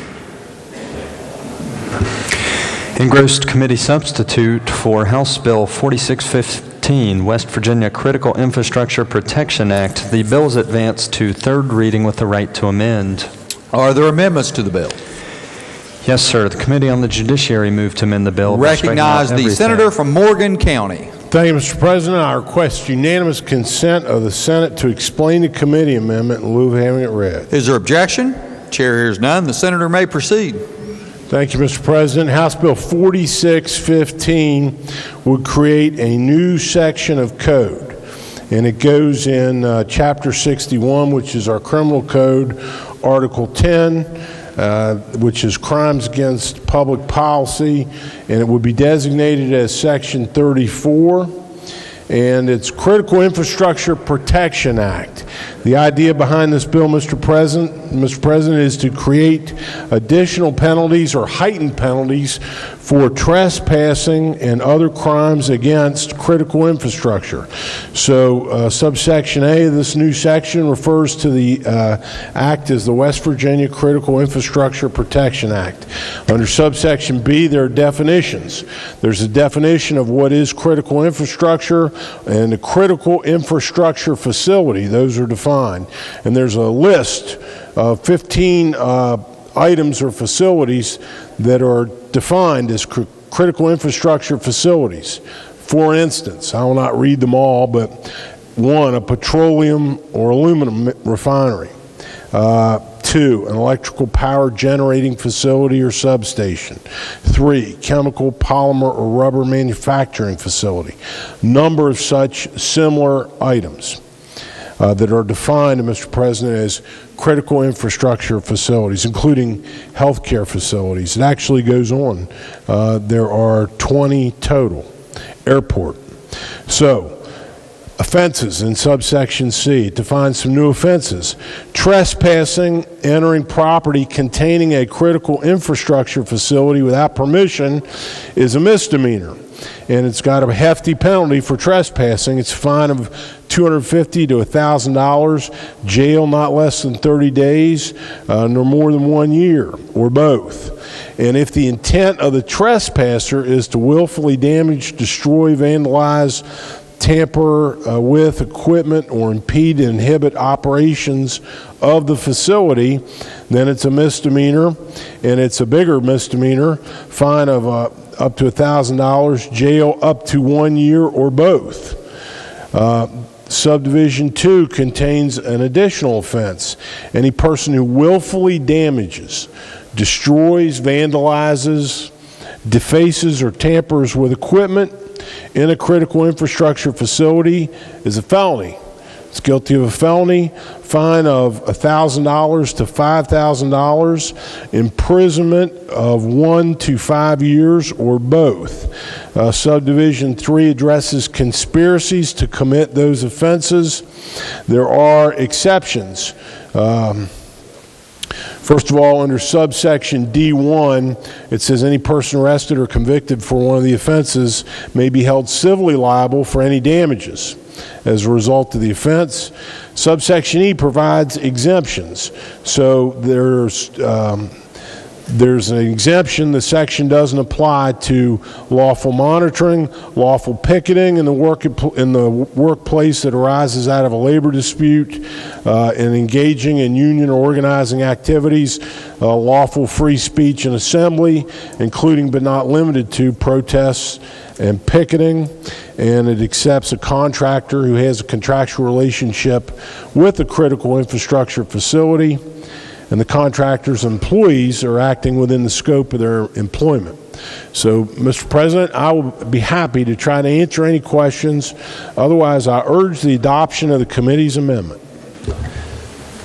Is that an amendment to the amendment? Clerk has an amendment to the amendment. Senator Lindsay moved to amend the amendment on page 3, section 34, subsection C, subdivision 2, line 57, after the word facility, by inserting Recognize the words. the junior senator from the 8th. Thank you, Mr. President. Yes, could I have request unanimous consent to explain the amendment in lieu of having it read? Is there objection? Chair hears none. Senator may proceed. Yes, Mr. President. This amendment, it's a very simple and reasonable amendment to the extent that it requires at least $2,500 of damage in order to be charged or found guilty of a felony according to this piece of legislation. It's more in line with the law that's on the books today. And basically, what it does is it keeps someone who may use a Sharpie to write their name on a pipeline, it keeps them from having a felony charged against them. You have to commit at least $2,500 of damage in order for that felony to be hung on you. Again, I think it's reasonable, and it's in the spirit of what we've done the last 2 years as a body in keeping people out of prison and reducing charges against them. So I ask support and adoption of the amendment. Thank you, Mr. President. Is there further discussion? Recognize Senator from Morgan County. Thank you, Mr. President. I support the gentleman's amendment. I think to impose a threshold damage, as I understand the gentleman's amendment, of at least $2,500 before somebody can be subjected to a felony conviction makes sense to me. Somebody who trespasses, it's a crime. We're going to treat it as a serious trespassing offense. If you spray paint your name or that sort of thing, it's an offense, but it ought not to be a felony. I urge adoption of the gentleman's amendment. It's further discussion. Recognize the junior senator from the 4th. Thank you, Mr. President. Will the junior senator from the 8th yield? Does the senator yield? Senator does yield. Yes, thank you. When considering things of value, monetary values, are there other places in statute where there's a threshold for harm that creates a felony situation with a dollar value? Yes. And so if there's theft, for instance, what threshold do you have to get to in order for it to be a felony? I'm not sure of the threshold, but it has to be in excess of a certain number. I mean, $1,000 for grand larceny. It's $1,000. Yes, sir. So, and your amendment you're proposing says that if the damage is at $2,500, so it's another $1,500 beyond elsewhere in code before it reaches felony? Well, I don't know if it's $1,500. When you say elsewhere in code, there may be another example in code that doesn't come to mind at the moment. But the whole point of the amendment is to make sure that, A, you're capturing the folks that are doing real harm to industry, and B, the folks that aren't, you're not throwing the book at them. That's the only point.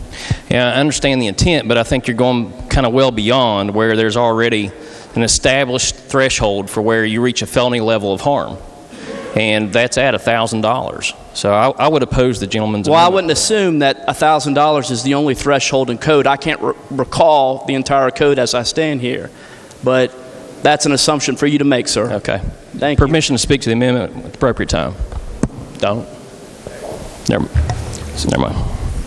Is there further discussion on this amendment? Recognize the senator from Brooke County. Thank you, Mr. President. I had the privilege of serving as an assistant prosecuting attorney, so I'm familiar with the criminal statutes a little more than some others in the body. So just to clear up some of the points that were made, the junior senator from the 8th is absolutely correct in that there's a $1,000 threshold when it comes to grand larceny, but to help clear things up, there is a $2,500 limit on value that exists in code, and that is felony destruction of property. So the threshold for felony destruction of property is $2,500, which is the dollar amount that is contained within the junior senator from the 8th Amendment, and so that does create a uniformity on that. So I'm in support of the amendment.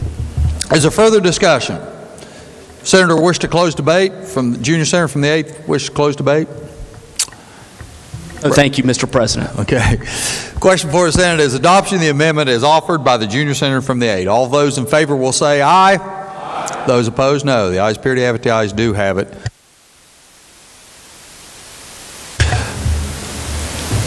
The amendment to the amendment is adopted. Are there further amendments to the amendment? Yes, sir. Senator Weld moved to amend the Judiciary Committee amendment on page 3, section 34, line 60 by striking the words "or organization" in both places they appear, and on page 3, section 34, line 64 by striking the words "or organization" in both places they appear.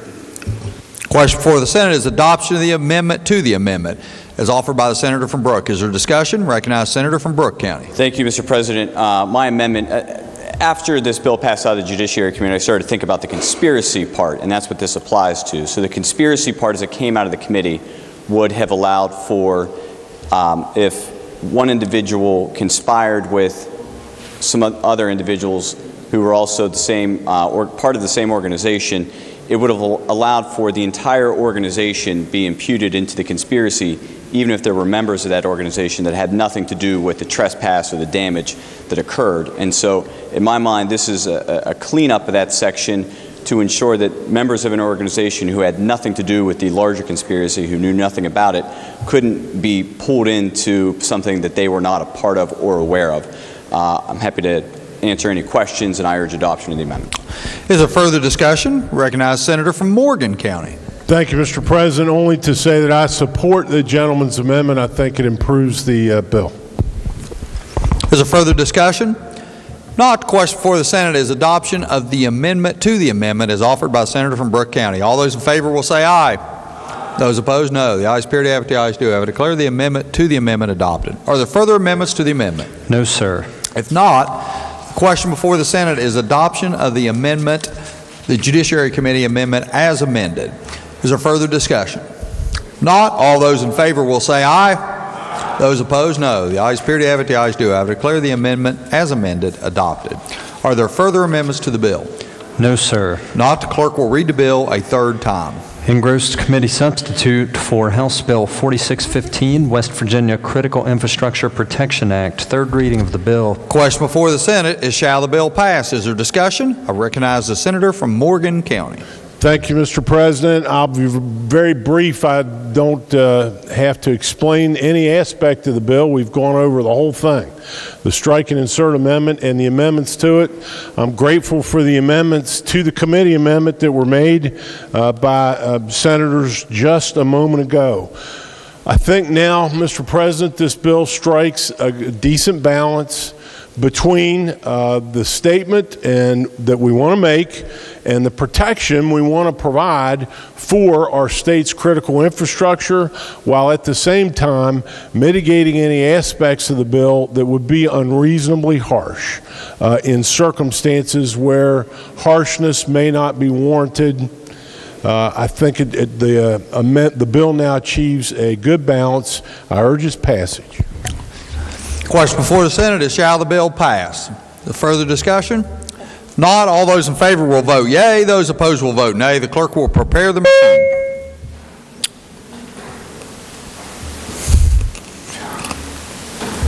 Has every member voted?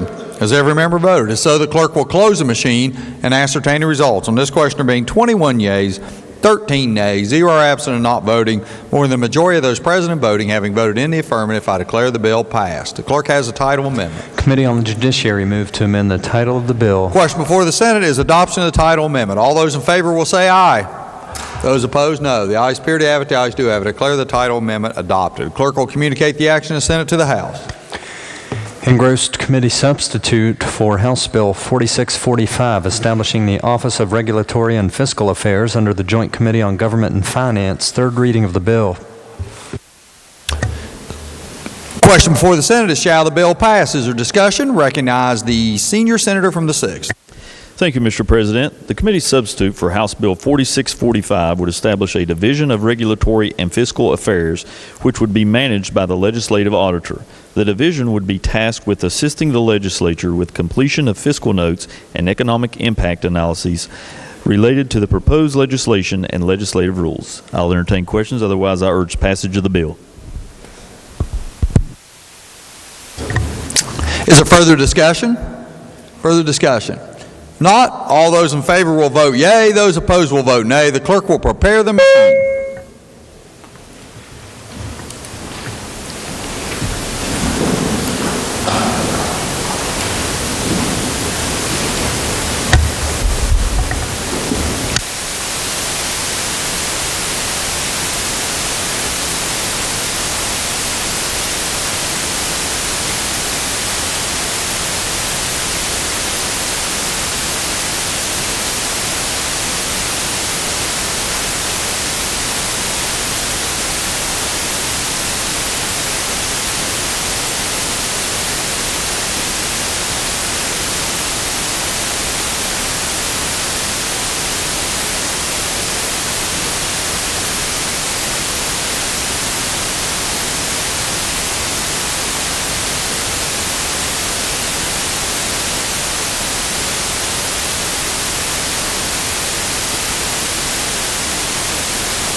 Has every member voted? Has every member voted? If so, the clerk will close the machine and ascertain the results. On this question being 34 yeas, 0 nays, 0 absent and not voting, more than the majority of those present and voting having voted in the affirmative, I declare the bill passed. Clerk has the title amendment. Committee on Finance move to amend the title of the bill. Question before the Senate is adoption of the title amendment. All those in favor will say aye.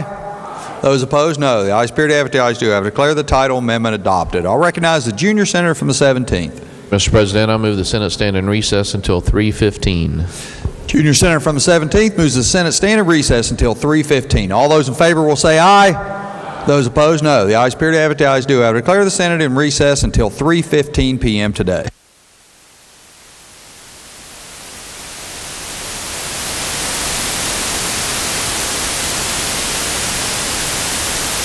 Absent and not voting, a majority of members having voted in the affirmative, the chair declares the bill passed. The clerk will please report the title. Committee substitute for House Bill 4009. Are there amendments to the title?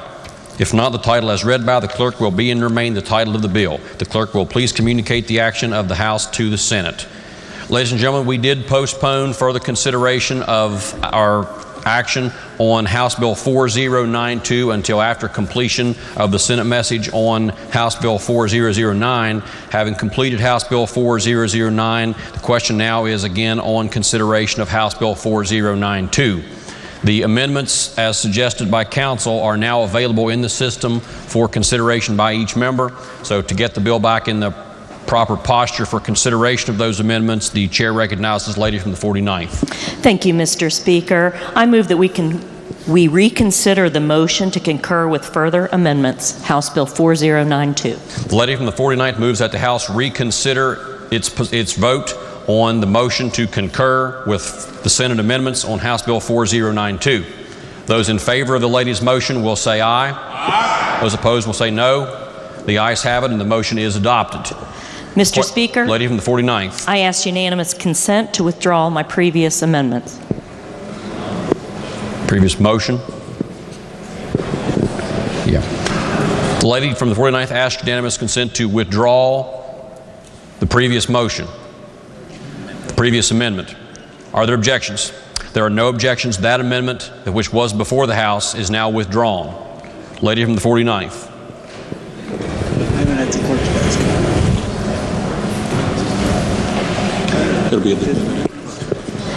Mr. Speaker, there is the amendment filed with the clerk that we talked about in the system.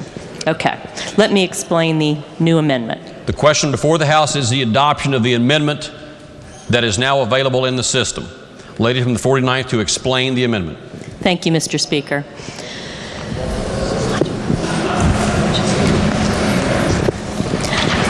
Okay. Oh, that works for me. Okay. The House amendment changes the age for the scattered site settings where children can live from 16 to 17 years of age. I may have talked about that previously. The House also changes the effective date from July 1st, 2021 to December 1st, 2020. Thank you, Delegate Byrd. The amendment also strikes out the word caseworker and inserts the word department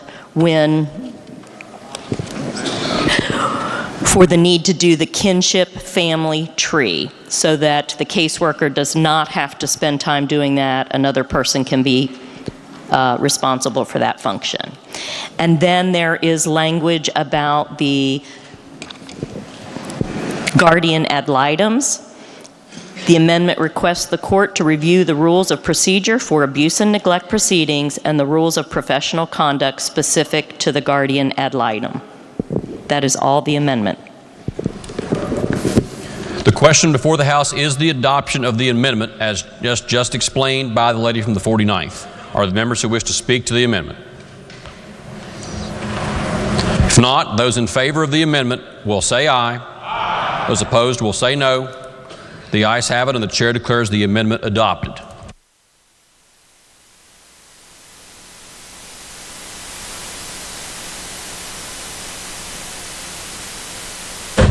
Lady from the 49th.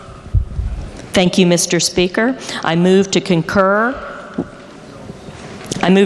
with the Senate amendments and the House amendment and title amendment.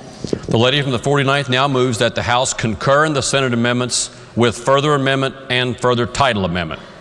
Are the members who wish to speak to adoption of that motion? If not, those in favor of the motion will say aye. Aye. Those opposed will say no. The ayes have it, and the chair declares the motion adopted. The question now before the House is, shall the bill pass? Are there members who wish to speak to passage of the bill? If not, those in favor of passage of House Bill 4092 will vote aye. Those opposed will vote no. The clerk will prepare the machine.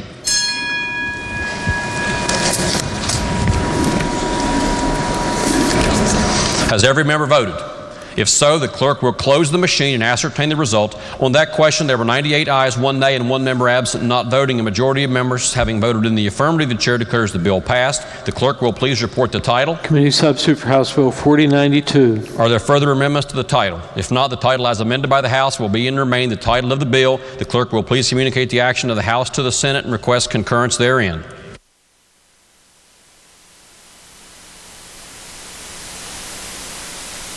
Ladies and gentlemen, throughout the day today, there will be an opportunity made available for those members who will, for certain, not be members of the legislature next year to address the House. At this time, the chair recognizes the gentleman from the 62nd, Delegate Bibby. Thank you, Mr. Chairman. Most of you know, I will not be seeking re-election next year. I've told my wife had some serious medical complications after eye surgery last summer, so I made the decision not to seek re-election, to spend more time to help her get over the medical issues. With that, I'd like to say that I've enjoyed my 2 years with the legislature. I saw a lot of things that I didn't know how the legislature worked before, and it was nice to do that. Also worked with some very wonderful people, and got to see on both sides and how the issues sometimes got heated sometimes last year. But I think we all when we look at issues, we tend to want to look at the issue only, not the person behind it, and consider how we look at it when we vote. There are issues we don't agree on, and and some we do agree on. But I think it's refreshing to see folks, especially my time in the Judiciary Committee this year.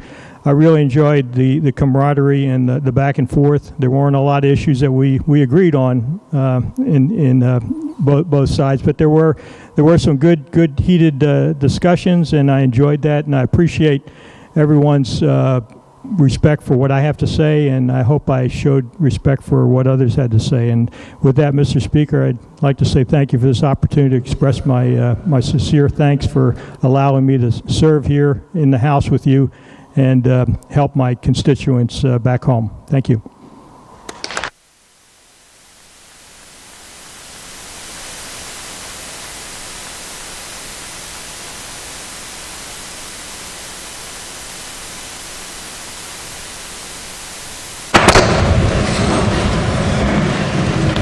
The chair recognizes the gentleman from the 19th, Douglas Thompson.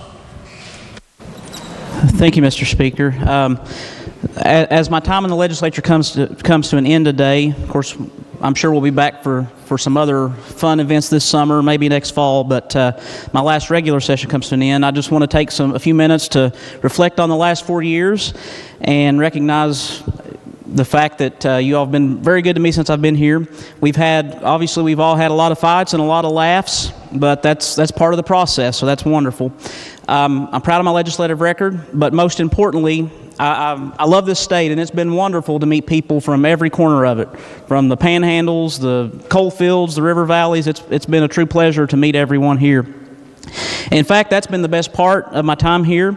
I'm truly thankful for all the friends that I've met on both sides of the aisle and also with the staff, the people who work here every day, even when we're not here, when the delegates are not here.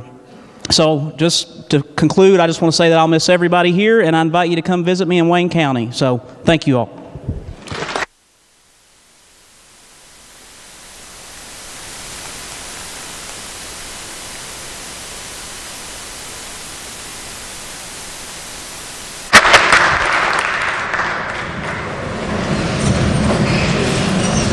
The chair recognizes the gentleman from the 19th, Douglas Hicks. Thank you, Mr. Speaker. It's been an honor and a privilege to serve Wayne County in this House for the last 6 years. I'm going to miss a lot of fine people, a lot of fine friends. We haven't always disagreed. We've agreed on a lot of important issues, and I'm proud of that. I've told people many times that everybody in this House comes here to work hard, spend part of their year trying to make West Virginia and their county and their district a better place to live. I've sought to do that, and I've just had a enjoyable time. I know we've, in 6 years, made West Virginia a better place to live, and I'm proud of that. I'm going to miss you guys. Thank you.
The gentleman from the 40th, Douglas Jeffries, is recognized. Thank you, Mr. Speaker. I'd like to announce that the Conference Committee on House Bill 4083 will be held in the vestibule outside the House chamber at 4 p.m.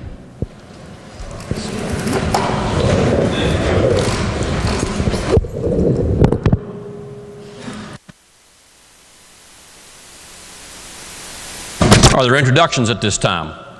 A new batch of Senate messages is being loaded into the system right now. Are there introductions at this time? The gentleman from the 63rd, Douglas Hardy. Mr. Speaker, I'd like to ask for unanimous consent to have the words from the gentleman from the 62nd entered into the appendix of the journal. Are there objections? There are no objections.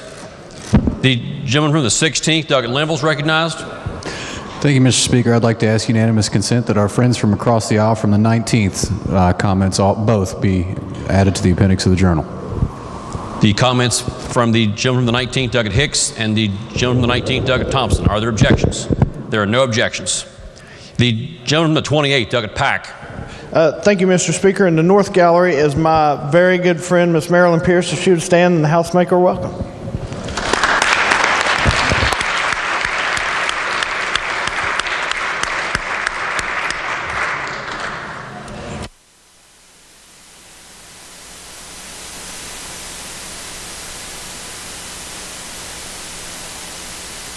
The gentleman from the 37th, Douglas Pushkin, is recognized.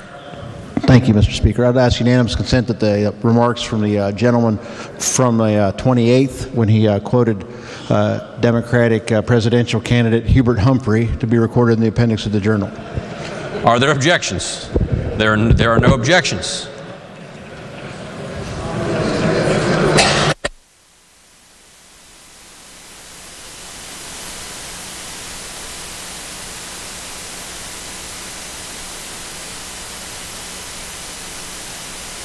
The gentleman to 66, Douglas Espinoza.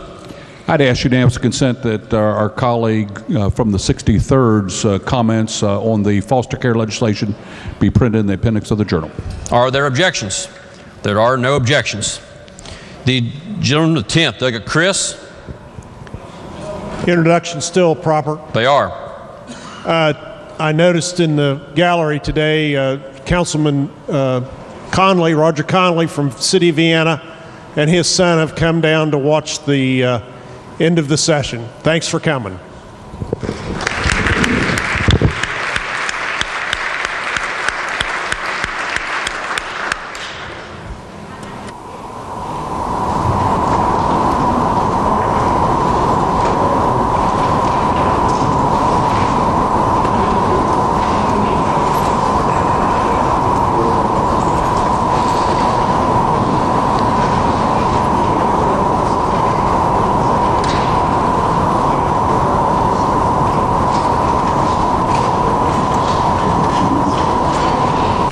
The lady from the 42nd, Douglas Lavender Bowe, is recognized. Thank you, Mr. Speaker. I'd like to introduce a few folks that are really important to me. Up in the South Gallery, if you'll please stand, are my parents, Kenny and Jeannie Lavender, and my husband and unofficial ambassador of West Virginia, Mark Bowe.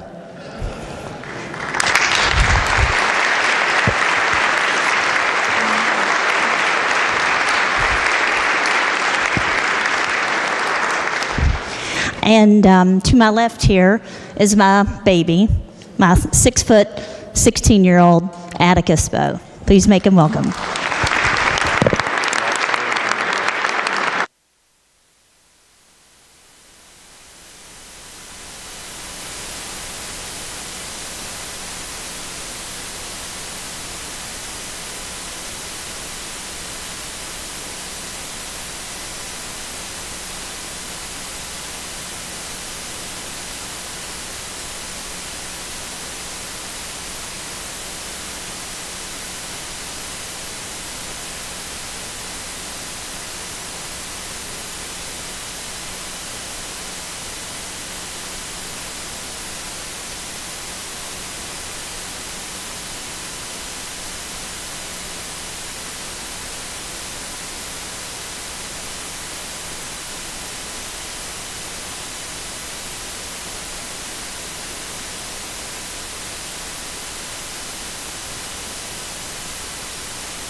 Clerk will report the next message from the Senate. The Senate has adopted Senate Concurrent Resolution 15, Kaylee Grace Wetzel Memorial Bridge. The message will be received. Are there objections to taking the resolution up for immediate consideration and putting upon its adoption? There are no objections. Clerk will read the resolution. Senate Concurrent Resolution 15. Is there discussion on the resolution? Those in favor of this naming resolution will please say aye. Aye. Those opposed will please say no. The ayes have it. The chair declares that naming resolution adopted. The clerk will please communicate the action of the House to the Senate. Next Senate message. The Senate has passed with amendment and a title amendment committee substitute for Senate Bill 3098, allowing the same business owner to brew and sell beer to also distill and sell liquor. The message will be received.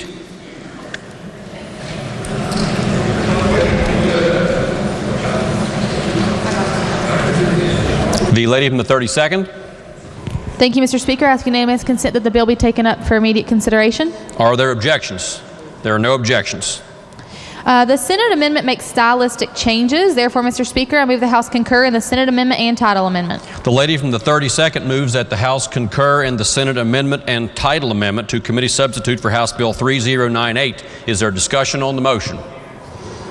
If not, those in favor of the motion will say aye. Aye. Those opposed will say no. The ayes appear to have it. The ayes have it. The chair declares that motion adopted. The question now before the House is, shall the bill pass? Are there members who wish to speak to passage of the bill? If not, those in favor of passage of the bill will vote aye. Those opposed will vote no. The clerk will prepare the machine.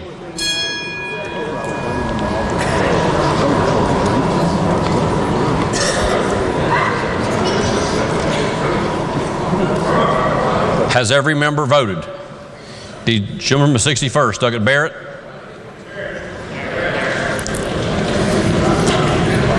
The clerk will close the machine and ascertain the result. On that question, there were 86 ayes, 10 nays, and 4 members absent and not voting. Majority having voted in the affirmative, the chair declares the bill passed. The clerk will please report the title. Committee substitute for House Bill 3098. Are there amendments to the title? If not, the title as read by the clerk will be and remain the title of the bill. The clerk will please communicate the action of the House to the Senate. Next Senate message. The Senate has passed with amendment and a title amendment committee substitute for House Bill 4439, clarifying the method for calculating the amount of severance tax attributable to the increase in coal production. The message will be received. The lady from the 32nd. Thank you, Mr. Speaker. I ask unanimous consent to take the bill up for immediate consideration. Are there objections? There are no objections. Thank you. The purpose of this bill is to clarify the requirements certain taxpayers must meet before they may claim a rebate for investments in equipment and real estate for coal mining, and to clarify the calculations for the amount of the rebate. The strike and insert amendment that the Senate passed restores the bill to the language found in engrossed House Bill 3144, which passed this House in the 2019 legislative session. Therefore, Mr. Speaker, I move we concur with the Senate amendment and title amendment. The lady from the 32nd moves that the House concur in the Senate amendment and title amendment to House Bill 4439. Is there discussion on the motion? The gentleman from the 55th, Douglas Pinal, was recognized. It's my understanding that the purpose of this bill was to do some cleanup last year on the Arch Coal investment, or the investment tax. Is that correct? It's primary Arch Coal, but it could be used by various companies. But that was the one that was highlighted due to the $400 million investment they were making. Yes, that is my understanding. It's actually to get back to the House position of the bill that we passed last year, and that bill number was 3144. It's also my understanding that what has transpired since then is that the executive branch has sort of squatted on that bill, and that was the whole purpose, to define it so that they could use the tax credit. Is that the main purpose of this bill? Is that my understanding?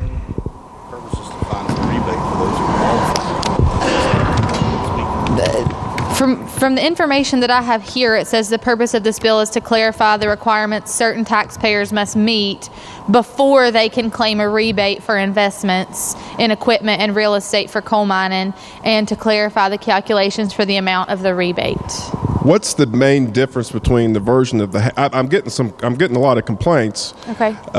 From some people that basically the Senate amendment effectively guts it, and no coal company is going to be able to effectively use this at this point from the House version. What's the biggest distinctions between the two? I believe it changes the base. So it says there are more ways for a company with multiple mines to lose its qualification for the rebate. Total coal production from all mines must increase by at least the amount of the increase at the mine where the investment was made. That's the information that I have. Okay. Just permission to speak to it. The gentleman is recognized. The concerns that have been raised and why this has not been done is that our governor, who is in the coal industry, has squatted on this because the one coal company is an exact competitor to him. And he cannot claim that because of the percentage of the severance tax, the way we did various things last year. And that is what caused the introduction of the bill. And it's my understanding with the language that the Senate did, which came up from the executive, it's going to basically put out certain companies in his favor. And that's a lot of complaints that's going on. That's why I asked the main distinctions between the language.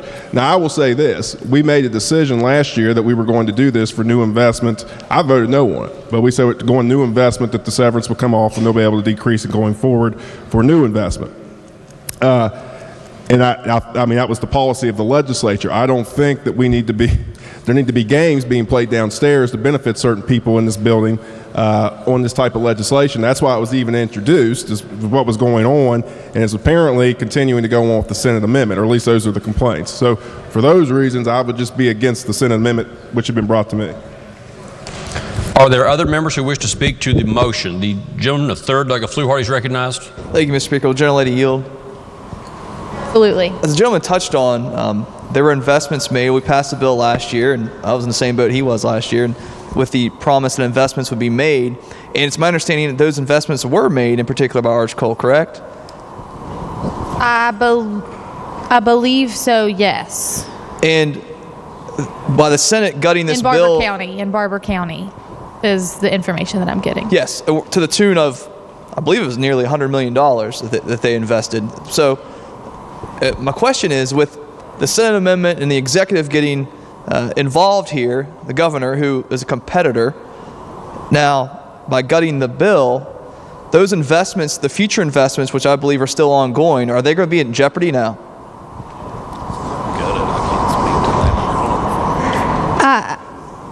I don't think they gutted the bill completely. I think there still are rebates available that would actually be the rebates that the House intended to pass last year in House Bill 3144. Since the amendment from the Senate, has anybody representing the industry stated that these investments will continue based upon the amendments from the Senate?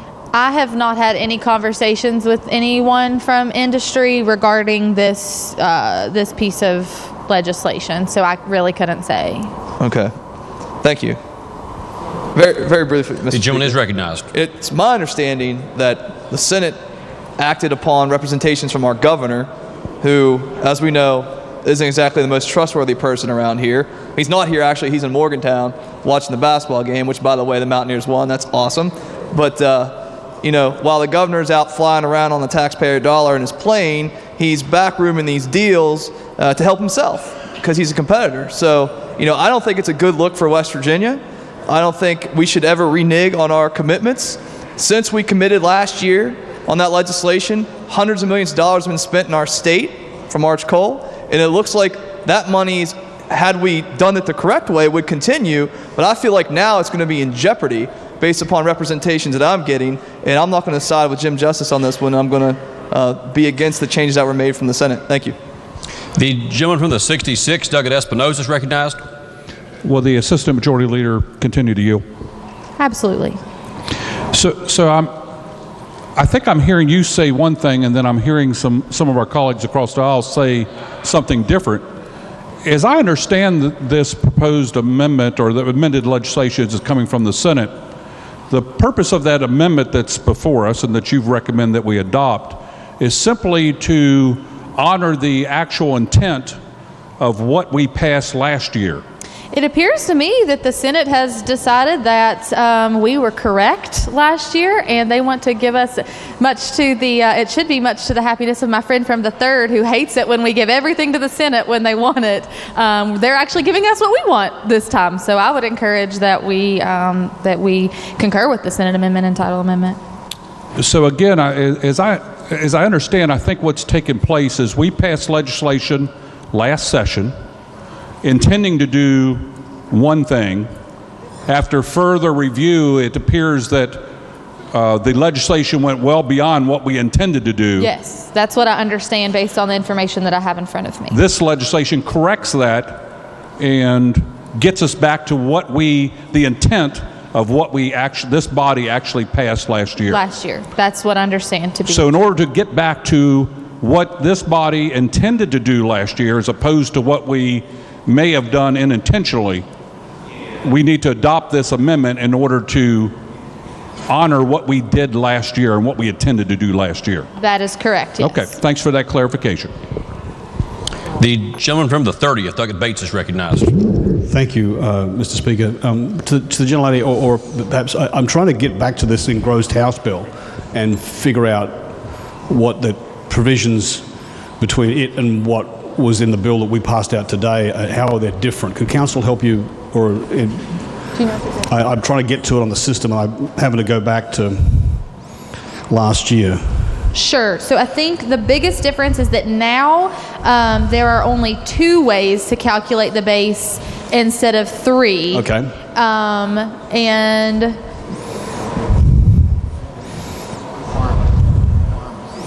because this is all about the base, isn't it? this is all about the base. base. Yes, all about Sorry. that base. I'll be here all day. So from what I understand, it clarifies that they cannot reduce production at any of their other mines if they want to take advantage of this rebate. So in order to take advantage of the rebate, they would have to maintain production in any other mine that they currently have All other operating. operations. So any operation that a particular operator would have. So if I was a coal company and I had 4 or 5 operations, yes, new investment in operation 1 cannot replace that the operation. So I'd only get it if the overall. All right. So and this is just metallurgical coal, thick seam metallurgical coal. I'm sorry. This is metallurgical coal rebate. Is that correct? It's I not believe so, Thin yes. seam because it's on the 5%, Yes. not the 2% with the severance rate cut. Yes. From previously. Thank you. Theo. Gentleman is recognized. Yeah. I didn't vote for this last time either. Because I was concerned that it was related to a singular project. It always worries me when we come in here and we pass a bill that benefits a individual taxpayer. But since that time, that particular taxpayer has made these investments based upon a set of assumptions reliant on the actions of this legislature. And over the last 12 months, there's been a dispute between that taxpayer and the tax commissioner over how this should be calculated. So, and there's clearly some concern from the administration about our severance tax collections. So, this makes me very uncomfortable, and out of an abundance of caution, I'm going to vote no. Thank you. The gentleman from the 48th, Doug Miley. Thank you, Mr. Speaker.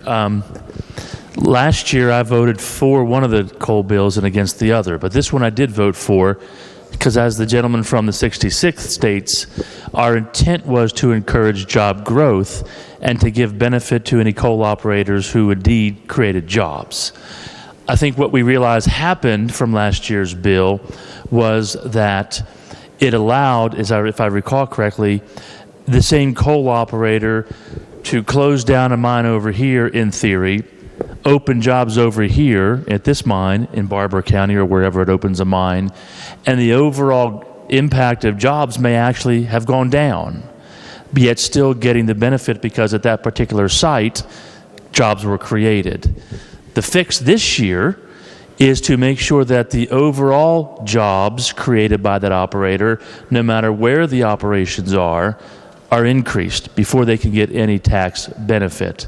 So its purpose is to create jobs and benefit the operators if jobs are created. If they don't create an increased number of gross jobs, they don't get the benefit. The Senate made some changes to it earlier this session, and they went back, we retreated from those changes, which I think would have cratered our finances in this state, and now have agreed to adopt the House version. So as I did last year, I'm going to be voting in favor of this bill because I think they only get the credit if they create an overall number of more jobs. I should also add that if you recall last year, and some of the concern for people in voting for that bill was that Arch Coal had already made the commitment to come there. And I think that's a criticism of some who voted against it last year was we knew they were coming there anyway. Why would we give them a tax benefit of doing so? So I don't believe they made any investment decisions based upon our actions last year because I think those decisions had already been made. I think what we passed last year and are going to clarify by this bill this year is designed to apply not just to Arch Coal, but any coal operator whose overall job growth increases here in West Virginia, not at one particular site. So, Mr. Speaker, I hope that's my understanding. And so I hope I've cleared it up for anyone to be able to vote in favor of this bill. Thank you. The gentleman from the 30th, Douglas Bates, is recognized. Thank you, Mr. Speaker. Just to inquire of the chair. Yes. What would be the effect of us voting no? What would be the posture of the bill if we were to reject the gentlelady's motion? Under the House rules, it would effectively be a motion not to concur with the Senate amendments and a request that the Senate recede from its position. So recede. Yes. Okay. Thank you. Thank you, Mr. Speaker. Are there other members who wish to speak to the motion by the lady from the 32nd? If not, the question before the House is the motion by the lady from the 32nd that the House concur in the Senate amendment. Those in favor of the motion will say aye. Aye. Those opposed will say no. No. Ayes appear to have it. The ayes have it. The chair declares the motion adopted. The question before the House then is, shall the bill pass? Are there members who wish to speak to passage of the bill? If not, those in favor of passage of the bill will vote aye. Those opposed will vote no. The clerk will prepare the machine.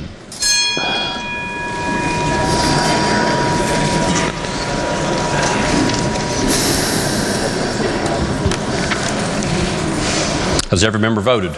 If so, the clerk will close the machine and ascertain the result. On that question, there were 78 ayes, 19 nays, and 3 members absent not voting. A majority of members having voted in the affirmative, the chair declares the bill passed. The clerk will please support the title. Committee substitute for House Bill 4439. Are there amendments to the title? If not, the title as read by the clerk will be and remain the title of the bill. The clerk will please communicate the action of the House to the Senate. The next Senate message. The Senate has passed with amendment and a title amendment. Committee substitute for House Bill 4530, authorizing daily passenger rental car companies to charge reasonable administrative fees. The message will be received. The lady from the 49th. Thank you, Mr. Speaker. I ask unanimous consent that the bill be taken up for immediate consideration. Are there objections? There are no objections. The Senate amendment made stylistic and technical changes and capped the fee which may be charged to $25 per rental agreement. The bill's sponsor was agreeable to the Senate amendment. Therefore, Mr. Speaker, I move we concur with the Senate amendment. The question before the House is the latest motion that the House concur in the Senate amendment to House Bill 4530. Is there discussion on the motion? If not, those in favor of the motion will say aye. Aye. Those opposed will say no. The ayes have it, and the chair declares the motion adopted. The question now before the House is, shall the bill pass? Are there members who wish to speak to passage of the bill? If not, those in, yes, the lady from the 48th, Waxman, is recognized. Thank you, Mr. Speaker. I think that this bill does a lot of damage to people who really want to make a little bit of money by loaning out their car here and again. There's a different one? Oh, sorry. Thank you. Are there members who wish to speak to passage of the bill? If not, those in favor of passage will vote aye. Those opposed will vote no. The clerk will prepare the machine.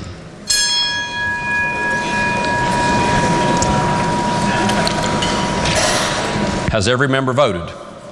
If so, the clerk will close the machine and ascertain the result. On that question, there were 90 ayes, 7 nays, and 3 members absent not voting. A majority of members having voted in the affirmative, the chair declares the bill passed. The clerk will please report the title. Committee substitute for House Bill 4530. Are there amendments to the title?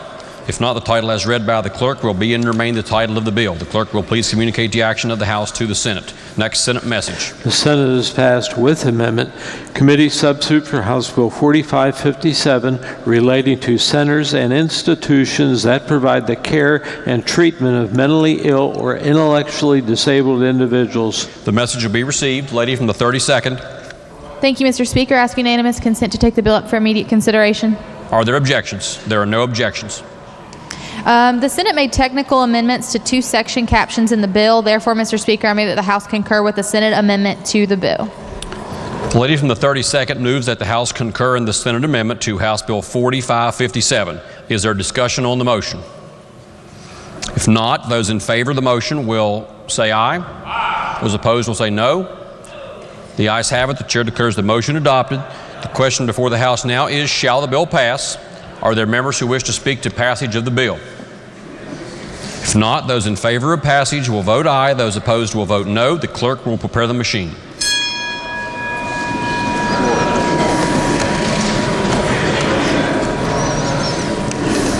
Has every member voted? If so, the clerk will close the machine and ascertain the result. On that question, there were 99 ayes, 0 nays, and 1 member absent not voting. Majority of members having voted in the affirmative, the chair declares the bill passed. The clerk will please report the title. Committee substitute for House Bill 4557. Are there amendments to the title? If not, the title as read by the clerk will be and remain the title of the bill. The clerk will please communicate the action of the House to the Senate. Next Senate message. The Senate is passed with amendment. Committee substitute for House Bill 4573 relating to Medicaid subrogation liens of the Department of Health and Human Resources. The message will be received. The lady from the 49th. Thank you, Mr. Speaker. I ask unanimous consent that the bill be taken up for immediate consideration. Are there objections? There are no objections. The lady from the 49th may proceed. Thank you, Mr. Speaker. The purpose of this bill is to harmonize Medicaid subrogation law with recent changes to federal laws by removing restrictions on amounts subject to recovery by the department for any payments made for past medical care before the recipient can recover any of their own costs for medical care. If the lien is less than $1,500, the settlement is exempt from these provisions. The Senate amendment requires the settling parties to obtain the DHHR's consent before finalizing a settlement unless the amount of the settlement is sufficient to fully reimburse the amount of the department subrogation lien.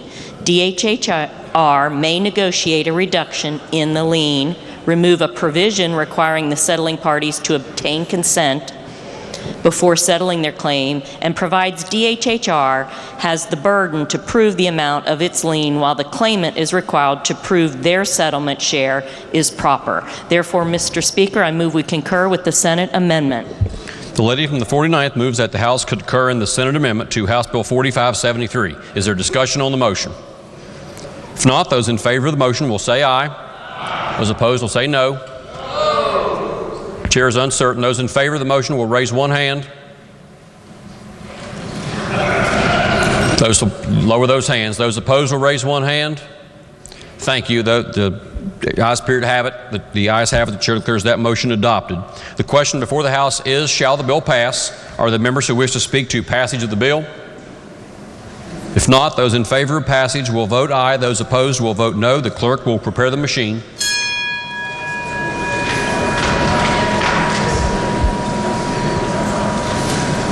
Has every member voted? If so, the clerk will close the machine and ascertain the result. On that question, there were 55 ayes, 44 nays, and 1 member absent not voting. A majority of members having voted in the affirmative, the chair declares the bill passed. The clerk will please report the title. Committee substitute for House Bill 4573. Are there amendments to the title? If not, the title as read by the clerk will be and remain the title of the bill. Lady from the 49th. Thank you, Mr. Speaker. I move the bill take effect July 1st, 2020. The The question is that the bill be made effective July the 1st, 2020. Those in favor of that motion will vote aye. Those opposed will vote no. The clerk will prepare the machine.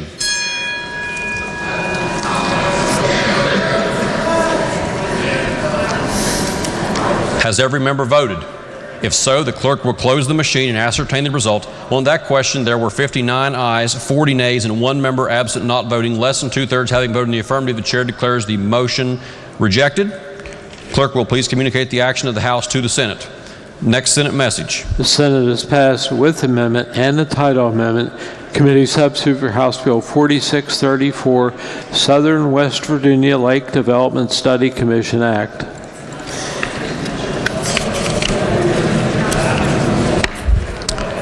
The message will be received. Thank you, Mr. Speaker. Lady from 32nd. Thank you, Mr. Speaker. Ask unanimous consent that the bill be taken up for immediate consideration. Are there objections? There are no objections. The Senate amendment made technical and stylistic changes, expanded the representation on the commission to include experts in additional fields, and specified that the county commission and citizen members on the commission are to be from Boone, Logan, McDowell, Mercer, Mingo, and Wyoming counties. Therefore, Mr. Speaker, I move the House concur in the Senate amendment. The question before the House is the lady's motion that the House concur in the Senate amendments to House Bill 4634. Is there discussion on the motion? If not, those in favor of the motion will say aye. Those opposed will say no. The ayes have it. The chair declares the motion adopted. The question before the House now is, shall the bill pass? Those in favor, are there members who wish to speak to passage of the bill? If not, those in favor of passage will vote aye. Those opposed will vote no. The clerk will prepare the machine.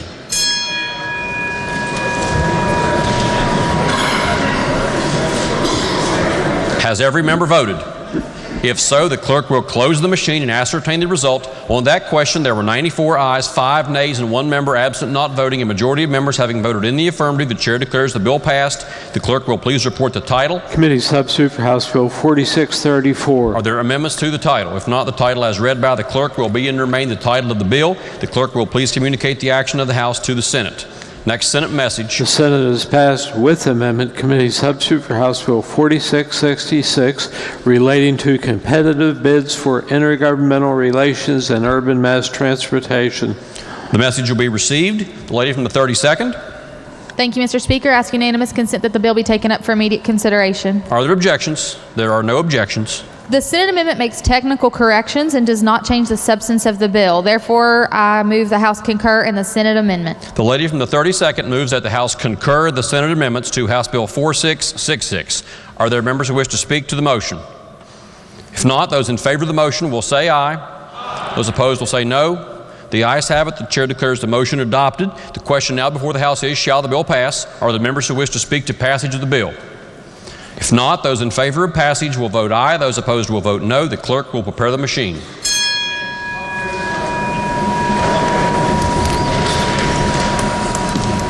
Has every member voted?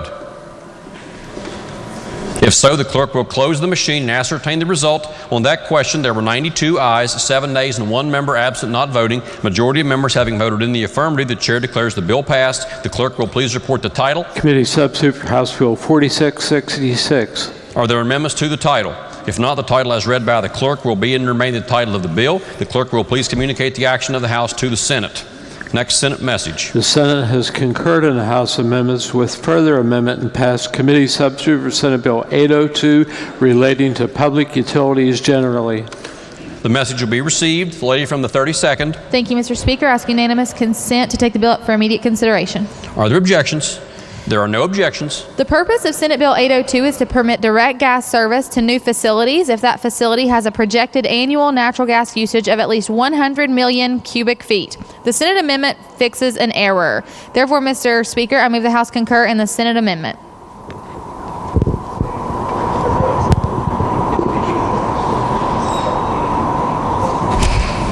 Are there members who wish to speak to the motion? If not, those in favor, yes, the gentleman from the 15th, Douglas Foster. I was trying to look at the Senate amendment, and it looks like it went from 100,000 to 100. Is that correct? I'm trying to figure out where that is in the bill. Yes, the original number was a typo, and so they fixed that. Oh, okay. All right. Thank you. The gentleman from the 29th, Douglas Steele, is recognized. With gentleman yield. Absolutely. So am I looking at the correct amendment? That would be in the system, SFA 1 to Kubo 3-4 adopted?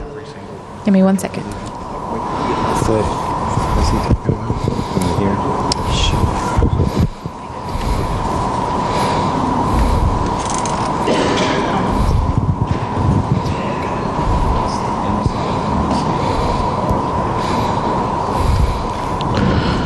Could you repeat which?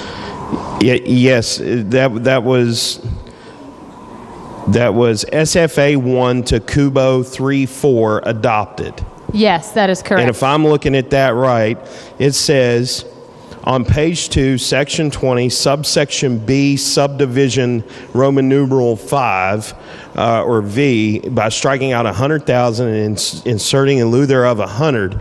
So if I go to the bill and I go to page 2, our amendment there. Section B, subsection Roman numeral 5, that says the name and West Virginia tax identification number of the supplier or suppliers are identified in the certification. It doesn't say anything about a number. Our adopted amendment. Okay, if you go into your system under amendments for HAL 3-4 adopted, Okay. it will show where we added that language. And it's the government organization 1 adopted amendment in the system. Oh, so GOAM adopted. Yes. So if I go there, do you see after certification, it says the proviso that says provided that the natural gas provider bills the customer and the customer pays for at least 100,000 million cubic feet? so that would be like A lot of 100 feet. trillion cubic feet or something like that, or 100 So there was an error that we okay. that A gazillion, okay. All right, makes sense now. I just wasn't matching it up to where the bill, thank you. The question is still on the lady's motion that the House concur in the Senate amendments to Senate Bill 802. Are there other members who wish to speak to the motion? If not, those in favor of the motion will, yes, the gentleman at 36, Douglas Robinson, is recognized. Thank you, Mr. Speaker. Will the gentlelady yield? Yes. So we just had a typo there? There was an error that was corrected. Okay. Which committee?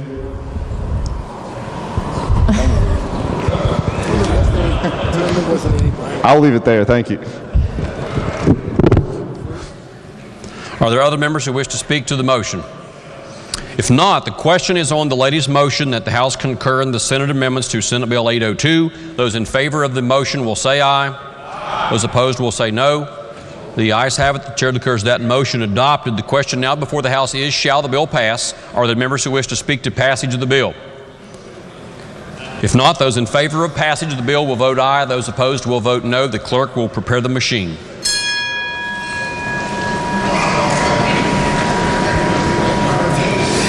Has every member voted?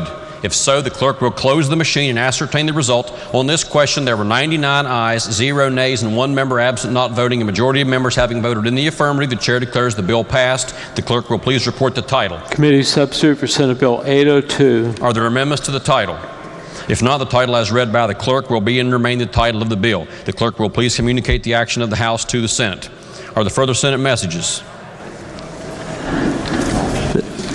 The Senate has refused to recede from its amendments and requests the House to agree to the appointment of a committee of conference of 3 from each House on the disagreeing votes of the 2 Houses on Committee Substitute for Senate Bill 4388, limiting the Alcohol Beverage Control Commissioner's authority to restrict advertising.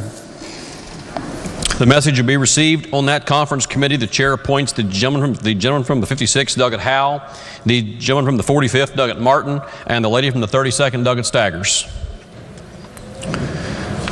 At this time, the chair recognizes the gentleman from the 1st, Douglas Schwartzmiller.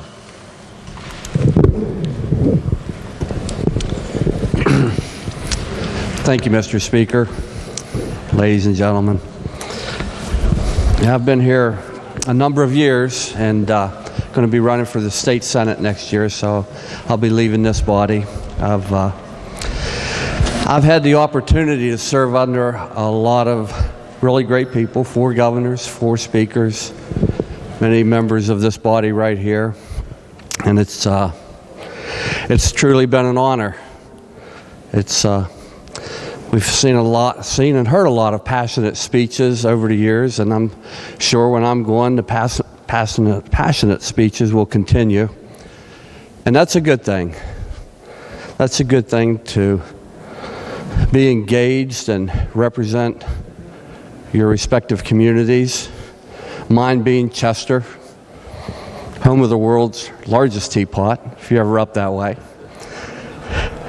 But the thing to always remember is we need to be friends when it's all said and done, because we really are. We spend a lot of time together down here and a lot of evenings out, and we just need to respect each other, because when we respect each other and we work together, West Virginia is going to be a much better place, because we'll be focused on what's important, and that's making sure that the greatest state, I believe, in the country, West Virginia, continues to do better. It's been said, politics is like a merry-go-round. The horses stay, but the riders change. And there's a lot of truth to that. But I believe sometimes it's a good thing for the riders to change, to bring in fresh blood, bring in fresh new ideas.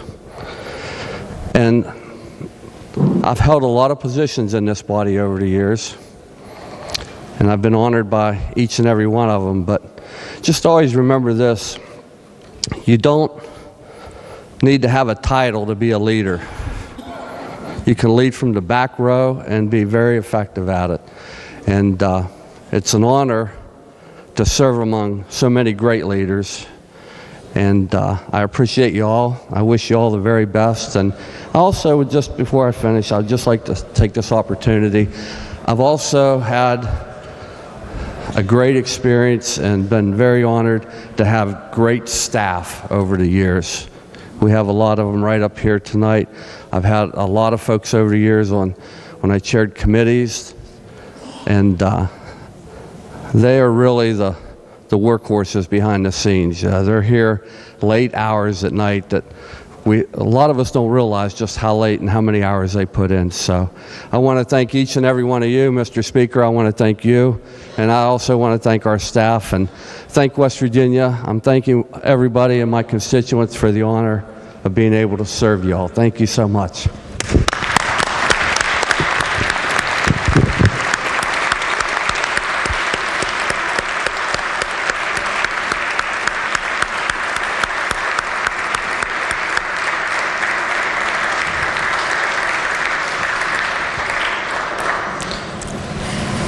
For what purpose does the gentleman from the 45th, Delegate Martin, seek recognition?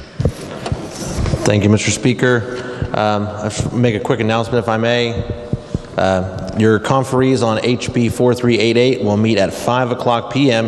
in Chairman Howell's office, room 213 in the East Wing. Those conferees are Chairman Howell, Delegate C. Martin, and Delegate Staggers. Thank you. For what purpose does the gentleman from the 18th, Delegate Worrell, seek recognition? Once again, Mr. Speaker, I would ask unanimous consent for an introduction. Gentleman may proceed. Ladies and gentlemen, thank you for your indulgence. In the North Gallery, have a woman up there. She is the 2019 Mrs. West Virginia, United States, but she's also a clinical psychologist at HIMG, and she's here today because she also is a type 1 diabetic. So if the House would please make her welcome.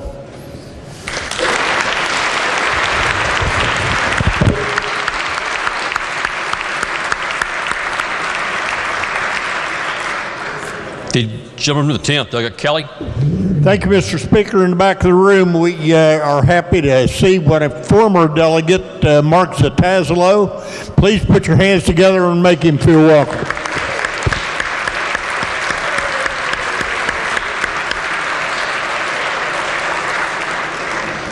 If the House will please be in order, the chair recognizes the gentleman from the 60th, Delegate Wilson.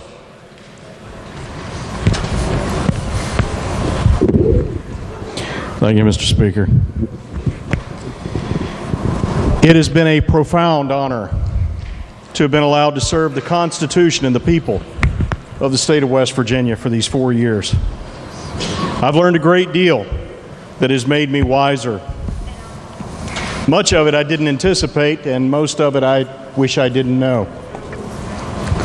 I do not possess the words or the skill to express my abiding disappointment in the failures that I've witnessed here in the People's House. Having studied those disappointments and the failures that I've witnessed here having studied those failures and the knowledge, wisdom, and skill available to me, I've come to understand that all of the failures which so disappoint me flow from one distinct source. That source is the lack of a compellingly communicated, overarching vision for this stunningly gorgeous and rich land and for her precious people. As you know, sir, where there is no vision, the people perish or simply move away. But I chose to move to the Mountain State. I have a compellingly beautiful vision for my adoptive home. I envision her as a bastion of liberty, justice, prosperity, and security, founded on the individual natural rights recognized in the Declaration of Independence and ascribed to our Creator. I see her as the land of promise, of hope in the future.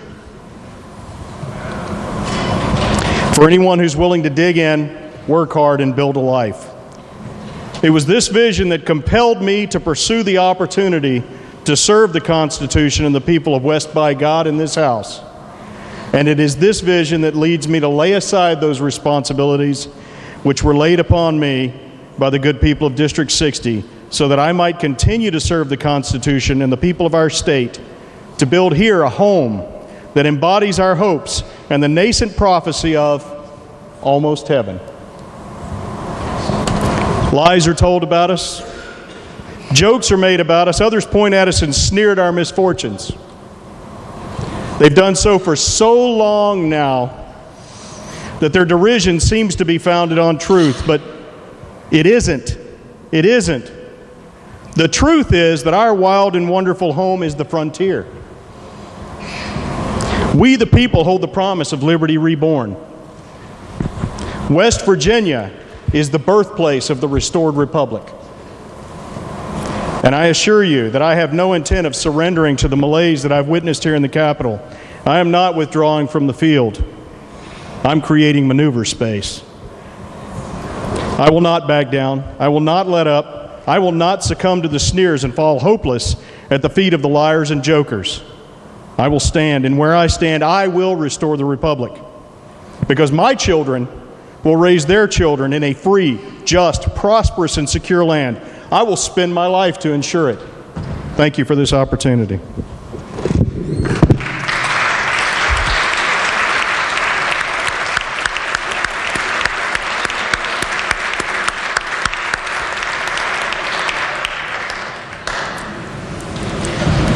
The chair recognizes the gentleman from the 10th, Douglas Azinger. Thank you, Mr. Speaker.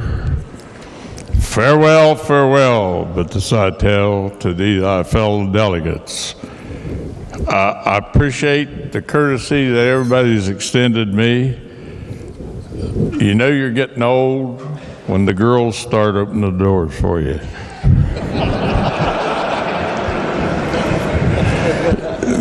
Some of them, which I appreciated.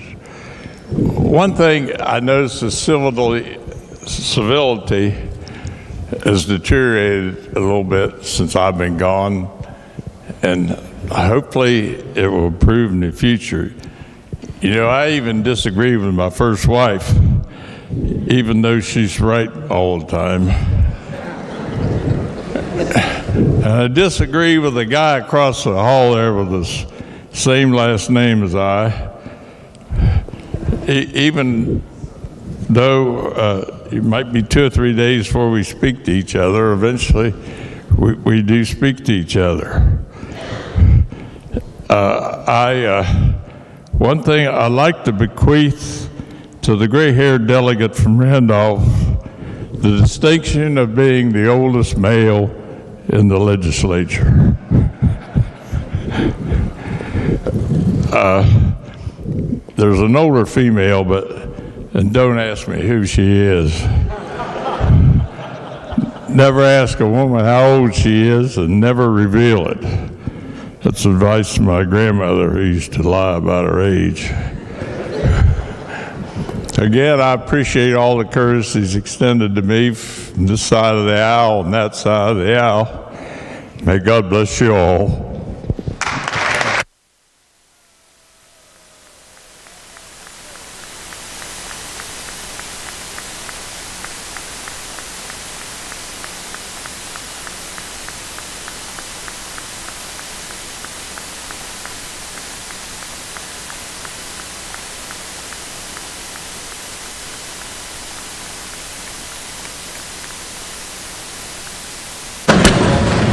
For what purpose does the gentleman from the 62nd Douglas Bevy seek recognition? Thank you, Mr. Speaker. I'd like to have my colleague delegate from the 60th, his remarks entered into the appendix to the journal. Are there objections? There are no objections. And Remarks also, will be so entered. And also the gentleman from Wood, Delegate Azinger, have his remarks entered into the appendix to the journal. Are there objections? There are no objections. Remarks will be so entered. The gentleman from the 1st, Douglas McGeehan. Unanimous consent that the remarks from my colleague from the 1st be entered in the appendix of the journal, please. Remarks will be so entered. Clerk, have further Senate messages? The clerk.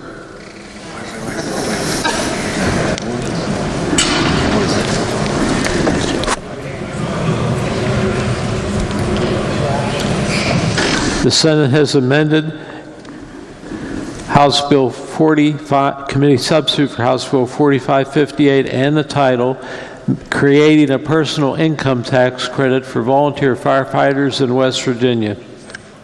The message will be received. Lady from the 32nd.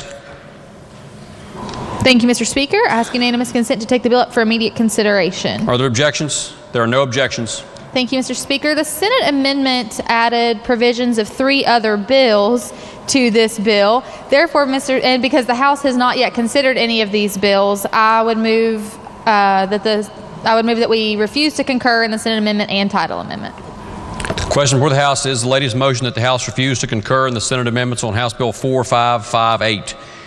Is there discussion on the motion? The gentleman from the 30th, Douglas Bates. Thank you, Mr. Speaker. Would the gentleman just tell us what they tried to shove into this bill? I would be happy to. Senate Bill 203 creates the voluntary tax refund checkoffs for the West Virginia Veterans Home and for the Donald C. Kennard Memorial State Veterans Cemetery. Senate Bill 755 creating new tax credits for the creation of high-wage jobs. And Senate Bill 745, new sales tax exemption for leases of heavy equipment or machinery. Okay, thank you. Thank you, Mr. Speaker. The question again is on the motion that we refuse to concur on House Bill 4558. Those in favor of the motion will say aye. Aye. Those opposed will say no. The ayes have it. The chair declares the motion adopted. The clerk will please communicate the action of the House to the Senate. Clerk has a conference committee announcement. Available in the clerk's office are copies of the conference committee report on engrossed House Bill 4524, making the entire state wet or permitting the sale of alcoholic liquors for off-premises consumption. Report is on file with the clerk. Lady in the 49th. Thank you, Mr. Speaker. I move the House stand in recess until 5 p.m. Questions on the motion that the House stand in recess till 5 o'clock? Those in favor will say aye. Aye. Those opposed will say no. The ayes have it. The House is in recess until 5 o'clock. Clerk has a communications from the House of Delegates. The clerk of the House announced that the House amended and passed committee substitute for Senate Bill 291 requiring PEIA and health insurance providers provide mental health parity. Message be received. Junior Senator from the 17th. Thank you, Mr. President. I move the Senate concur in the House amendments to Senate Bill 291. Junior Senator from the 17th moves that the Senate concur in the House amendments to Senate Bill 291. Is there discussion? Recognize the Junior Senator from the 17th. Thank you, Mr. President. Requiring PEI and health insurance providers provide mental health parity in mental health and medical and surgical benefits, the House removed reporting requirements and amended the title only. I urge passage. Is there further discussion? If not, the question before the Senate is adoption of the motion as offered by the junior senator from the 17th. All those in favor will say aye. Those opposed, no. The ayes appear to have it. The ayes do have it. Declare the motion adopted. Question now is, shall the bill pass? Is there further discussion? If not, all those in favor will vote yea. Those opposed will vote nay. The clerk will prepare the machine.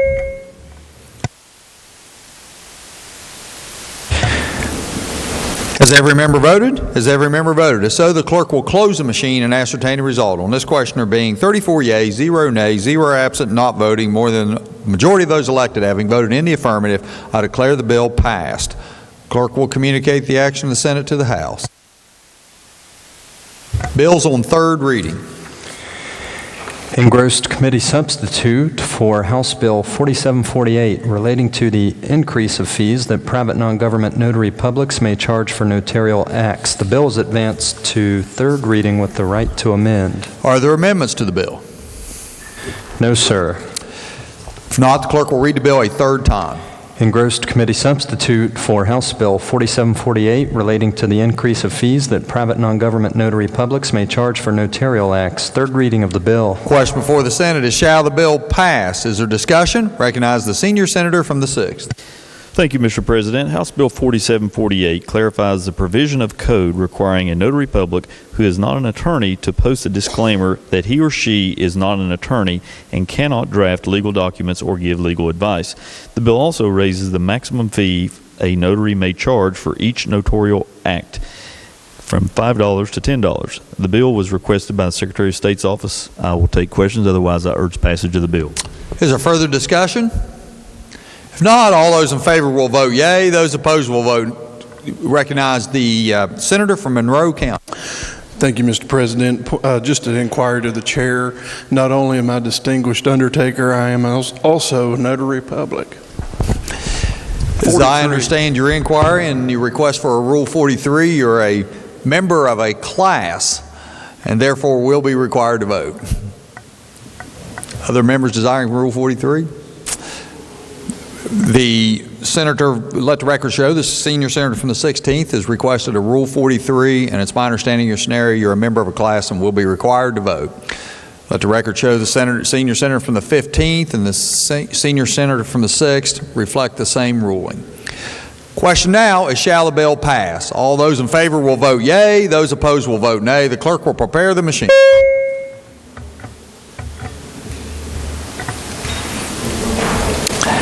Has every member voted?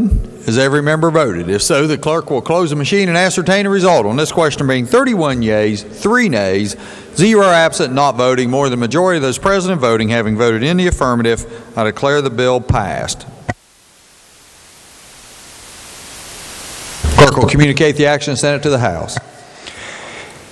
Engrossed House Bill 4749, providing more efficient application processes for private investigators, security guards, and firms. Third reading of the bill. Question before the Senate is, shall the bill pass? Is there discussion? Recognize the senior senator from the 6th. Thank you, Mr. President. House Bill 4749 relates to the licensure of private investigators and security guards. The bill reduces the years of experience or training that is required for licensing as a private investigator from 2 years to 1 year and allows military service to be used as qualifying experience. For both private investigators and security guards, the bill allows liability insurance to be supplied in lieu of a surety bond, and if a bond is supplied, raises the amount of the bond from $2,500 to $5,000. The bill eliminates a disparity between license application fees for domestic individuals and businesses and foreign individuals and businesses. I'll take questions. Otherwise, I urge passage of the bill. Is there further discussion? Further discussion? Not. All those in favor will vote yea. Those opposed will vote nay. The clerk will prepare the machine.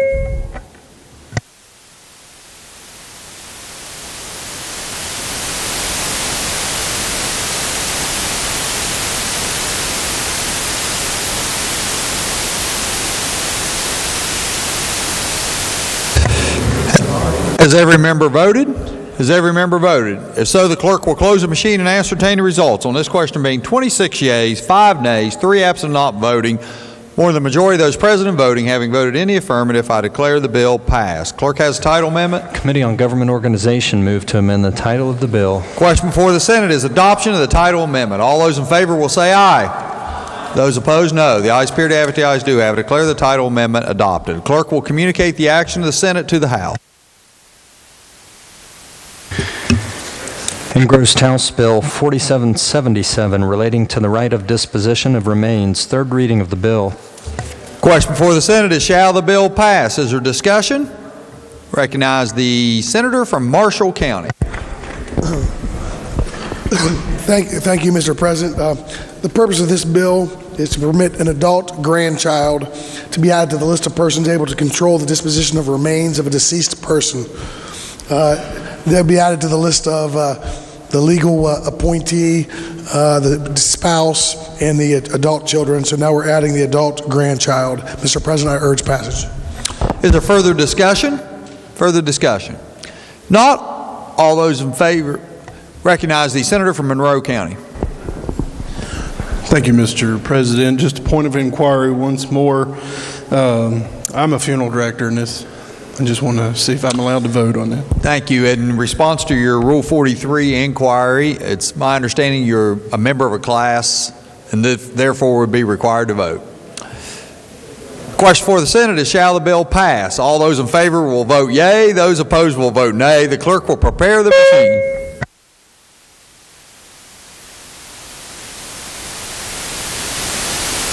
Has every member voted? Has every member voted? If so, the clerk will close the machine and ascertain the results. On this question being 30 yeas, 1 nay, 3 absent not voting, more than the majority of those present and voting having voted in the affirmative, I declare the bill passed. Clerk will communicate the action of the Senate to the House.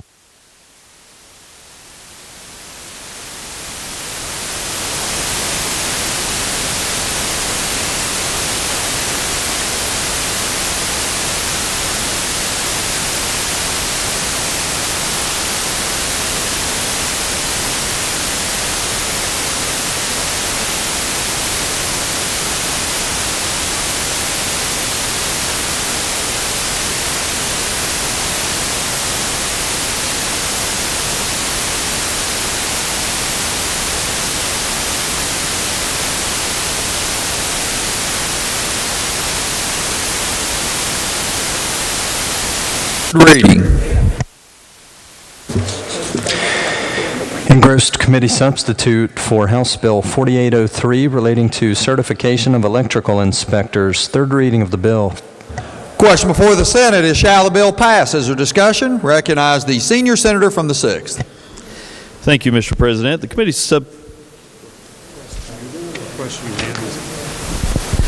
Mr. President, I request unanimous consent to amend the bill on third reading.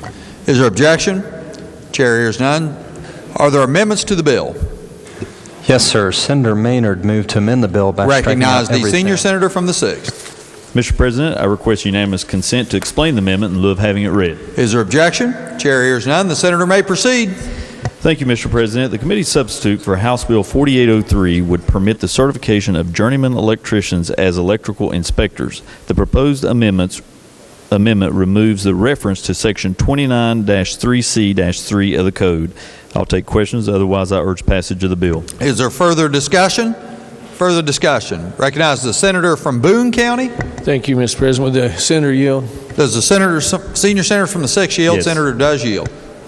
Thank you. What does that code section do? What does it pertain to?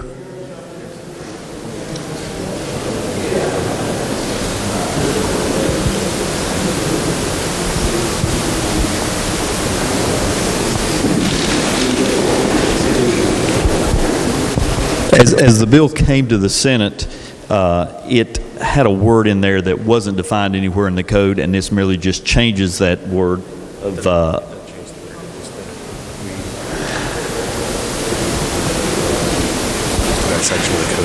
it's actually striking that word, and now there's no changes to that section of the code, so it's not necessary to add that section of the code in the bill. I see. But the low voltage is still in this, the language about the low voltage? That's a different piece of legislation. Different piece, okay, thank you. Is there further discussion? Recognize the junior senator from the 8th. Yes, I've got, will the senator from the 6th yield? I'm sorry, Senator Mr. President. continue to yield. Senator yields. I'm sorry. Senate will be in order. I yield. Right here it is. Yes, Senator, I apologize for this. I missed this past discussion. What does the amendment do that you're seeking? You said something about a definition. Well, it takes section 29-3C-3 out of the piece of legislation.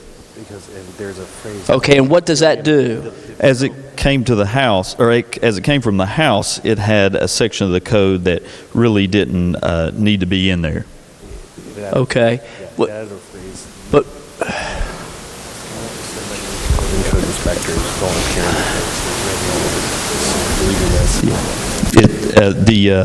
as the bill came from the House, new language was added in 29-3C-3 that said, notwithstanding any other provision of this code, to the contrary, any electrical building code inspector shall be considered an electrical inspector.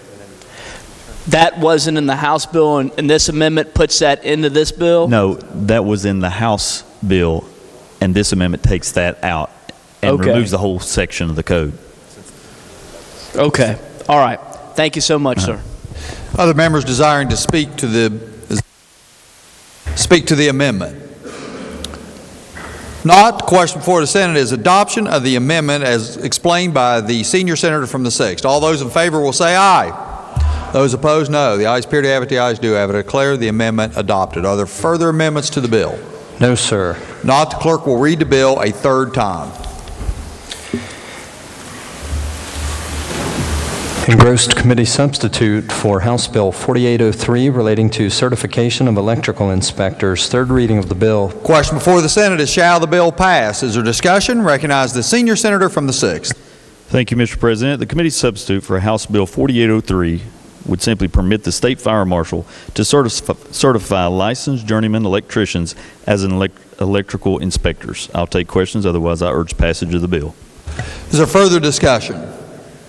Not. All those in favor will vote yea. Those opposed will vote nay. The clerk will prepare the machine.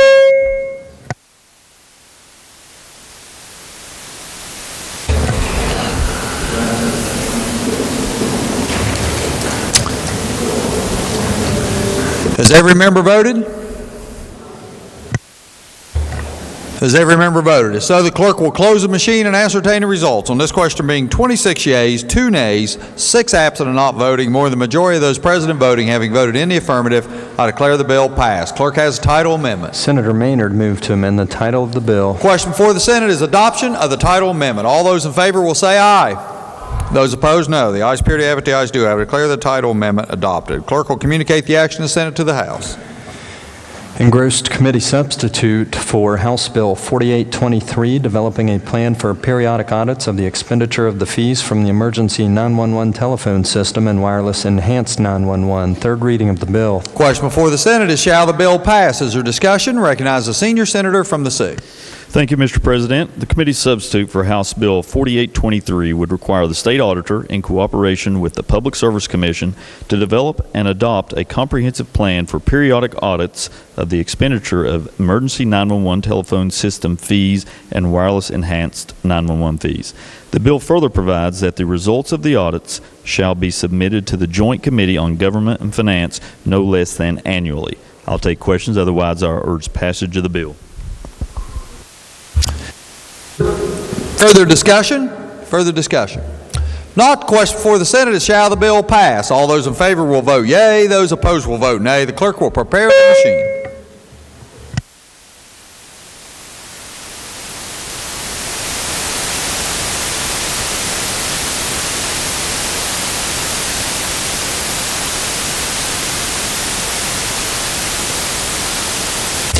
Has every member voted? Has every member voted? If so, the clerk will close the machine and ascertain the result. On this question there being 28 yeas, 0 nays, 6 absent and not voting, more than the majority of those present and voting having voted in the affirmative, I declare the bill passed. Clerk will communicate the action of the Senate to the House.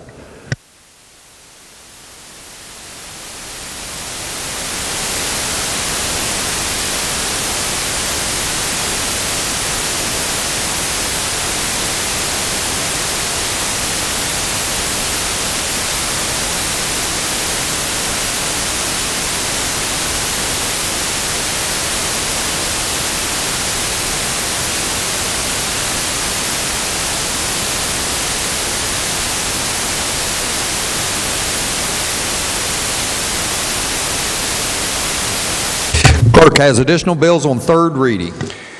Engrossed committee substitute for House Bill 2419 relating to the authorization to release a defendant or a person arrested upon his or her own recognizance.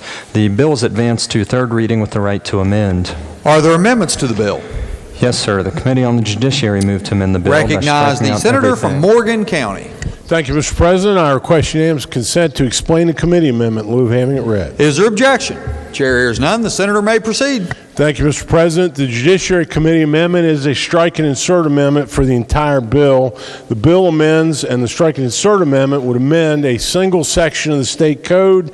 It's Chapter 62, Article 1C, which relates to bail, Section 1A. Under the Judiciary Committee strike and insert amendment, there are 6 subsections of the bill in the amendment and in the statute. Subsection A says, subject to 62(1)(c)(1) of this code, and that is a statute that prevents any bail for someone charged with murder or other offense which has a potential life sentence. So this is outside of those. Magistrates are not authorized to set bail. A person is charged with a violation of criminal laws of the state when he appears first before the judicial officer. We'll talk first about misdemeanors. What the bill says in subdivision 1 is, except for good cause shown, the judicial officer shall release a person charged with a misdemeanor offense on his own recognizance unless the person is charged with, and it's A through G there, and they are the more serious misdemeanor offenses. A is actual violence or threat of violence against a person. B is an offense where the victim was a minor. C is a misdemeanor involving the use of a deadly weapon. D is a misdemeanor offense of the Uniform Controlled Substance Act. E is a misdemeanor offense of sexual abuse. F is a serious misdemeanor traffic offense as set forth in 17C5, 1 and 2 of the code. So that's reckless driving, DUIs, all those. G, a misdemeanor offense involving auto tampering, petty larceny, or possession, transfer, or receiving stolen property when the alleged value involved exceeds $250. So on those 7 areas, we say there's no presumption for release on your own recognizance. 2, for misdemeanor offenses specified in those sections that I've just read to you, and all other offenses which carry a penalty of incarceration, the arrested person is entitled to be admitted to bail subject to the least restrictive condition or combination of conditions that the judicial officer determines reasonably necessary. So what we're trying to do in this strike and insert amendment is leave that determination in the court's discretion, what's necessary to assure that the person will appear as required and which will not jeopardize the safety of the arrested person, victims, witnesses, or other persons in the community, or the safety and maintenance of evidence. So then the bill lists a series of conditions that the court, and that could be a magistrate court or a circuit court, may consider. And they are beginning on page 2 all the way over to page 3 through J, A through J. And it's including all the conditions that you would customarily expect to see, including cash bond or solvent surety, but other conditions such as maintain employment, not violate the law, participate in home incarceration, participate in electronic monitoring, etc., etc. Then we get over to 3. We say proper consideration in determining whether to release the arrested person on an unsecured bond or a reasonable amount of bail or other conditions of release are. So these are things we ask the court to consider, and they start on page 3, line 56, and it's A through L. And they are such things as the ability of the person to make bail, the nature and gravity of the offense or offenses, the potential penalty, whether alleged acts were violent in nature, the arrested person's prior criminal record, the character, health, residence, reputation of the arrested person, character and strength of the evidence which has been presented to the judicial officer, whether the person is currently on probation or extended supervision or parole, whether the arrested person's already on bail for another offense, whether the arrested person has been bound over for a trial after a preliminary hearing, whether the arrested person has forfeited bail or violated condition of release or was ever a fugitive from justice. L, the policy against unnecessary incarceration of arrested persons pending trial set forth in this section. So again, court's discretion. We're giving the court a whole list of things we think are appropriate to be considered in that circumstance. So then subsection B, I'm on page 4 now, there's a limitation on cash bail when cash bail is set. Subsection B says you can't set a bail that exceeds 3 times the maximum fine provided for the offense. This is just misdemeanors. That doesn't apply to felonies. And it says that the person is charged with more than one misdemeanor, cash bail cannot exceed 3 times the highest maximum fine. Subsection C says that person remains incarcerated after his initial appearance due to the inability to make bail, then this bill is going to mandate the magistrate or judge who set the bail and the initial bail to hold a hearing. And this would be presumably a full evidentiary hearing within 72 hours of setting the initial bail to determine, to review the bail, determine if there's condition or combinations of conditions which can meet the considerations of the bill. Subsection D says, upon notice in a hearing, a judicial officer may modify conditions of release at any time by imposing additional or different restrictions. E requires for the hearing described above, the prosecuting attorney and defense counsel to be present for the hearing unless waived by the defendant.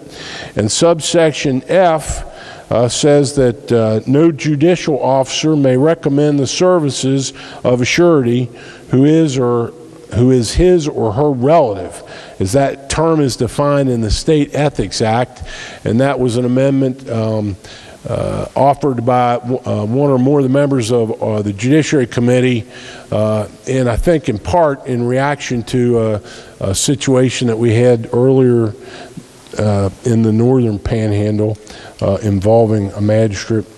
Mr. President, I'd be happy to try to answer questions. I think there may be some amendments to the amendment, but I would urge its adoption.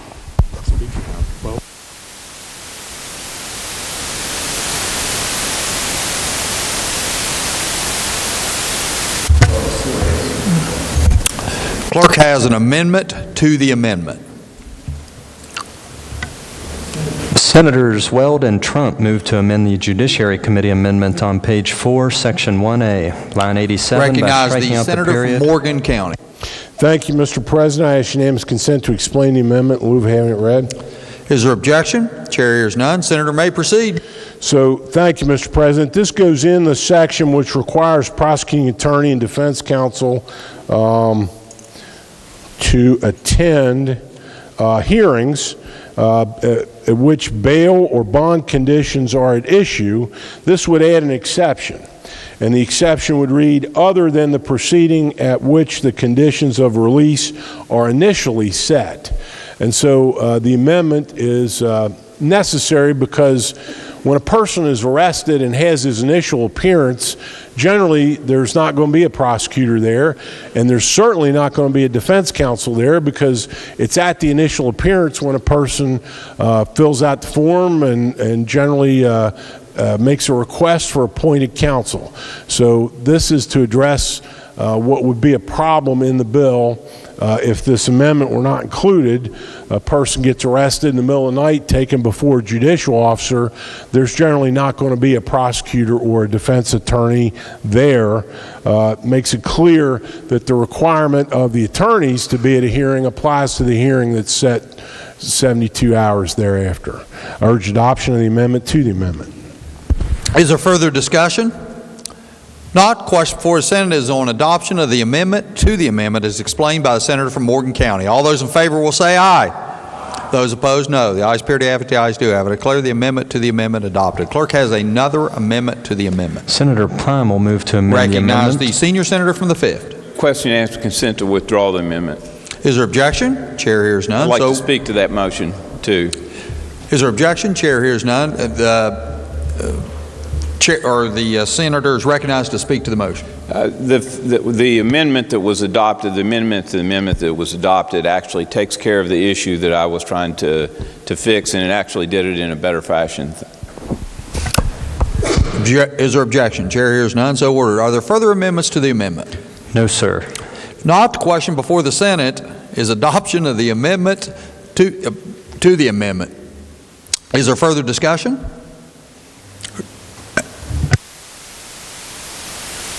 Question before the Senate is on adoption of the amendment as amended. Is there further discussion? Not. All those in favor will say aye. Those opposed, no. The ayes appear to have it. The ayes do have it. I declare the amendment as amended adopted. Are there further amendments to the bill? No, sir. Not. The clerk will read the bill a third time. Engrossed committee substitute for House Bill 2419 relating to the authorization to release a defendant or a person arrested upon his or her own recognizance. Third reading of the bill. Question before the Senate is, shall the bill pass? Is there further discussion? Recognize the senator from Morgan County. Thank you, Mr. President. I'll be brief, and I don't need to explain the bill because I've just explained the whole thing. We'll say this is an effort at bail reform, and the bill tries to strike the right balance between making sure that people's Eighth Amendment rights to reasonable bail is provided without jeopardizing the public safety, and with providing and leaving in the discretion of our judicial officers as much authority and discretion as is possible. It does try to address a problem that we've heard about anecdotally around the state. A judicial officer told me within the last 6 months that in his circuit, they're in the process of, because the regional jail bills are so expensive now, it's so burdensome for counties, county commissions, judicial officers, sheriffs are going through the list of people who are incarcerated and trying to see, do we have people who are incarcerated here who don't need to be or shouldn't be? This judicial officer told me that it was not an uncommon circumstance in reviewing those lists to find people who were incarcerated upon charges which do not even carry a jail sentence. First offense shoplifting doesn't carry a jail sentence. First offense trespassing doesn't carry any kind of jail sentence. And we actually have had instances, apparently, in the state of West Virginia where people are being arrested and put in jail or have a bail set that when being locked up in jail when they couldn't receive a jail sentence even if they were convicted.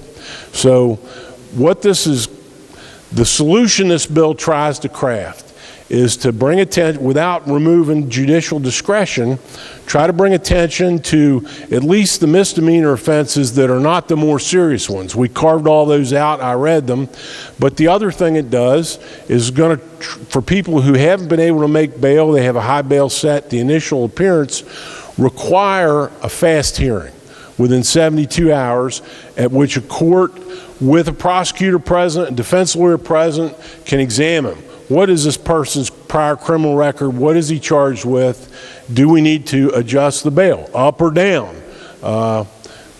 So that is the balance the bill tries to strike. I urge its passage. Is there further discussion? Recognize the senior senator from the 5th. The senator yields. Senator yields. Senator does yield. Yes, I do. Senator, wouldn't you agree that part of the issue in terms of the jail bill that you talked about that also complicates this is the fact that municipalities can send people to the jail and they don't have to absorb any of the cost whatsoever in that respect, and therefore that's left up to the county totally? That's 100% true. The senator from the 5th makes a great point, and that may be something we're going to have to address in future sessions. But when, generally speaking, maybe not all the time, but generally speaking, when people are arrested on a serious charge by the municipal police, They file those charges in magistrate court. Of course, felonies ultimately have to be brought in the circuit court, but by filing criminal complaints with the magistrate court, it leaves the case in the magistrate court, and the county pays the incarceration costs, not the municipality. So, Senator makes a true statement. Thank you. Thank you. Is there further discussion? Recognize the senator from Ohio County. Thank you, Mr. President. Would the senator continue to yield? Senator yield. Senator does yield. Yes, sir.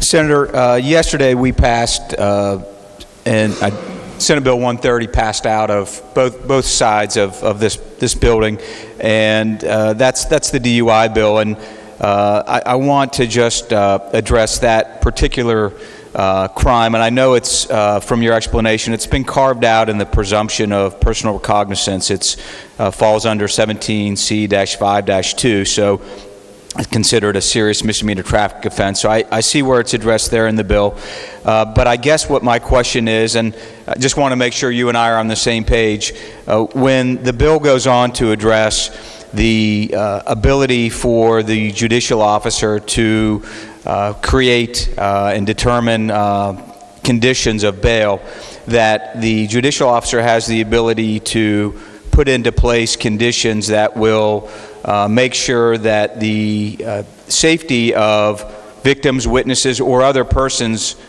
is not jeopardized. And so the way I read this bill, a judicial officer would be able to put as a restriction of bail that a criminal defendant not be permitted to drive. I know it's not specifically listed in this long list of conditions that may be imposed upon someone who's charged with a crime, but I want to make sure that under this bill, a judicial officer will have that ability and have that discretion to impose that as a restriction of bail if the judicial officer believes it's appropriate based upon someone who's charged with a DUI first or second offense or some other offense related to DUI. Well, it's a great question. So as the senator correctly points out, that is not specifically mentioned in the delineation of restrictions. There are related restrictions. So subdivision G there, it's on page 2, clearly authorizes the court to impose a restriction to refrain from using alcohol or using drugs. But that doesn't say driving per se. And then you get over to subsection J, the court can require of a defendant to satisfy any other condition that is reasonably necessary to assure the appearance of the person and to assure the safety of the arrested person, victims, witnesses, or other persons in the community, or the safety and maintenance of evidence. So that's written pretty broadly. It's intended to be a catch-all because, as the senator knows from his distinguished career as a prosecutor for the United States Department of Justice, it'd probably be impossible in a single statute to list out every conceivable condition that a judge might want to impose in a bail, a bond. But I think that is written broadly enough that satisfy any other condition reasonably necessary to assure the safety of victims, witnesses, or other persons in the community. So, for instance, if you have somebody that the judge knows at the time of the arraignment or otherwise has a history of DUIs, I think it would be within the power of the judge or magistrate here to say it's going to be a condition of your bond. You're not driving till your case is over, or if you have somebody that I conceivably somebody the court thinks might be a flight risk, I'm not going to let you drive. I think it's within subdivision J there, and it's certainly not the intent of this body or this bill to prevent a judicial officer from restricting one's driving privileges if they feel, based upon all of the factors before him or her, that it's appropriate. I agree with that. And of course, the other aspect of that, you mentioned Senate Bill 130, so that preserves all the penalties that apply if a person is convicted. If you're found guilty of DUI, there are DMV consequences to your driver's license, and those are more severe depending on the severity of the DUI offense. All that is still preserved within Senate Bill 130. Thank you. Thank you, Mr. President. Thank you. Thank you. Is there further discussion? Further discussion?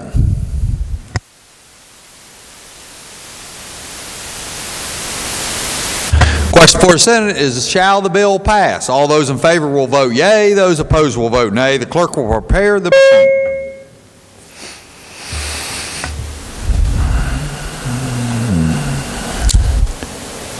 Has every member voted? We got everybody. Has every member voted? So the clerk will close the machine and ascertain the result. On this question being 25 yeas, 3 nays, 6 absent and not voting, more than the majority of those present and voting, having voted in the affirmative, I declare the bill passed. Clerk has the title amendment. Committee on the Judiciary moved to amend the title.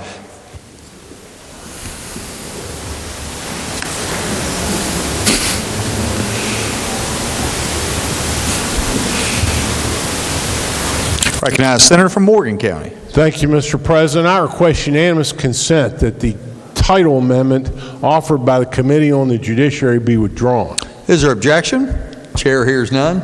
So ordered. Clerk has a title amendment. Senators Weld and Trump move to amend the title of the bill. Question before the Senate is adoption of the title amendment. All those in favor will say aye. Those opposed, no. The ayes appear to have it. The ayes do have it. I declare the title amendment adopted. Clerk will communicate the action of the Senate to the House. Engrossed House Bill 4161, making it illegal to scleral tattoo a person. Third reading of the bill. Question before the Senate is, shall the bill pass? Is there discussion? Recognize the Senator from Marshall County. Thank you, Mr. President. The purpose of this bill is to make it illegal to scleral tattoo a person, which basically means producing a permanent mark on the sclera, or the white portion of our eye. Believe it or not, Mr. President, this practice has been happening, and people are getting hurt. There's been infections, decreased visual acuity, even blindness. Cancers have even been associated with some of the inks. Mr. President, if that's not enough to convince you, my daughter, who's sitting in the back, thinks these are creepy. She usually knows what's going on. I urge passage. Is there further discussion? Further discussion? Not. All those in favor will vote yea. Those opposed will vote nay. The clerk will prepare the machine.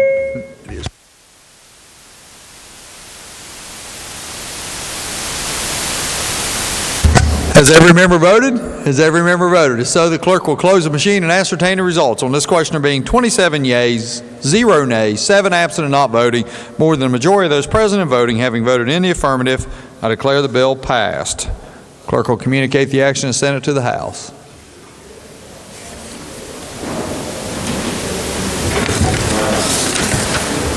Engrossed Committee Substitute for House Bill 4176, West Virginia Intelligence Fusion Center Act. Question. The bill is advanced to third reading with the right to amend. Are there amendments to the bill? Yes, sir. The Committee on Government Organization moved to amend the bill. Recognize the senior senator from the 6th. Thank you, Mr. President. I request unanimous consent to explain the amendment in lieu of having it read. Is there objection? No objection. Senator may proceed. Thank you, Mr. President. House Bill 4176 codifies the West Virginia Fusion Center, which has been operating through executive order since 2008. The bill creates a legislative oversight committee, adds criminal penalties for improper disclosure of Fusion Center information, and provides whistleblower protections.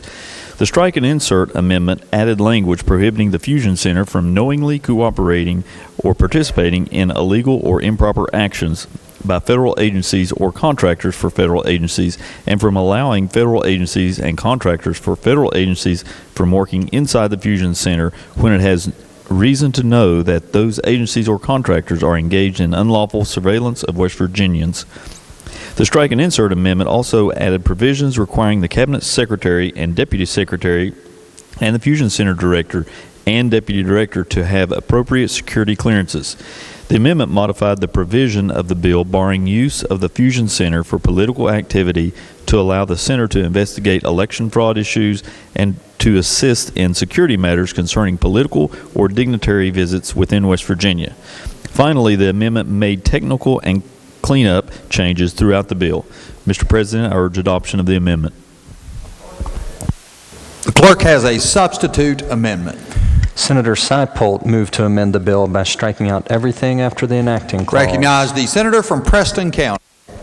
Thank you, Mr. President. I ask unanimous consent to explain the amendment in lieu of having it read. Is there objection? Chair hears none. The senator may proceed. Thank you, Mr. President. This is very simply a strike and insert amendment which does exactly what the chairman from government organization explained, except for three things. First of all, on page 3, it says that the Fusion Center may not engage in any information or intelligence gathering for any political purpose. It reinforces that. On page 5, it says that they may not knowingly cooperate with any federal agency or contractor or any person or entity utilizing or collaborating with any federal agency when that participation or cooperation involves illegal or improper actions. And furthermore, on page 8, the last change is that instead of limiting the oversight to normal business hours, it will allow oversight by the Joint Committee anytime staff is present. I urge passage or adoption of the amendment.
Is there further discussion? Further discussion?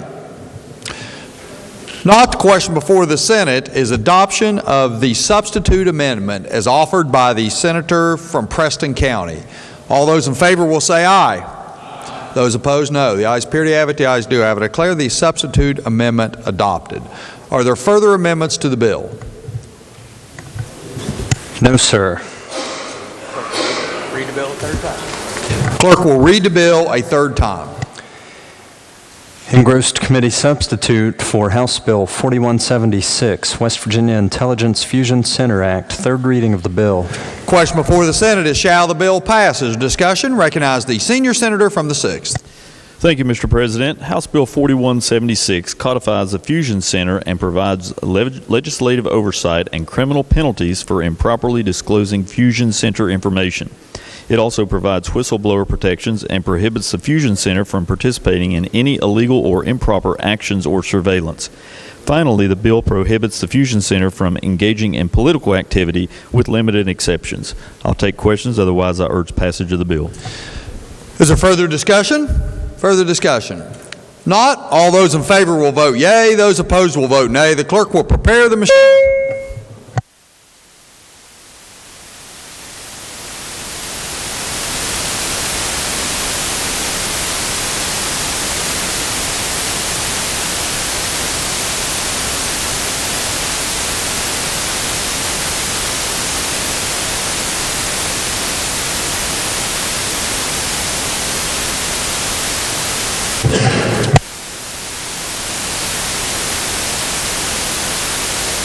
Has every member voted? Has every member voted? If so, the clerk will close the machine and ascertain the results. On this question being 29 yeas, 3 nays, 2 absent not voting, more than the majority of those present and voting, having voted in the affirmative, I declare the bill passed. Clerk has a title amendment. Committee on Government Organization moved to amend the title. Question before the Senate. Recognize the senior senator from the 6th. Mr. President, I request unanimous consent to withdraw the committee title amendment. Is there objection? Chair hears none, so ordered. Clerk has another title amendment. Senator Seipolt moved to amend the title of the bill. Question before the Senate is adoption of title amendment. All those in favor will say aye. Those opposed, no. The ayes appear to have it. The ayes do have it. I declare the title amendment adopted. Clerk will communicate the action of the Senate to the House.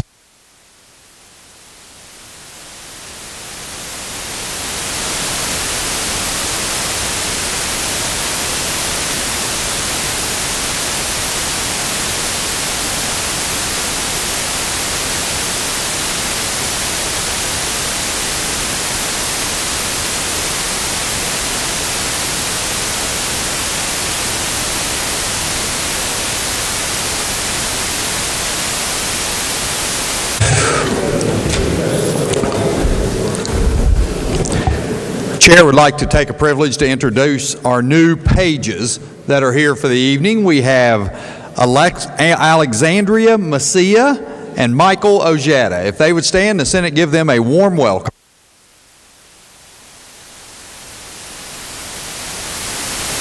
Recognize the junior senator from the 17th. Thank you, Mr. President. I'd also like to make an introduction. We also have the parents, the chaperones of Alexandria Messia, Alex Messia in the rear chamber. If you wouldn't mind standing, let's give you a warm welcome.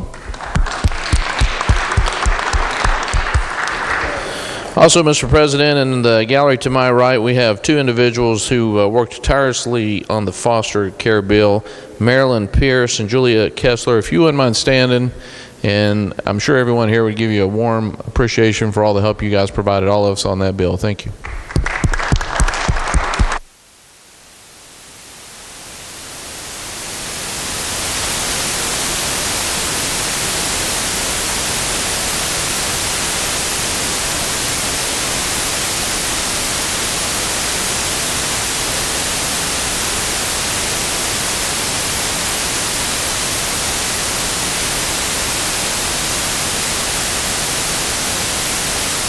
Recognize the senator from Tucker County under introduction of guests. Thank you, Mr. President. Seated in the North Gallery is the wife of the senator from Nicholas County, who's not allowed to introduce her, so I'm going to introduce her. So if his wife Tanya would stand up and members make her welcome, and she can be mad at me.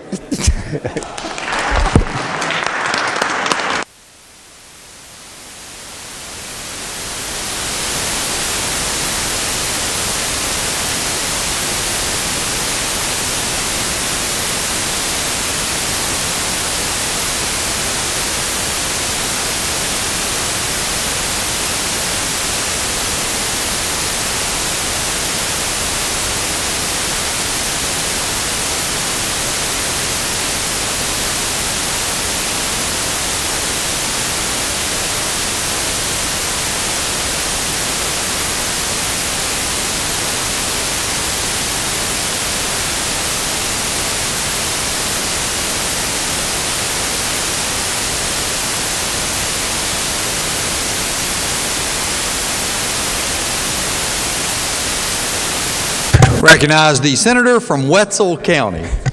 Thank you, Mr. President. Like to unanimous consent to make the announcement. Senator may proceed.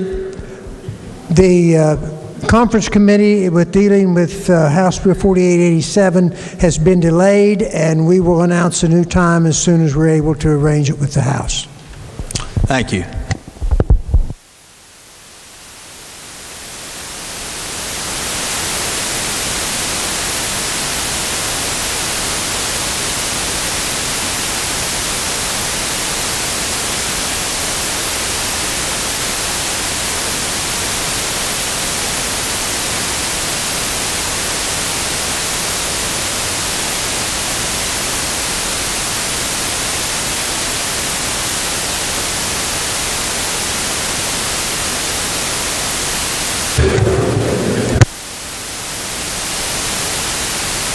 Recognize the junior senator from the 17th.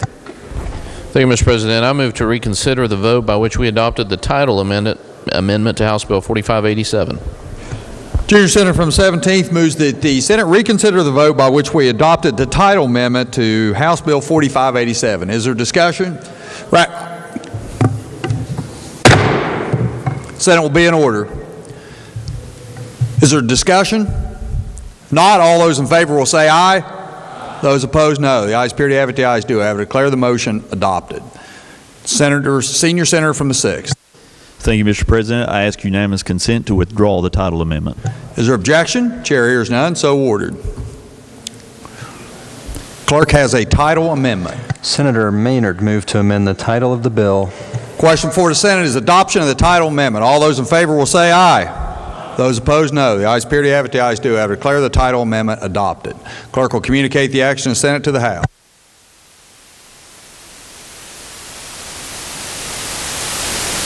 Clerk has a communication from the House.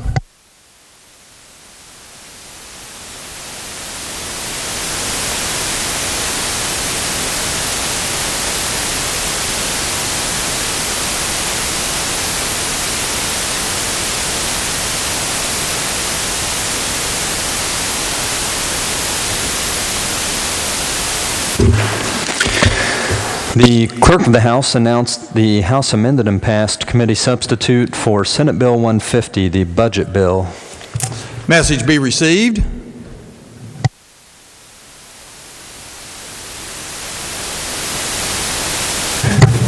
Recognize the senior senator from the 15th. I'm going to withdraw them for 2 minutes. Yeah. Thank you, Mr. President. Unanimous consent to amend, move to amend the House amendment. Senior senator from the 15th moves that the Senate amend the House amendments to Senate Bill 150. Is there discussion? Recognize senior senator from the 15th. Thank you, Mr. President. I think everyone now has on their desk. Senior senator from the 15th requests unanimous consent to explain the amendment in lieu of having it read. Is there objection? Chair hears none. Senator may proceed. Thank you, Mr. President. I've been waiting too long to do this. And for everybody that's feeling a little bit tired, when I'm done, you'll probably be a little bit tireder. With that said, I've got a presentation for you on your desk, and I'll go through it. I'm going to go through it as quick as I can. What I'm doing is that I'm going to tell you the improvements that we've done, or the changes, actually, not improvements, that has taken place since we originally passed Senate Bill 150 out. So when you go to page 2, this slide is exactly the same as last time. The most important thing to note here is that the estimated general revenue collections are $4,585 million. Moving on to slide 3, this page shows the reductions to general revenue based on bills that have completed legislative action in both houses, total reduction of $6,100,000. And I noticed something online when you go to the public site that House Bill 4547 doesn't show any action, but it has been done. So I thought I'd bring note to that. Next page is the general revenue collections, and we have $4,578,900 left to appropriate. Moving on to page 5.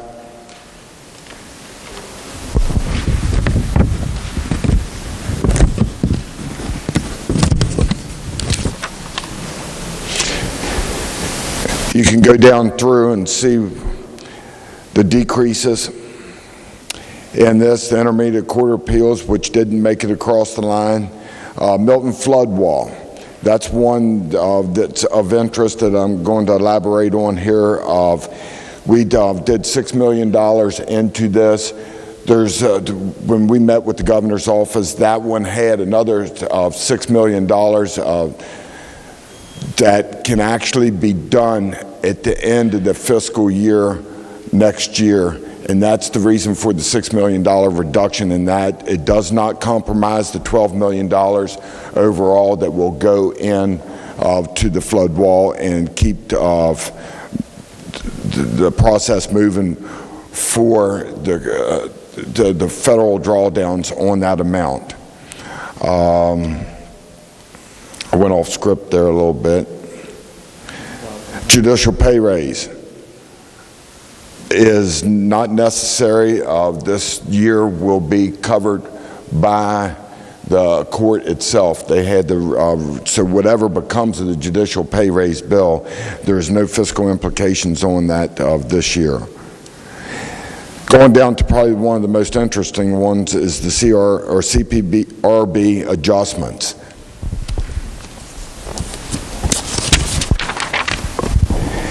And that's the one that 2 days ago, there was a realization, we got a revenue adjustment letter from the governor where in reality it was $20 million that was available, and the reason for it is the performance of our pensions, of the funds for that and the return on the investment. And we were able to actually pay $20 million, well, $20,200,000 less in, and that actually freed that up into the budget. Moving on to the next page.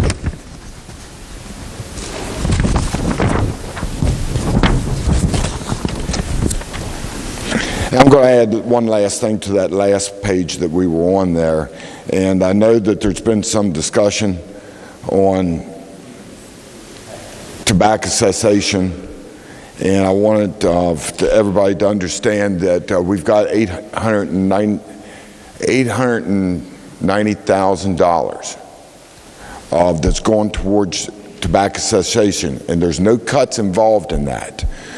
So I wanted to make sure that everybody was aware of that. Page 6, the following are the improvements we made in the budget we originally sent over to the House. $17 million was added to Medicaid.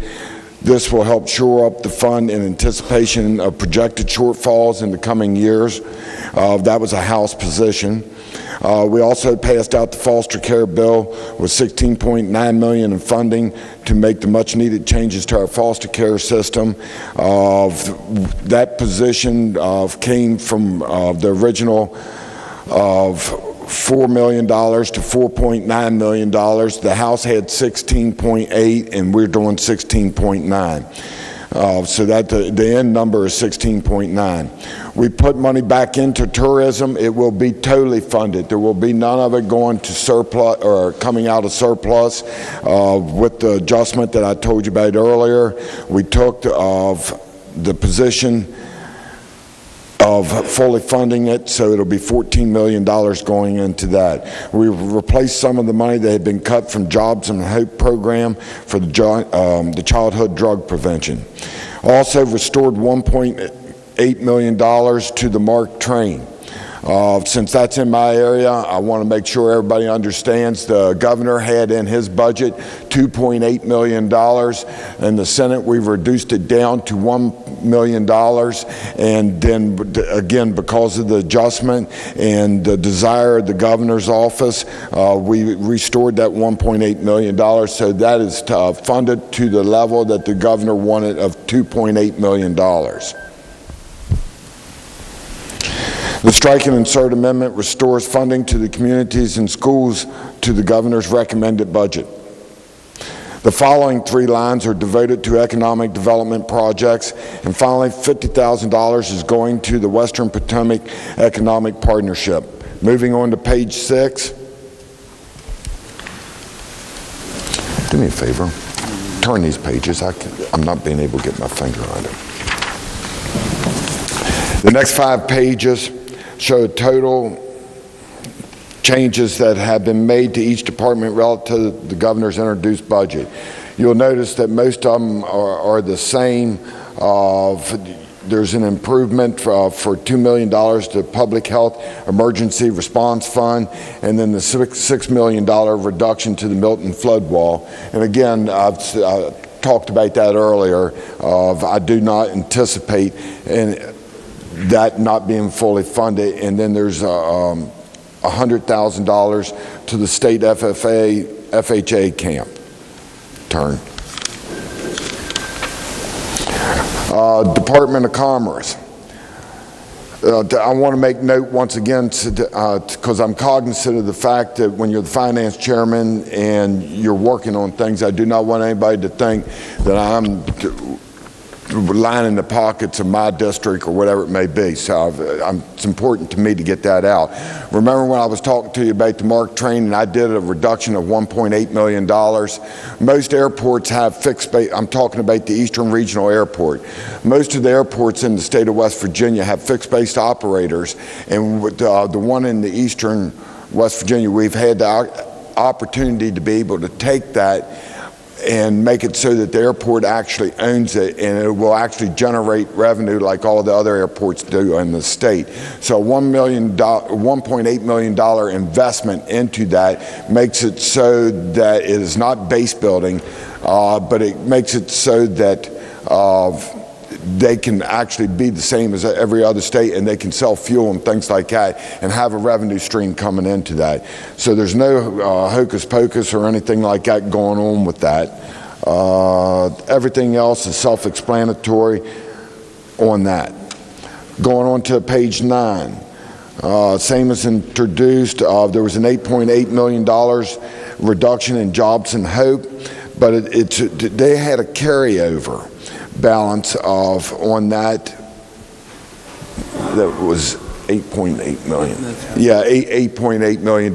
So we met with the governor's office and the House, and we all come to the conclusion on that if they hadn't spent the previous money, it wasn't necessary to continue on to fund them on that. It was able to push it out a year for that. No, go back. I want to make sure I've called everything. Once again, the Medicaid 17.3, foster care 16.9, telestroke $1 million. And I wanted to bring attention to that one also. Telestroke is something that we funded last year. It was funding was put in the line for WVU. Most of our other higher education had increased funding. WVU did not get that because we didn't match it up right in the budget. And my hat's off to the folks at WVU. They put the money to where it belonged, to telestroke, and then we funded WVU, Mr. President, up at $1 million to make up from last year, kept telestroke in place. I've been getting feedback on telestroke too. It's working, it's in place, and hopefully it's going to be throughout the state, saving the state money in the long run. $125,000 in sexual assault intervention and prevention. Next page. On the Homeland Security, we had a $1.9 million of improvement to the Fusion Center, and then there was $19.4 million and that was Senate Bill 586, where that adjustment was moved over, and you'll find it on the very next page there. And then there was also one other improvement on that page for $500,000 to senior projects. So before I go to the rest of this page, you can look down to the lower right-hand corner and see the $19.2 million and the $157,000 that I spoke about a while ago from I forget the Senate Bill 586. $3 million reduction on West Virginia Invest. When we met, I believe it was yesterday, we did 2 small improvements for mental health by suggestion, and $330,000 to the mental health professional loans, and then $80,000 to the RHI program and site support. Also, this body, I think, was 100% supportive in additional $50,000 into the Lukeley Learning Center as well. Next page. And finally, you get an outline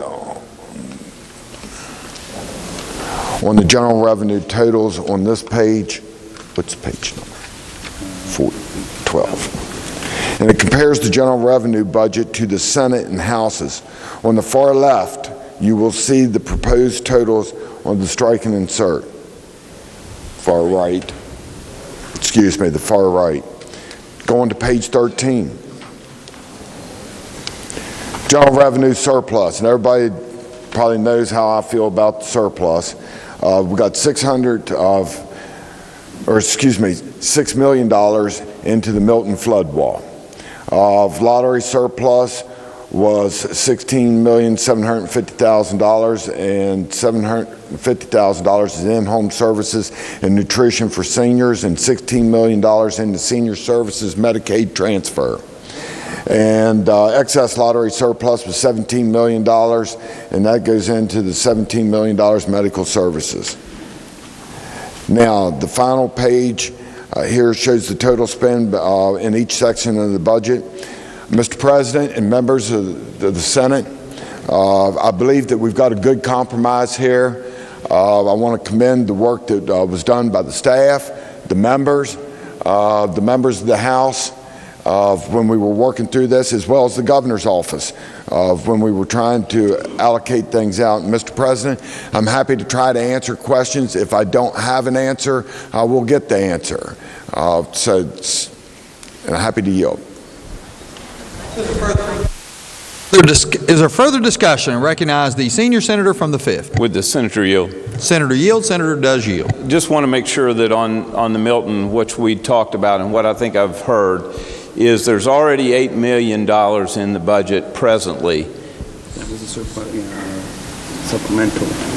That was a supplemental. Supplemental. So there's $8 million supplemental. They have not actually spent that money yet because of the delay in doing the public meetings, and they've just completed the public meetings. So the purchase of the property and things like this $6 million will cover that with the other $8 million, and the other money would not be we wouldn't have to do it until July or August of next year. When I seen the spreadsheet that we've talked about previously, it said July of next year, and so that's how we were able to push that $6 million out and still keep us tracking with the federal government being able to match those dollars. Well, I know the senator from Cabell and I we've been told about the spreadsheet, but I have not seen the spreadsheet. So I've talked to the governor's office, and they're supposedly sending it to me. So I just wanted to make sure that was my understanding, and that's your understanding as well.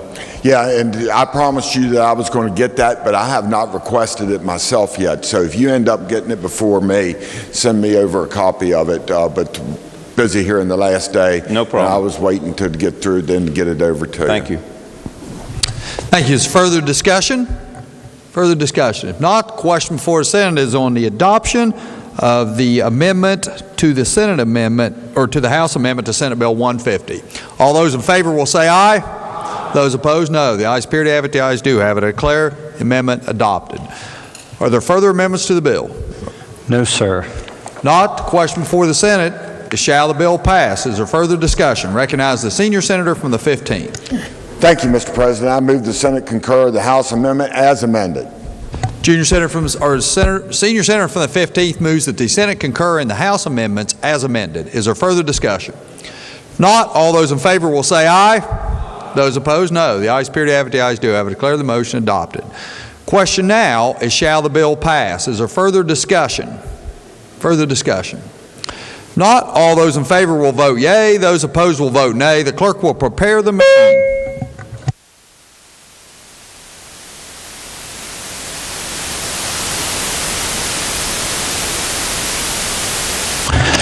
Has every member voted? Has every member voted? If so, the clerk will close the machine and ascertain the result. On this question being 33 yeas, 1 nay, 0 absent, not voting, more than the majority of those present and voting having voted in the affirmative, I declare the bill passed. Recognize Junior Senator from the 17th. Thank you, Mr. President. I move the bill be made effective from passage and question unanimous consent that the roll call used on passage of the bill be used to make it so effective. Junior Senator from the 17th moves that the bill be made effective from passage and requests unanimous consent that the roll call used on passage of the bill be used to make it so effective. Is there objection?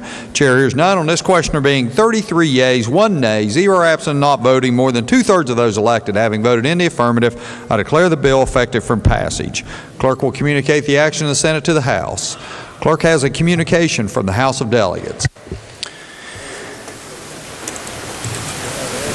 The House rejected the Senate amendments and asks the Senate to recede therefrom as it relates to House Bill 4558. Message be received. Junior Senator from the 17th. Thank you, Mr. President. I move the Senate refuse to recede from its amendments to House Bill 4558 and a conference committee be appointed. Junior Senator from the 17th moves that the Senate refuse to receive to the Senate amendments to House Bill 4558 and the chair be authorized to appoint a committee of conferees. Is there discussion? If not, all those in favor will say aye.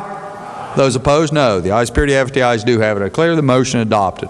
On behalf of the Senate, the chair appoints the senator from Preston County, the senator from Brooke County, and the senior senator from the 17th. Clerk will communicate the action of the Senate to the House.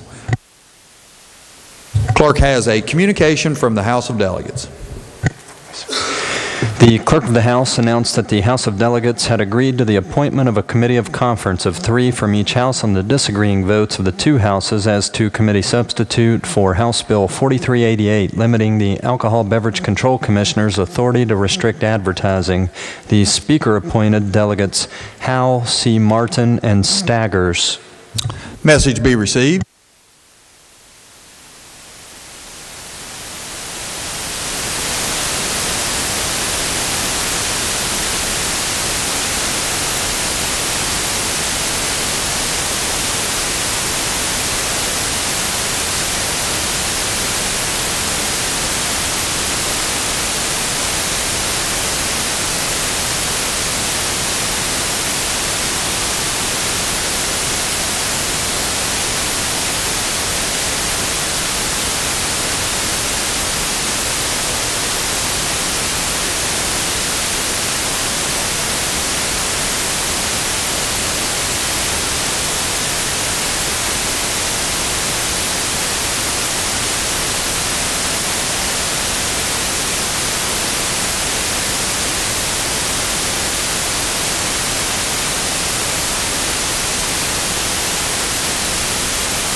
Recognize the junior senator from the 17th.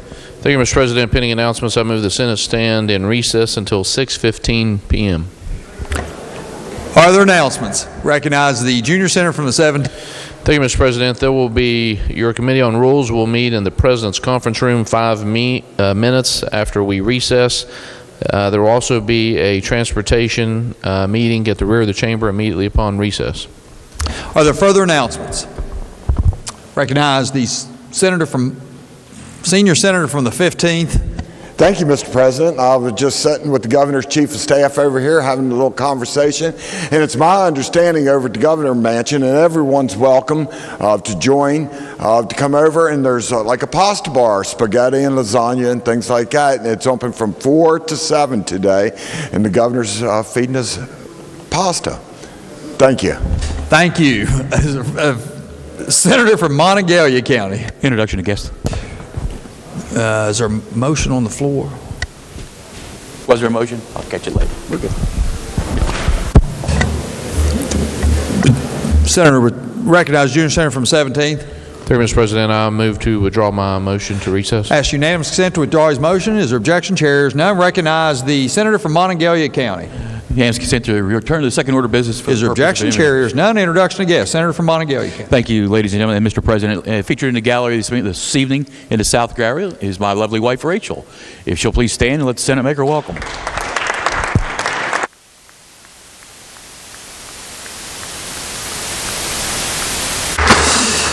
Junior senator from the 17th. Thank you, Mr. President. I move that the Senate stands in recess until 6:15 p.m. Junior senator from the 17th moves that the Senate stand in recess until 6:15 p.m. this evening. All those in favor will say aye. Those opposed, no. Ayes appear to have, ayes do have. I declare the Senate in recess until 6:15 p.m. this evening.